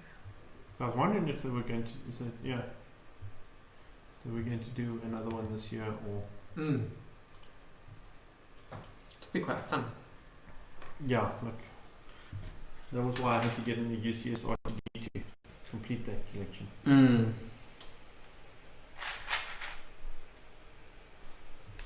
This is true.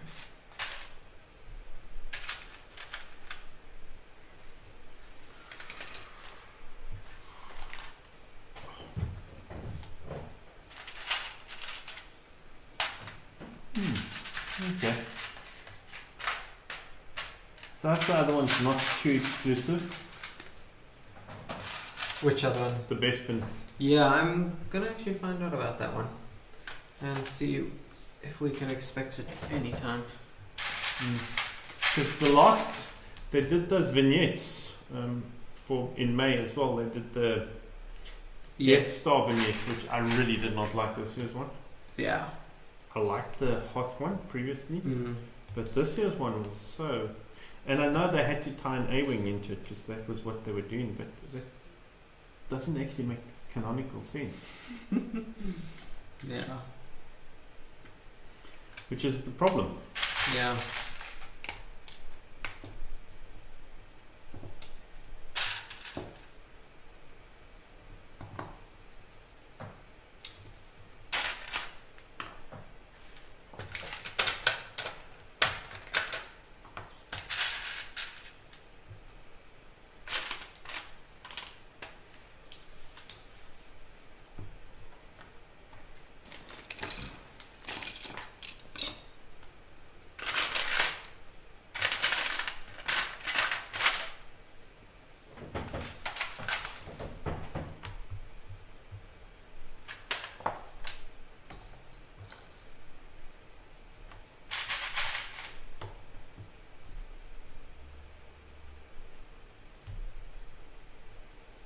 I have two different figures showing on how many people are watching. One is telling me that we have 6 and the other is telling me that we have 3. You want another number for it? What's on Facebook? 5. Yeah, no. I've got 5 here on Facebook on the one side, but then on the other side it says there are a total of 3 people watching. And YouTube popped up and said 0 people watching, and then my stream started. So. Oh yeah, I've got 0 on YouTube and 1 on Twitch. But I have YouTube open, running. Okay. It's just the tab is muted. So. Yeah. I wonder if YouTube automatically recognizes that you're not actually watching it.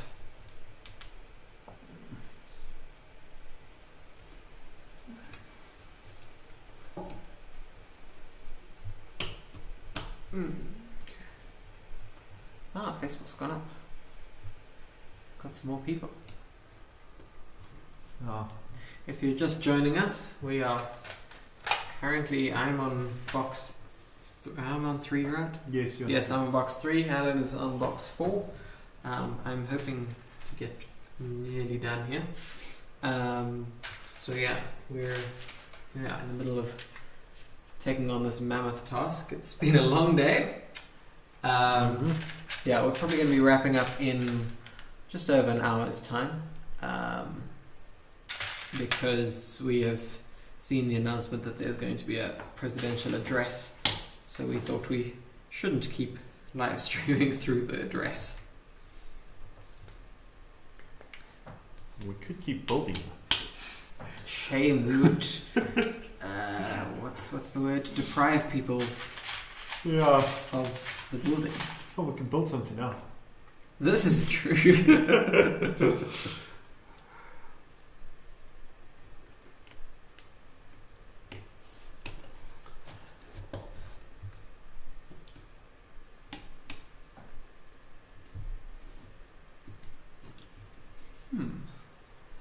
looks very strange.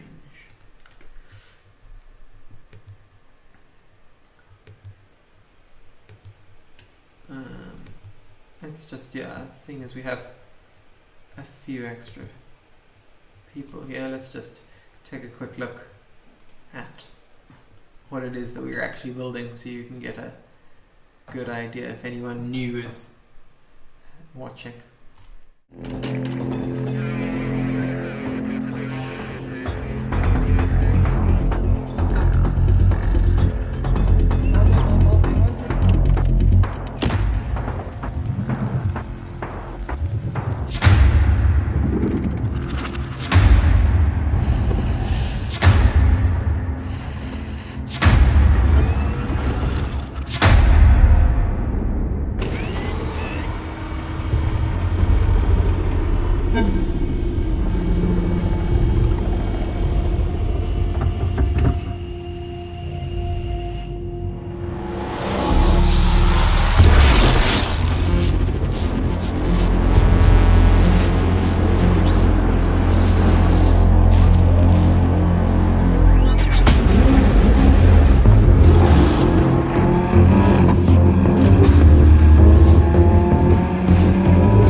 yeah, there you have it, and this is where I've managed to get to so far. Probably there we go. I'm just busy at trying to attach this one side of the car. It has become a very big car. And I'm actually struggling to get that like as many pins as they could possibly to put it on, they used. Yeah. It's like, wow. This is quite something. Okay. That seems to... You've done the other side already though. So. I have done the other side. The other side felt easier. So yeah. There we go. Am I facing the right direction? Let me face it that way. Yeah, thank you. I need to show you this. I'm going to do the whole next step. Okay, let me put you on there. Camera. Let's do this quickly. There we go. So I've just built this structure here, and I currently am holding it as it is oriented in step 684. So I'm going to do step 685 for everyone. That is it. It's a rotation. An entire step to do a rotation. Yes, it makes sense because you need that to be able to clip it on. Oh no, my word. But that, yeah. Now, at other places, in the manual, we've had steps where you've got to push in 6 different pins almost in one step. And then we get another one where you do a whole rotation of parts. In one step. As one step. So beginning to put some bodywork onto this. What's been quite cool from my side is I have built the back end. So you can see the brake lights have appeared. And most of the diffusers. Very nice. So it is. This I think is one of the blue pieces people complain about. Yeah. Where it's clipping those green pieces together. And you can see blue and black alternating everywhere around here. So yeah. So yeah. That's looking very nice. It is solid. Okay, so so that completed 2 steps for me on camera.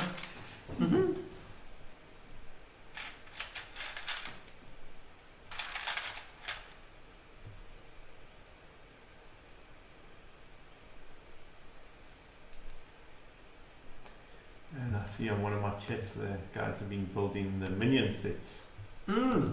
Have you got any of those? No, I haven't. Are you wanting any of those? I'm not sure. I'm not a big Minions fan.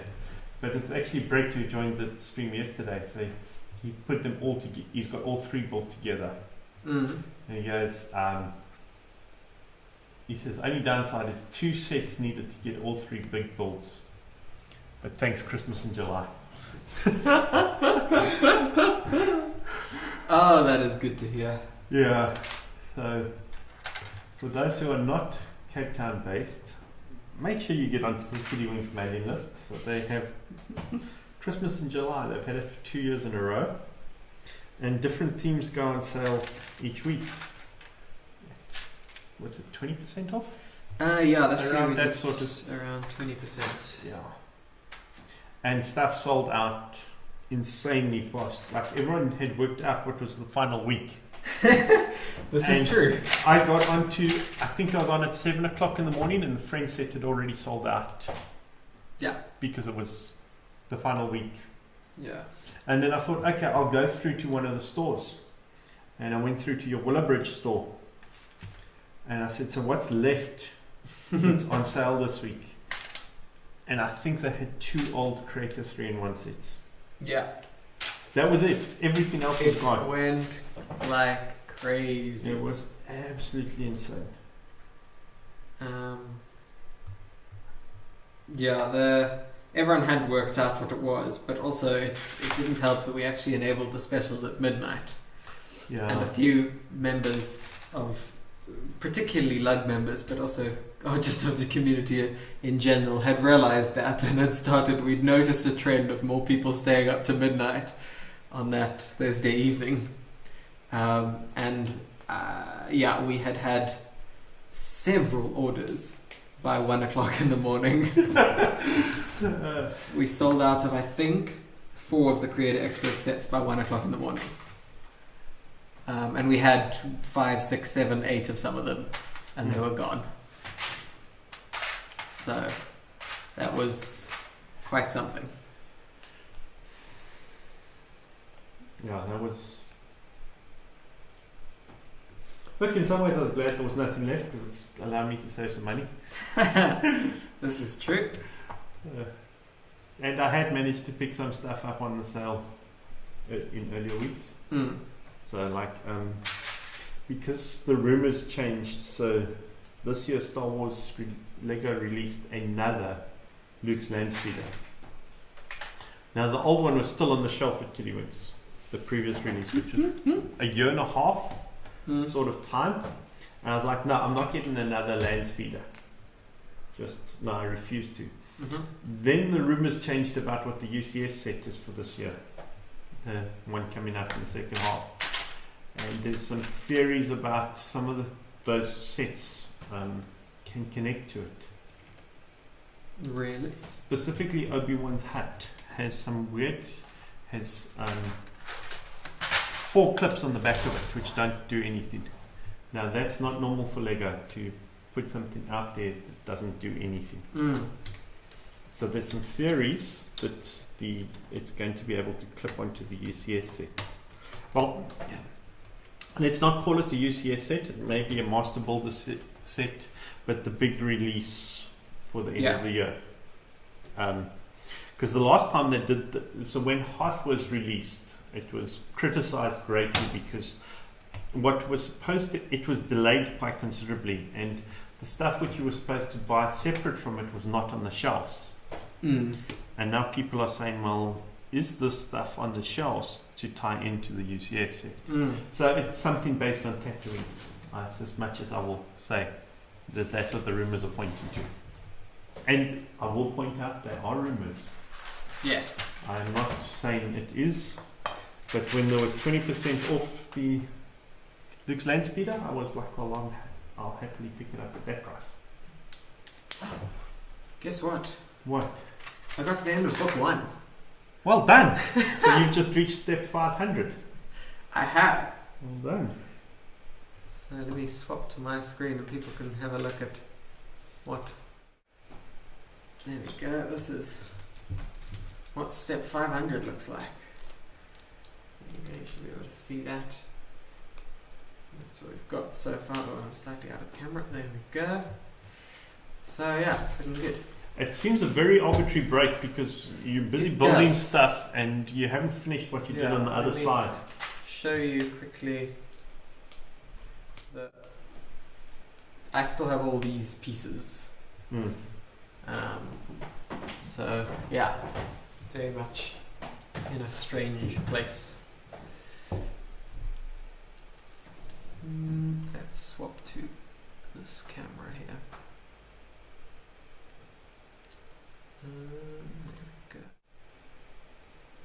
Okay, so right now, I'm just going to swap this around. I'm actually putting the wheel arch on at the back. That's quite a nice comparison of the two vehicles because they're in the same orientation at the moment. Yes. There you go. So that's trying to work out which angle, which way I need to be pulling these. Oh, that's too high. It's going to go into the... There we go. So beginning to get some good shape on the back end. It's a big hole for a wheel.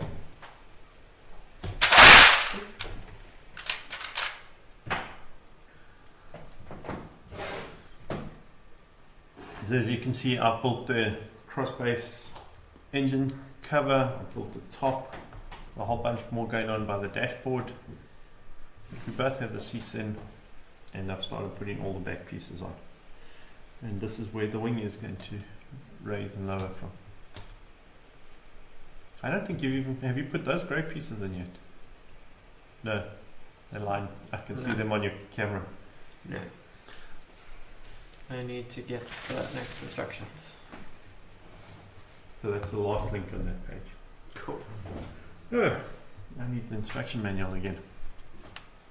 I need to find out what length this is on page 110. Yes.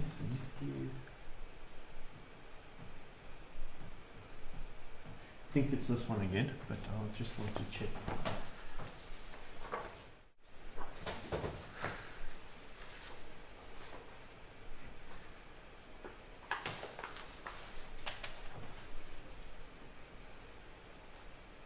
Yes, it is the long one.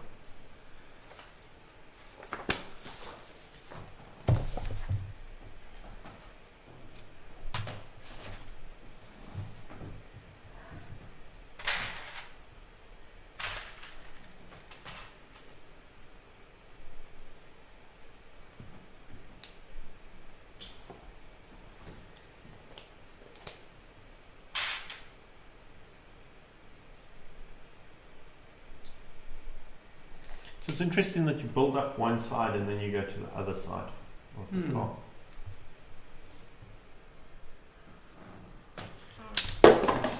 To load this next. Oops. I grabbed a piece which was not supposed to be a supporting piece. Oh, that's going to be fun to clip back in. Not too bad.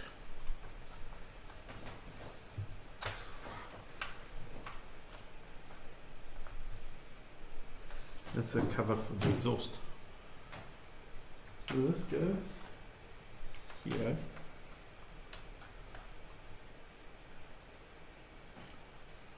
While Alan figures that one out and while I download the next instructions, we can take a quick look at a bit of the journey to designing this model.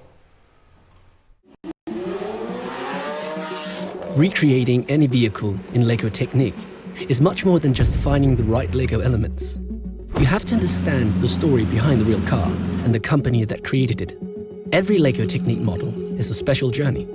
This is the story of our version of the Lamborghini Sián FKP 37. The first visit to the partner is always both exciting and intimidating. Meeting the people you'll be working with, wondering how open they'll be to sharing their knowledge. It was inspiring meeting the design team at Centro Stile, learning what makes a Lamborghini, understanding how all the new models take inspiration from the past, how the futuristic lines of the Sián can be traced back to the legendary Lamborghini Countach.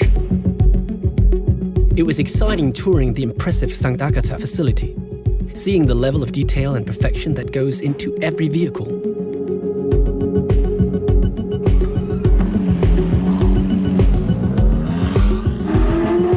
We returned to Billund with a lot of enthusiasm, but also some doubts. Could it be done? Could we reproduce the sharp lines and elegance of the Sián in LEGO Technique elements? The building began.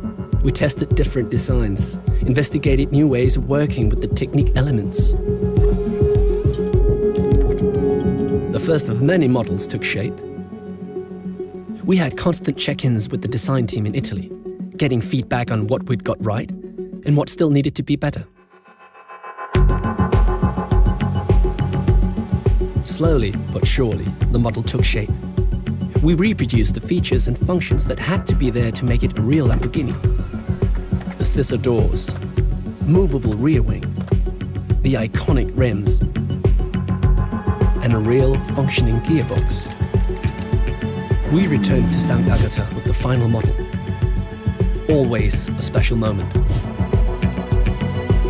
Have we done a good job? What would they say?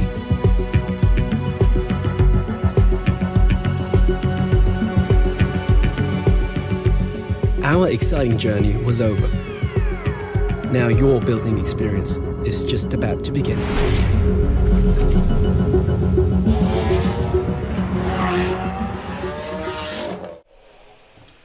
So there you have it. That's the journey to designing such a set. Managed to get the instructions loaded. Yeah, we've mentioned a few times, but I don't know who's watching and who isn't at the moment. But we're both using instructions from devices at the moment instead of using the booklets. One at the moment, I think, because the lighting is possibly easier to see when you've got a backlit screen, but also because purely from this practical of having enough space in front of us. Because I mean, let me swap over to my camera quickly, and you can see the full amount of space that I have here. I have the iPad with the instructions. I have the laptop running the stream. I've got that, and this massive model is all that's kind of fitting in here. So, yeah, quite limited that way, which means that we're both using devices, but it has actually been quite useful. Barring the few occasions when we have needed to check, as Alan has shown, the length of some of these pieces have been difficult to do on devices. So the interesting thing is, I think we actually have a similar amount of space to when we built in the stores as well. Actually, yeah, it's not like we. So this is a big dining room table, and we're sitting at opposite ends. Yeah.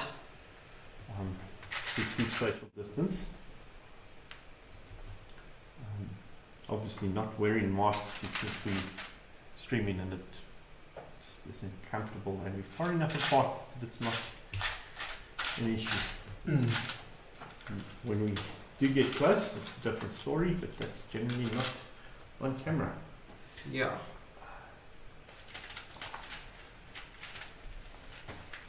And if we were building in the stores, we would have to have a mask, and talking, that affects the way microphones pick up sound. Yeah. Which would have made this even more of a challenge.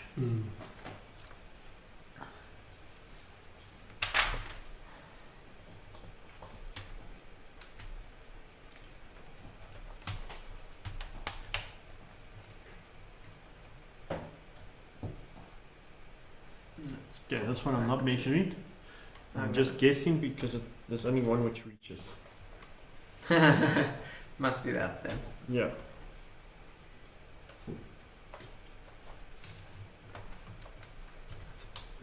I'm guessing that's the edge of the.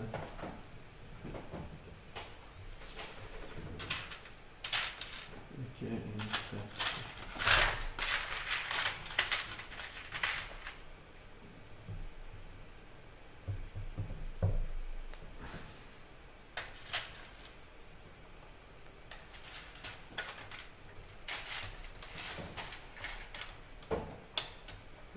guessing that goes into the.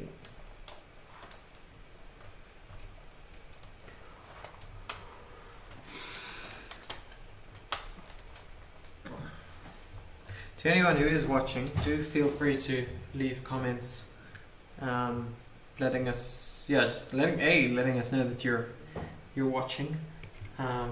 Always great to hear from people. But also, if you have any questions or anything that you'd like us to talk about, or doesn't have to be related to the Lamborghini. I mean, we've spoken about everything from Super Mario to the new robot inventor to Star Wars sets to everything. Everything. We've covered every topic that we could at this stage. So yeah, if you have any questions or anything, please do let us know. We'll chat about them as far as we are able to. And if you do want to get the set to build, they also sell online. Yes, this is true. Yeah, you can just head to kiddywings.co.za. There are a few still available, but they have been selling fast. So if you are interested, just be aware of that.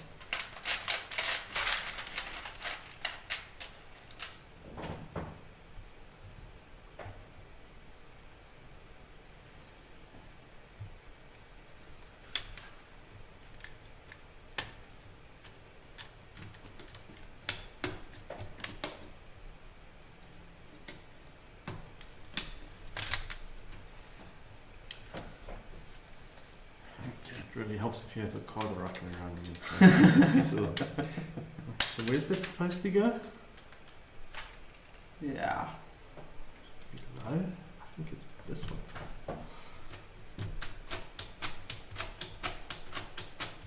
Yes, it is. Okay. So that doesn't mean.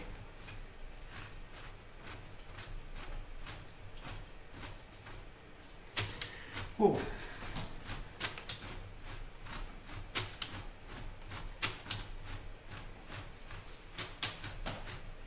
It's supposed to stick out a little. I think so. It's not going any further.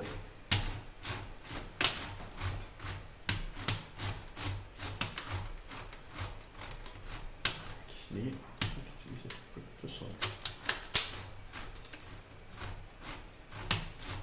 Yeah, I can't actually go any further. So I have just put on this green skirt and the black line below it, which is, these are the new rotor pieces. This looks absolutely amazing.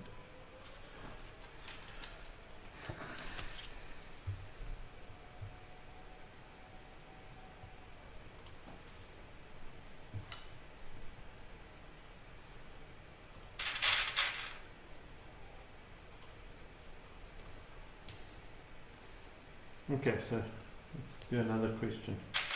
And these are just thoughts coming to my mind. Mm-hmm. You just want to build to relax. What would you choose? Ooh, that's a good question.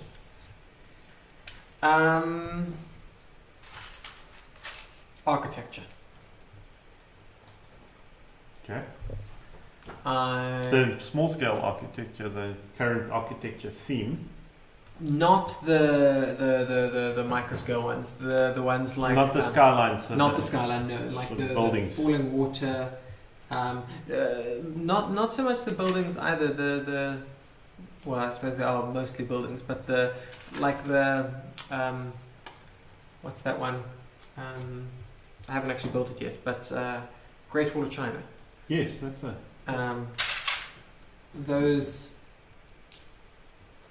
Those kind where it's fairly repetitive stuff, but creates something really, really good looking afterwards.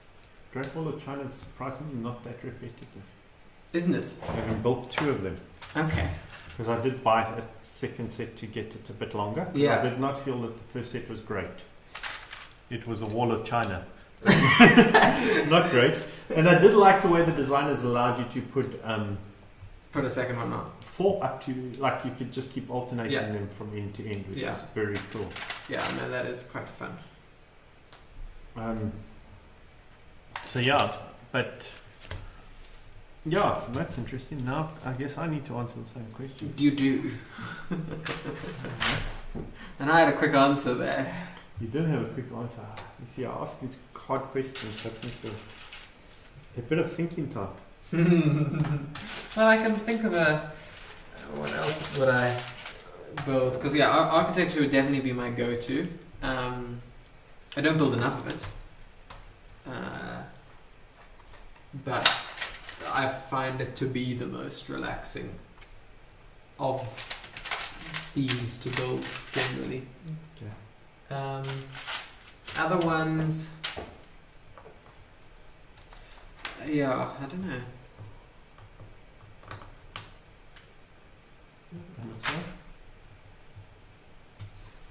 So I have just added on this piece here with the printed filler cap. Oh, nice.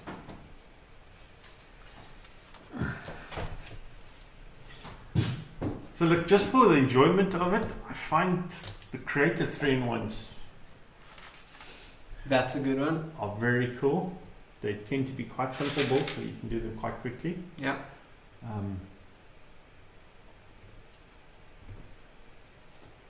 Don't require huge amounts of concentration, and I think that's the key when you're building something to relax. Yeah. Because you don't want to be, like this, as much fun as it is, like building on the live stream is pressure, because you kind of want to finish. Yeah. As much as we say we don't have that requirement, it would be nice to finish one. Yeah. Pressure's more on you than it is on me.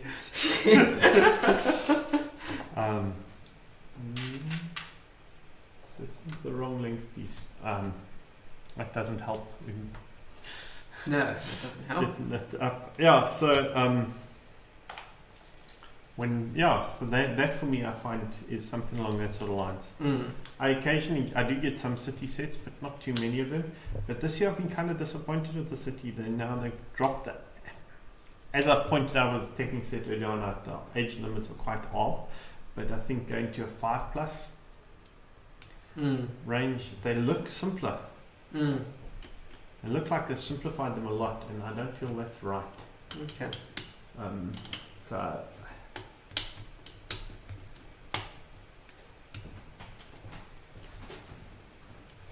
Yeah. You wouldn't have really seen experienced the shift. But at the same time as Lego have been moving to an adult focused range, they've also branded the Lego Juniors. Yeah, I have noticed that. So there's no more Lego. Yeah, Juniors is no longer a thing.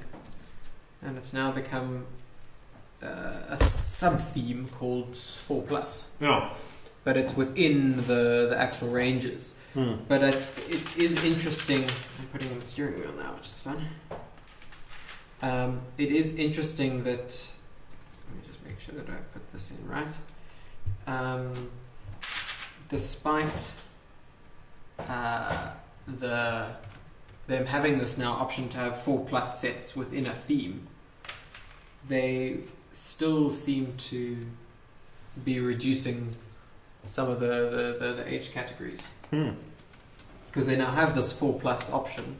Yes. So you could have City 4+ sets, and they are. And the Star Wars 4+ sets. And the Star Wars 4+ sets. I've bought one. Or two. Yeah, I bought the TIE Fighter and the Snowspeeder. What did you notice was the biggest difference between it and a normal set? The size of pieces, dude. They're bigger. The whole wing for the TIE Fighter is one piece. And then you go clip another piece on. So it is noticeable. Oh yeah, very much for those 4+. I also bought, there was from the Lego Movie 2, there was Benny's Workshop. Was that a 4+?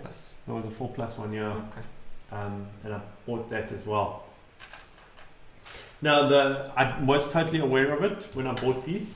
The reason for the Snowspeeder is it's smaller than the traditional Star Wars Snowspeeder. So for a hearth scene, if you want to play a Snowspeeder off in the distance, you can use that one. Ah. So you get a bit of perspective. And the useful TIE Fighter, I really want to try and use those pieces in WOP. They're quite cool pieces because they're very strangely shaped.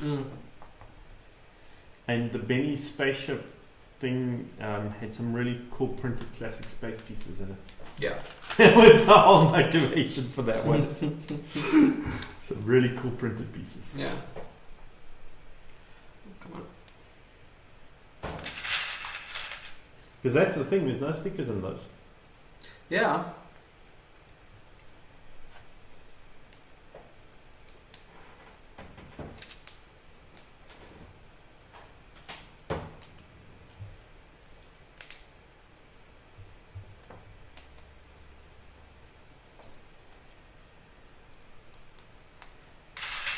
Okay, and then theme what you find the most challenging to build. As soon as we did some, like a relaxing one. Most challenging technique. Why technique? Because of... this kind of technique. This kind of technique, okay. It's the focus needed. And also, I say that because the only time I build like this sort of set is under these circumstances. Yeah. And to maintain focus for so long is... Yeah. Different. Yeah, we'll go with different. Okay. Because I find sometimes the creator expert, you've got to be paying attention in there, eh? Oh yes, no, absolutely. So there's some complex building techniques. And to use any of the big themes. Yeah. Like the UCS sets. Yep. Absolutely. There's been times before where you've gone and rebuilt half the model. Yeah. And yes, we've made mistakes with this, but we're a lot more aware of it. Yeah. some of those you only find out way afterwards. Yeah, no, that's true. I remember when we were building a lot of the modulars, you sort of only find out right at the end that you've got too many spares. Mm-hmm. Or that the next floor doesn't fit properly. Yeah. Well, I've been told that we only have one Lamborghini left in stock at the moment. That's cool. So, if anyone is interested. The other thing is, though, that we are expecting more in the next week or two. So, once it has gone, we will enable it for back ordering, and then you can back order it.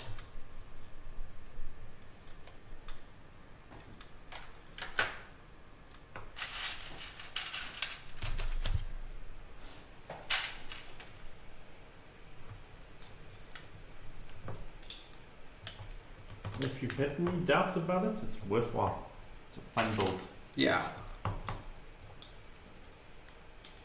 Just don't try to do it in one weekend. Mm-hmm. Set yourself a little bit more time. Yeah, if you want to, you can. But yeah, no, I think it's a lot more enjoyable if you take your time. It's doable. Okay. But if you're not someone who is experienced at sitting building for very long hours, which includes me,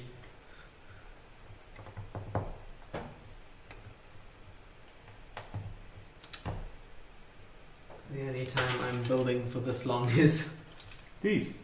With these. And I think I've just realised I've left a piece out. Oh no. And I've now built all around it and made it quite solid. But there's one piece which is still loose, and I've just built the other side and it's way more solid. And I'm like, that doesn't seem. That's an indication that I made a mistake. Yeah.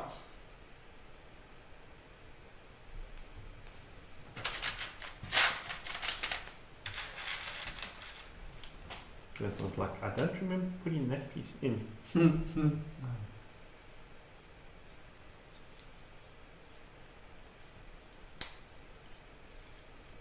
Yeah, this is definitely more solid than the other side. But let me finish this one and then... I think it was because I was joking so much about the crazy step, which is now repeated. Yeah. That is a possibility.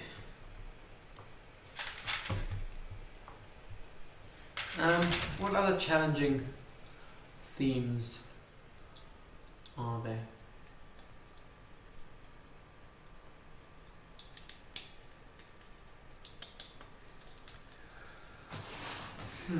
I don't think a single theme is challenging apart from technique. Yeah. Yeah. Definitely something wrong on that.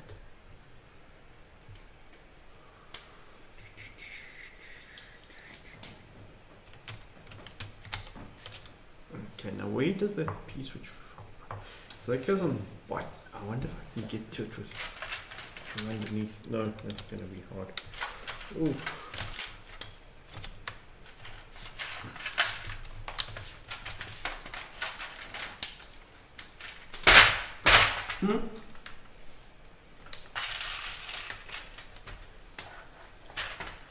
So just to, so that it's watching, I commented that so I've just built this piece here and that is really pretty solid.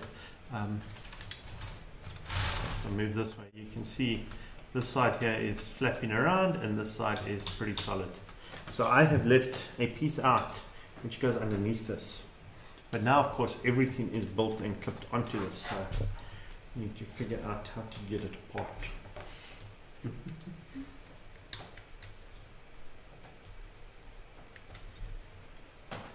Yeah, I can see where it goes. I wonder if I can get it in without.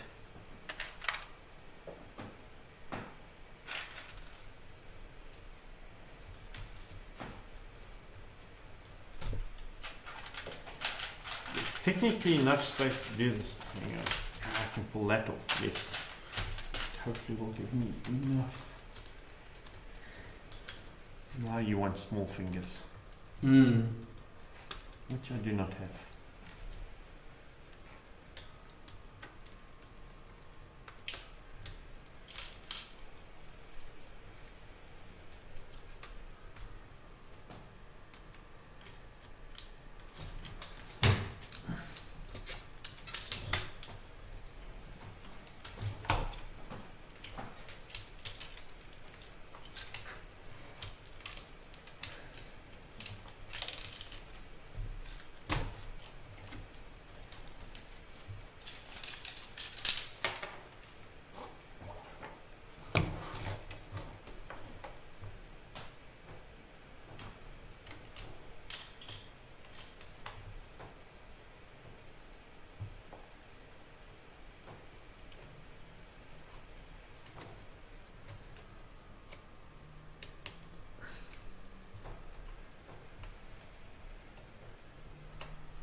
There we go.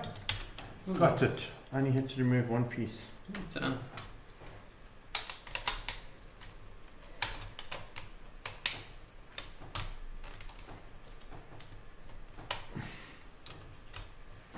So I'm glad I spotted that now, because to go and find out afterwards, so you can see both sides are now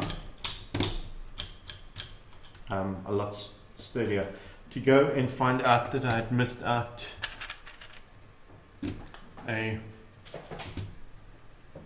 3 long beam at the end hidden inside would not have been fun. No.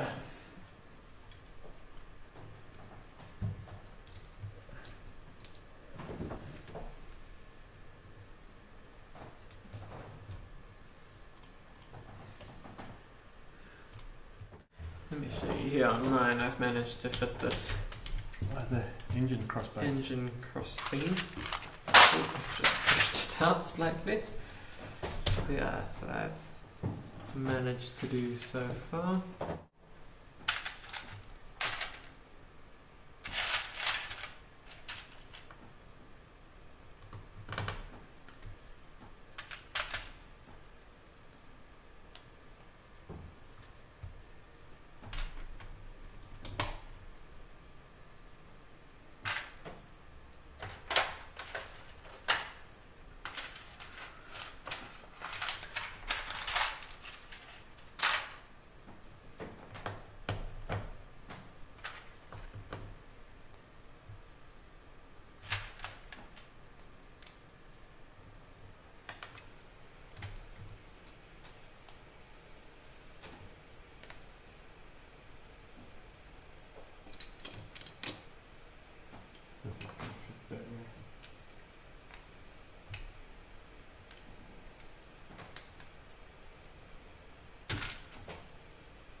Interesting, we have still not had a single dropped frame this time.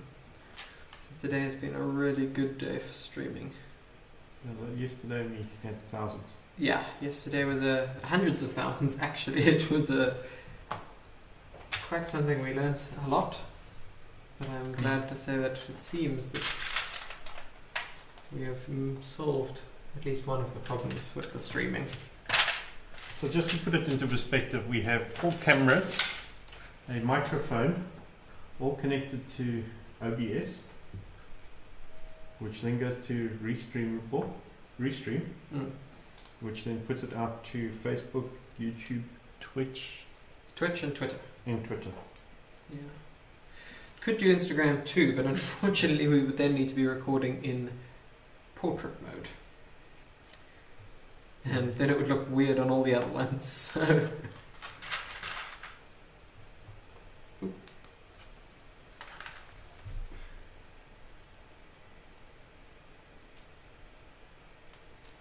And any chats which we get come through. Yeah, we can see all the chats from all of them arriving here, which is quite cool.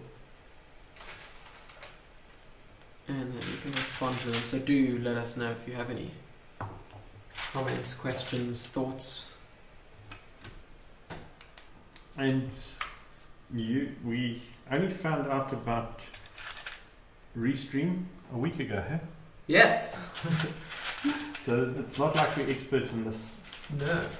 This was all planned and set up in a week. Well, the actual build had been discussed for a long period, and we were originally thinking of doing it over Zoom, just to add to our complexity because we like a challenge. And then we decided that this in-person, being in the same venue, works. Yeah. And you can do enough social distancing inside the venue to allow for it. Yep.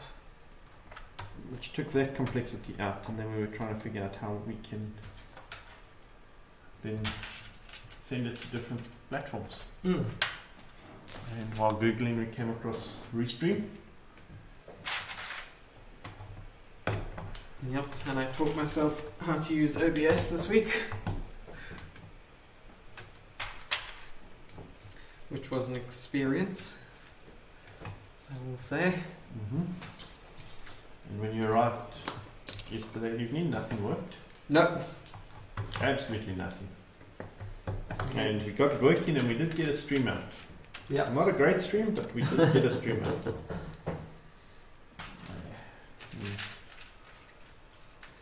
So that has been an interesting journey to where we've gotten to so far.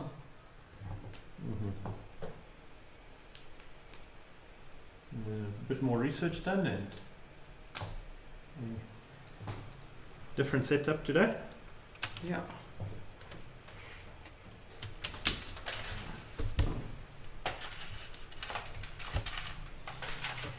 Actually, it's all the same devices. It's just they're working today. Yes. Yeah. Some reconfiguration. A lot of reconfiguration. A lot of reconfiguration. Some prioritization of traffic as well. And it all seems to quite well. Well, from our perspective, we obviously not the ones watching. Yeah. But if anyone, has had comments or thoughts or about the stream, or suggestions even for how we could do it better tomorrow or in future streams, because there's no reason that we make this our last stream for the year, you are welcome to let us know either in the comments or feel free to email them through to us. There's a contact form on the website. Or send on Facebook. If you're watching on Facebook, just click the messenger button.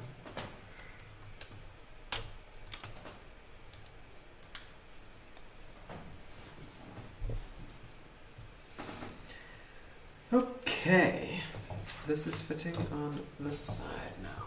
I'll just turn this around.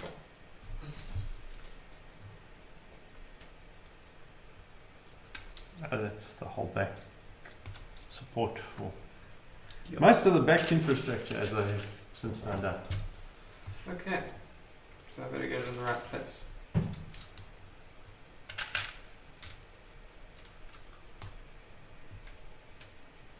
I was about to put it in the wrong place. Having just said that.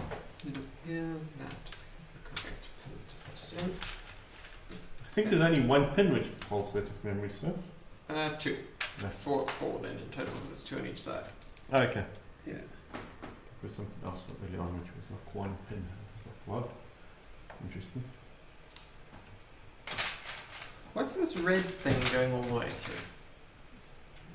This. Oh, I know what it is. It's for the tail, isn't it? Yes, it's for the wing. The wing. Yes. That's quite cool.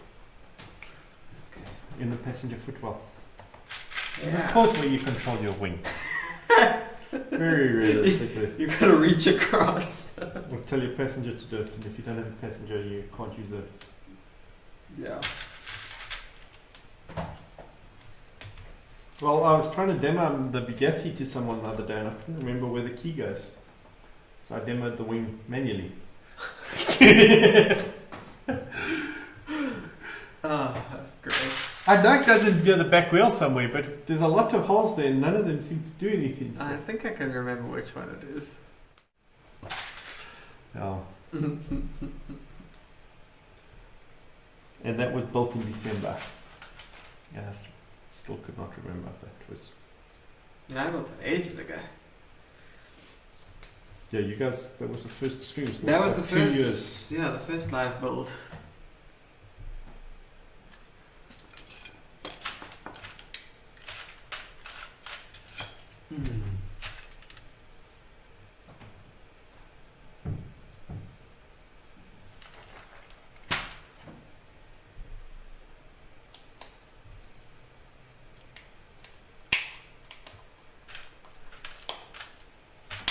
There it is. Stuck on something else.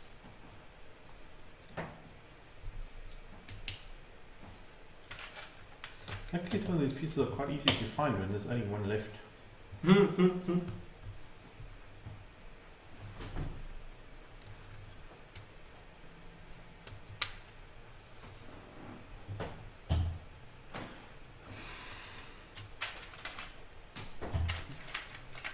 And also, I haven't had to do any measuring for a while. Because I'm guessing that they're the same as the other side. It kind of makes sense that they use the same ones on both sides. A little bit.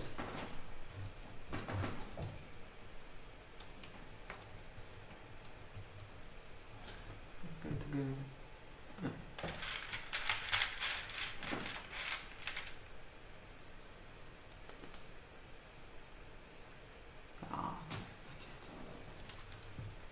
One step behind.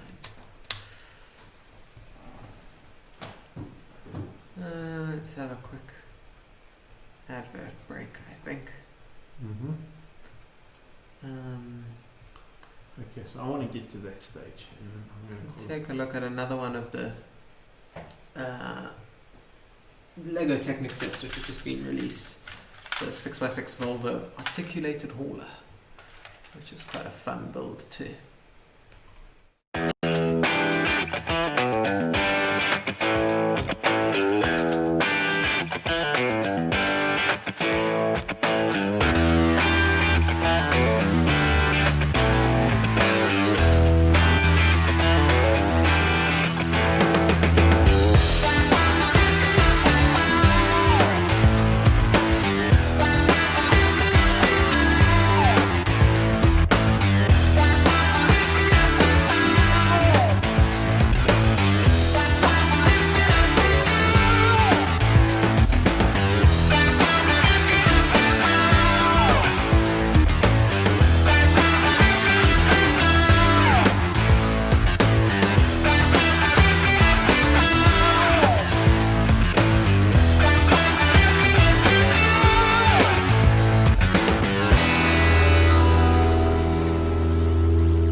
Okay.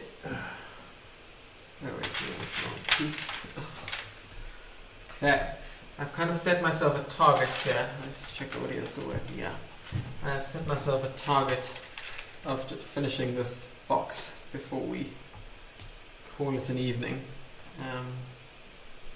We've decided that we will be stopping for the President's address. We won't be streaming through it, and then we'll start up again tomorrow. So I've set myself a target to finish this box, and let me show you how many pieces I've got left still, so that then you can get an idea. So that's what I'm trying to that's not too bad. finish up. Oh, but you've got some light on the table. I do have a few there. Yeah, okay. Yeah, so we'll see. We'll see if we can manage this.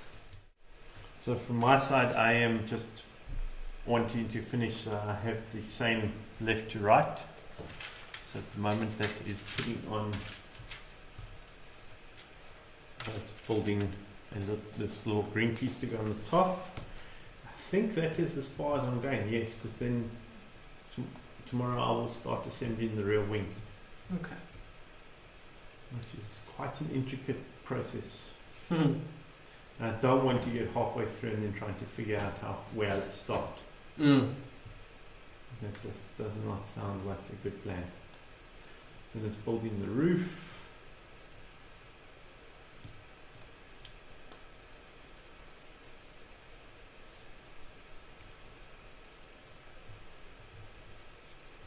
And then the engine cover. And then who knows what, I didn't scroll that far. Because I have a few little pieces to finish here. And I can look.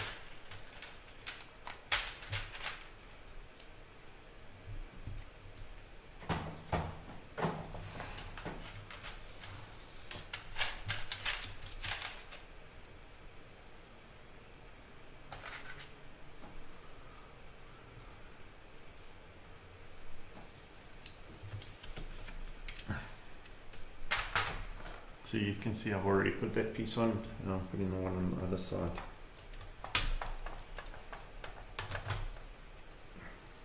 One went done way easier. And they do. So these mechanisms have something to do with the doors. These black mechanisms I'm moving at the moment, you can actually see it down there as I move it. It's in the wrong place. Yeah, so this is where I'm planning on calling it for the evening. So what's happened here is got a good chunk, most of the back end done. The wing will fit onto that piece which is moving up and down. And I have got the wheel arches on both sides. I'm getting some fairly good green colouring. You can also see the edges of the wings. And then tomorrow we'll build the wing which goes all the way around this back piece, build out this whole roof section to the front. Then there's a big piece, engine cover, which is removable, which goes in here. And that's as far as I looked through the manual.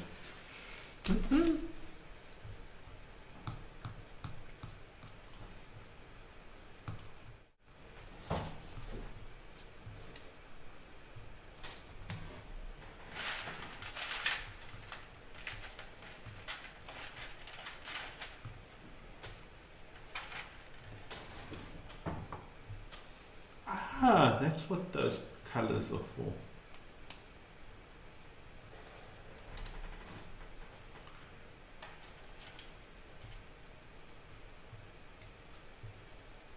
And that's actually what finishes it off. That finishes off box 4. Okay.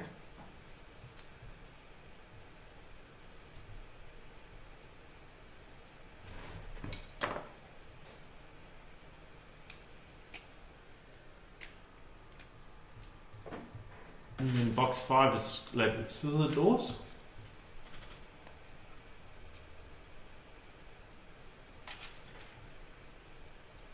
It also involves building the front end of the car, the front splitter. Yeah, the whole front end.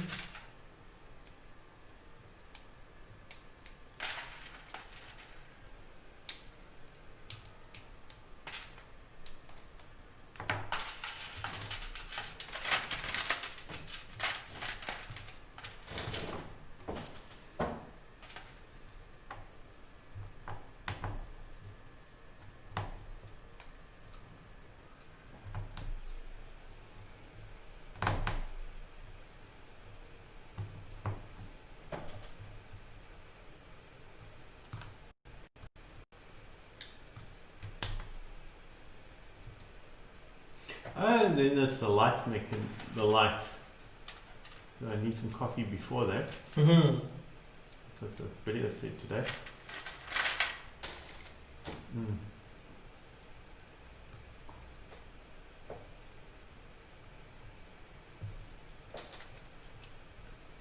So actually, before we even get into the doors, it's building the whole front end. Okay. Which still comes out a fair way. No, it's probably... Do you want me to swap to your camera? No, it's fine. It's a big chunk to come out still. And then you build the bonnet.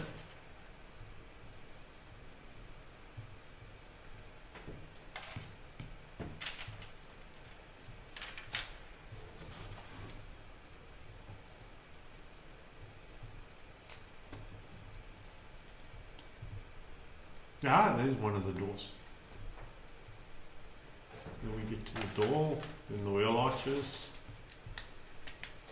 Repeat for the other side.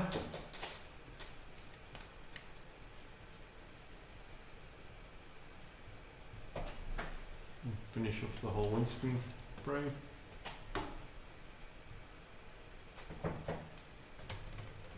Then brake discs. No, brake pads. And then we go into box 6, which is rims and tires.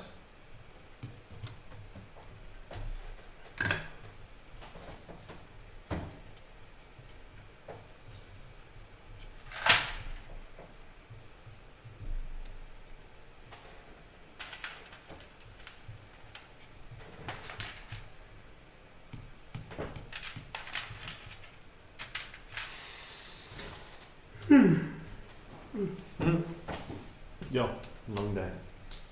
Long few days. That goes in there. I was wondering why I've got one of those left.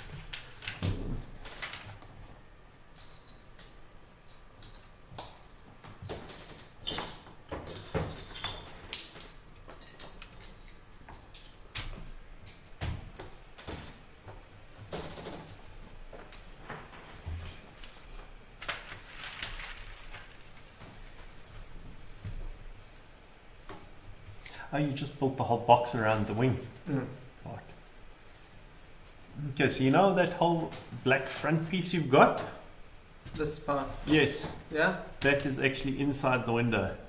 Oh, wow. The windscreen ends around there. Ends here. So that shows you how much is missing at the front of the car still. Sure. It's going to be big. Yes. Okay, let's go to this next thing.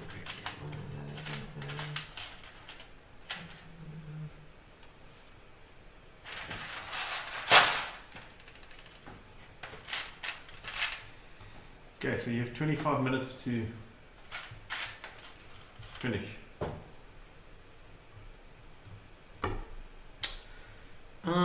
What step is the end of box 2? Box 3. It's box 3, sorry. I'll look that up. I need to work out how many steps I've still got.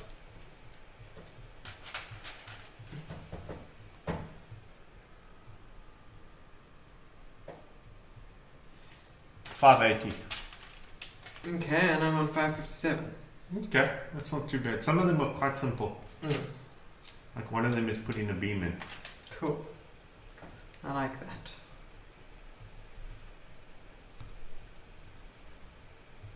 One of them is a blue pin. Pretty long. Oh, another one has that. Should be achievable. So you're busy building the wing the mechanism that goes up for the wing. Yeah.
Looks like it works. There we go. Cool.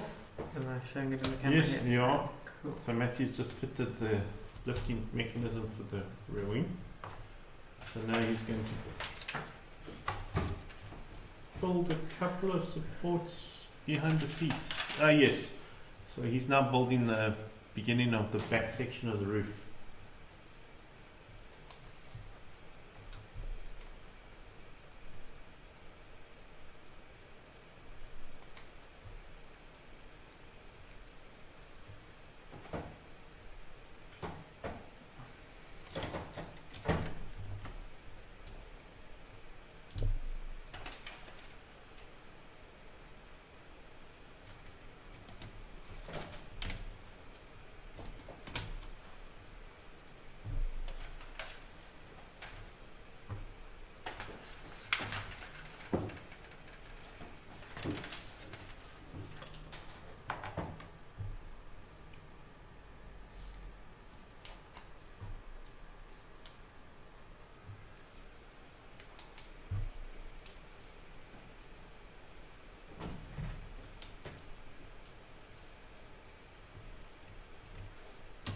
First of the grey and the black clip onto pins. Yeah, there we go. And then the next step is super complicated. Yep. Single pin. Struggling with my fingers now. It's just wiggle it around until you've got it lined up properly, actually. Yeah. It's more likely what the problem is.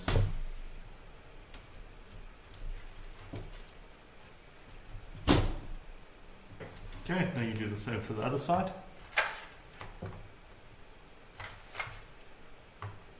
No, you've gone ahead. Have you done both sides of this? Oh, yes. Yeah. Okay. I hadn't noticed that. Okay, so you're further ahead than I look away for a minute and you know. Yeah, I'm using this time to catch up here. Yeah, no, doing a good rate. So, as we said, we're going to finish the stream for 8 o'clock. Matthew's on step 568 and he needs to get to 580. So he's got to build the grey support which hooks onto what he's just put in. Ah, but that's the wrong way around. There's too many blue pins there. Yep. Maybe on this side. Yes. That's better. This goes on. Oh, this is confusing. I need to turn this around. This is going on there. No, that's wrong. The double pins need to face the seats.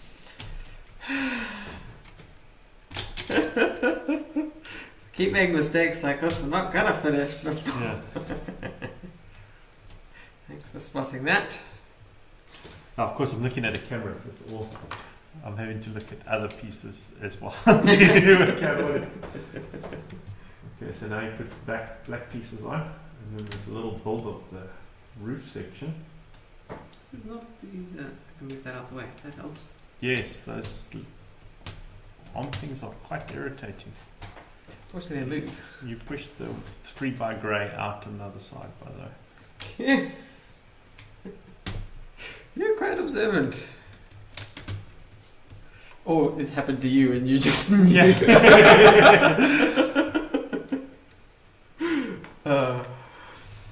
Okay.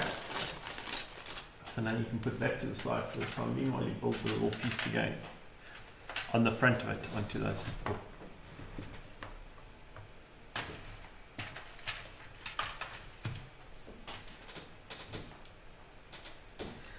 Okay, that's good. Oh, I don't know more pieces yet. What? I didn't get these two.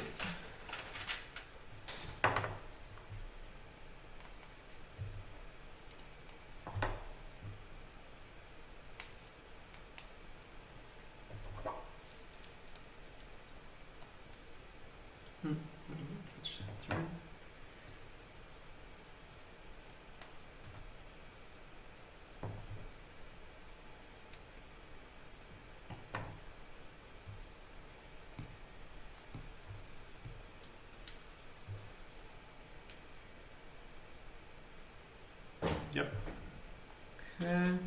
goes on the front towards the seat, facing the front, yeah. And then just in case it's not solid enough, you push those two plank pieces. Just want to make sure that it's nice and solid. Yeah.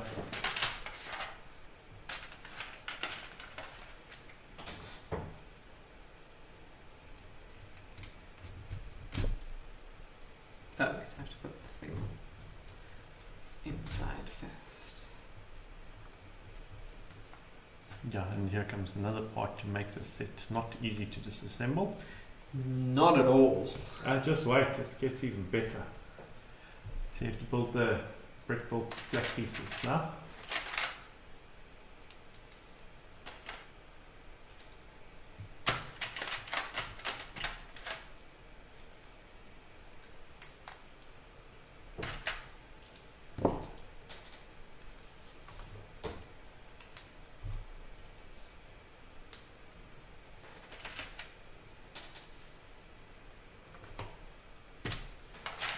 Lego just magically has a piece hovering there. Yep.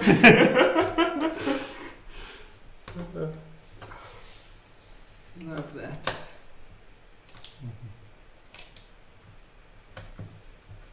Because I probably would have put on the fourth strip, yeah, and not that, and then the next step I would have clipped that on. Yeah.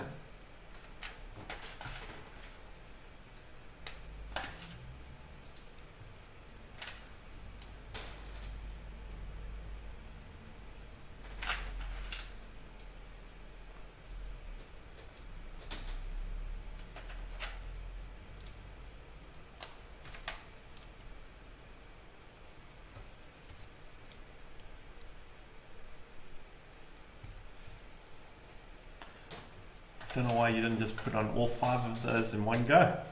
Who knows? Just to get an extra step in the instructions.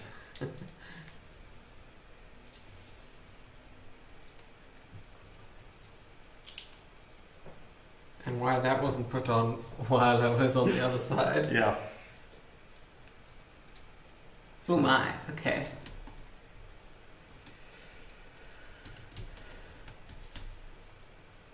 Just go all the way through. Yeah. No, wait until you get to the next step. It makes it even better. I'm very confused. Yeah, look at the next step. 2 black pins. No, this is fine though. Because you can still push it through. This one you can't push through. Yeah. This you just get another long... Yes, but you put the black pins on either end of that axle. Yeah, but you can pull them out. Yes, I know. But that's the end of it. So what space do you have left? Okay, so I have 2 round ones, one with the Lamborghini logo. Yes. 1 square 1x1 tile. Yes. And then 1 round hole cylinder thing. One. Yes, there we go. 4 things. 4 things. Brilliant. This is exciting. Okay, so I've managed to get to the end of book 3. Oh, not box 3. Box 3, yeah. Let's view the full view here and you can then see what I've managed to get to. Here we go, this is what it currently is looking like. We have some steering which seems to be working. Sort of. Yes, it is working. We have the beginnings of a wing at the back. Starting there, got everything in here nicely. It's a pity that you can't still see the engine inside there, but... No, the engine's under the cub, under the X at the back. That front piece. Sorry, this is the engine. That's the cylinders. No, the cylinders are here. Yeah, underneath that. What's under there? Something's under there. That's the whole steering mechanism. And suspension. I'm confused. I'm mixing this all up now. Anyway, point is that we've gotten to the stage. And it is a good time to wrap up, I think. So, yeah, I don't know if you have any... Let's just put us both on the screen quickly. There we go. I don't know if you have any thoughts wrapping up. Yeah, I think progress is a little bit slower than we were hoping for. But we are finishing an hour or 2 earlier. Yeah. We were thinking of going till 9, so that's almost 8, so it's an hour early. I don't think I would have finished this box in the extra hour. Yeah. That's just been realistic. So, tomorrow will be a little bit longer to try and finish off. But it's been good. It's a good build. complicated build. Mm. And yeah, Yeah. always doing this live is tiring. Yeah. But it's enjoyable, and thanks for participating, and hopefully we'll see you guys tomorrow. Yeah. We will probably be starting a little bit earlier tomorrow. Mhm. Just now that we've sort of got the setup hopefully all sorted. So yeah, we should be able to start a little bit earlier. So do check it out when we get going. Come with your questions, and yeah, we'll see you then. Yeah. Okay. Thank you very much. Cheers.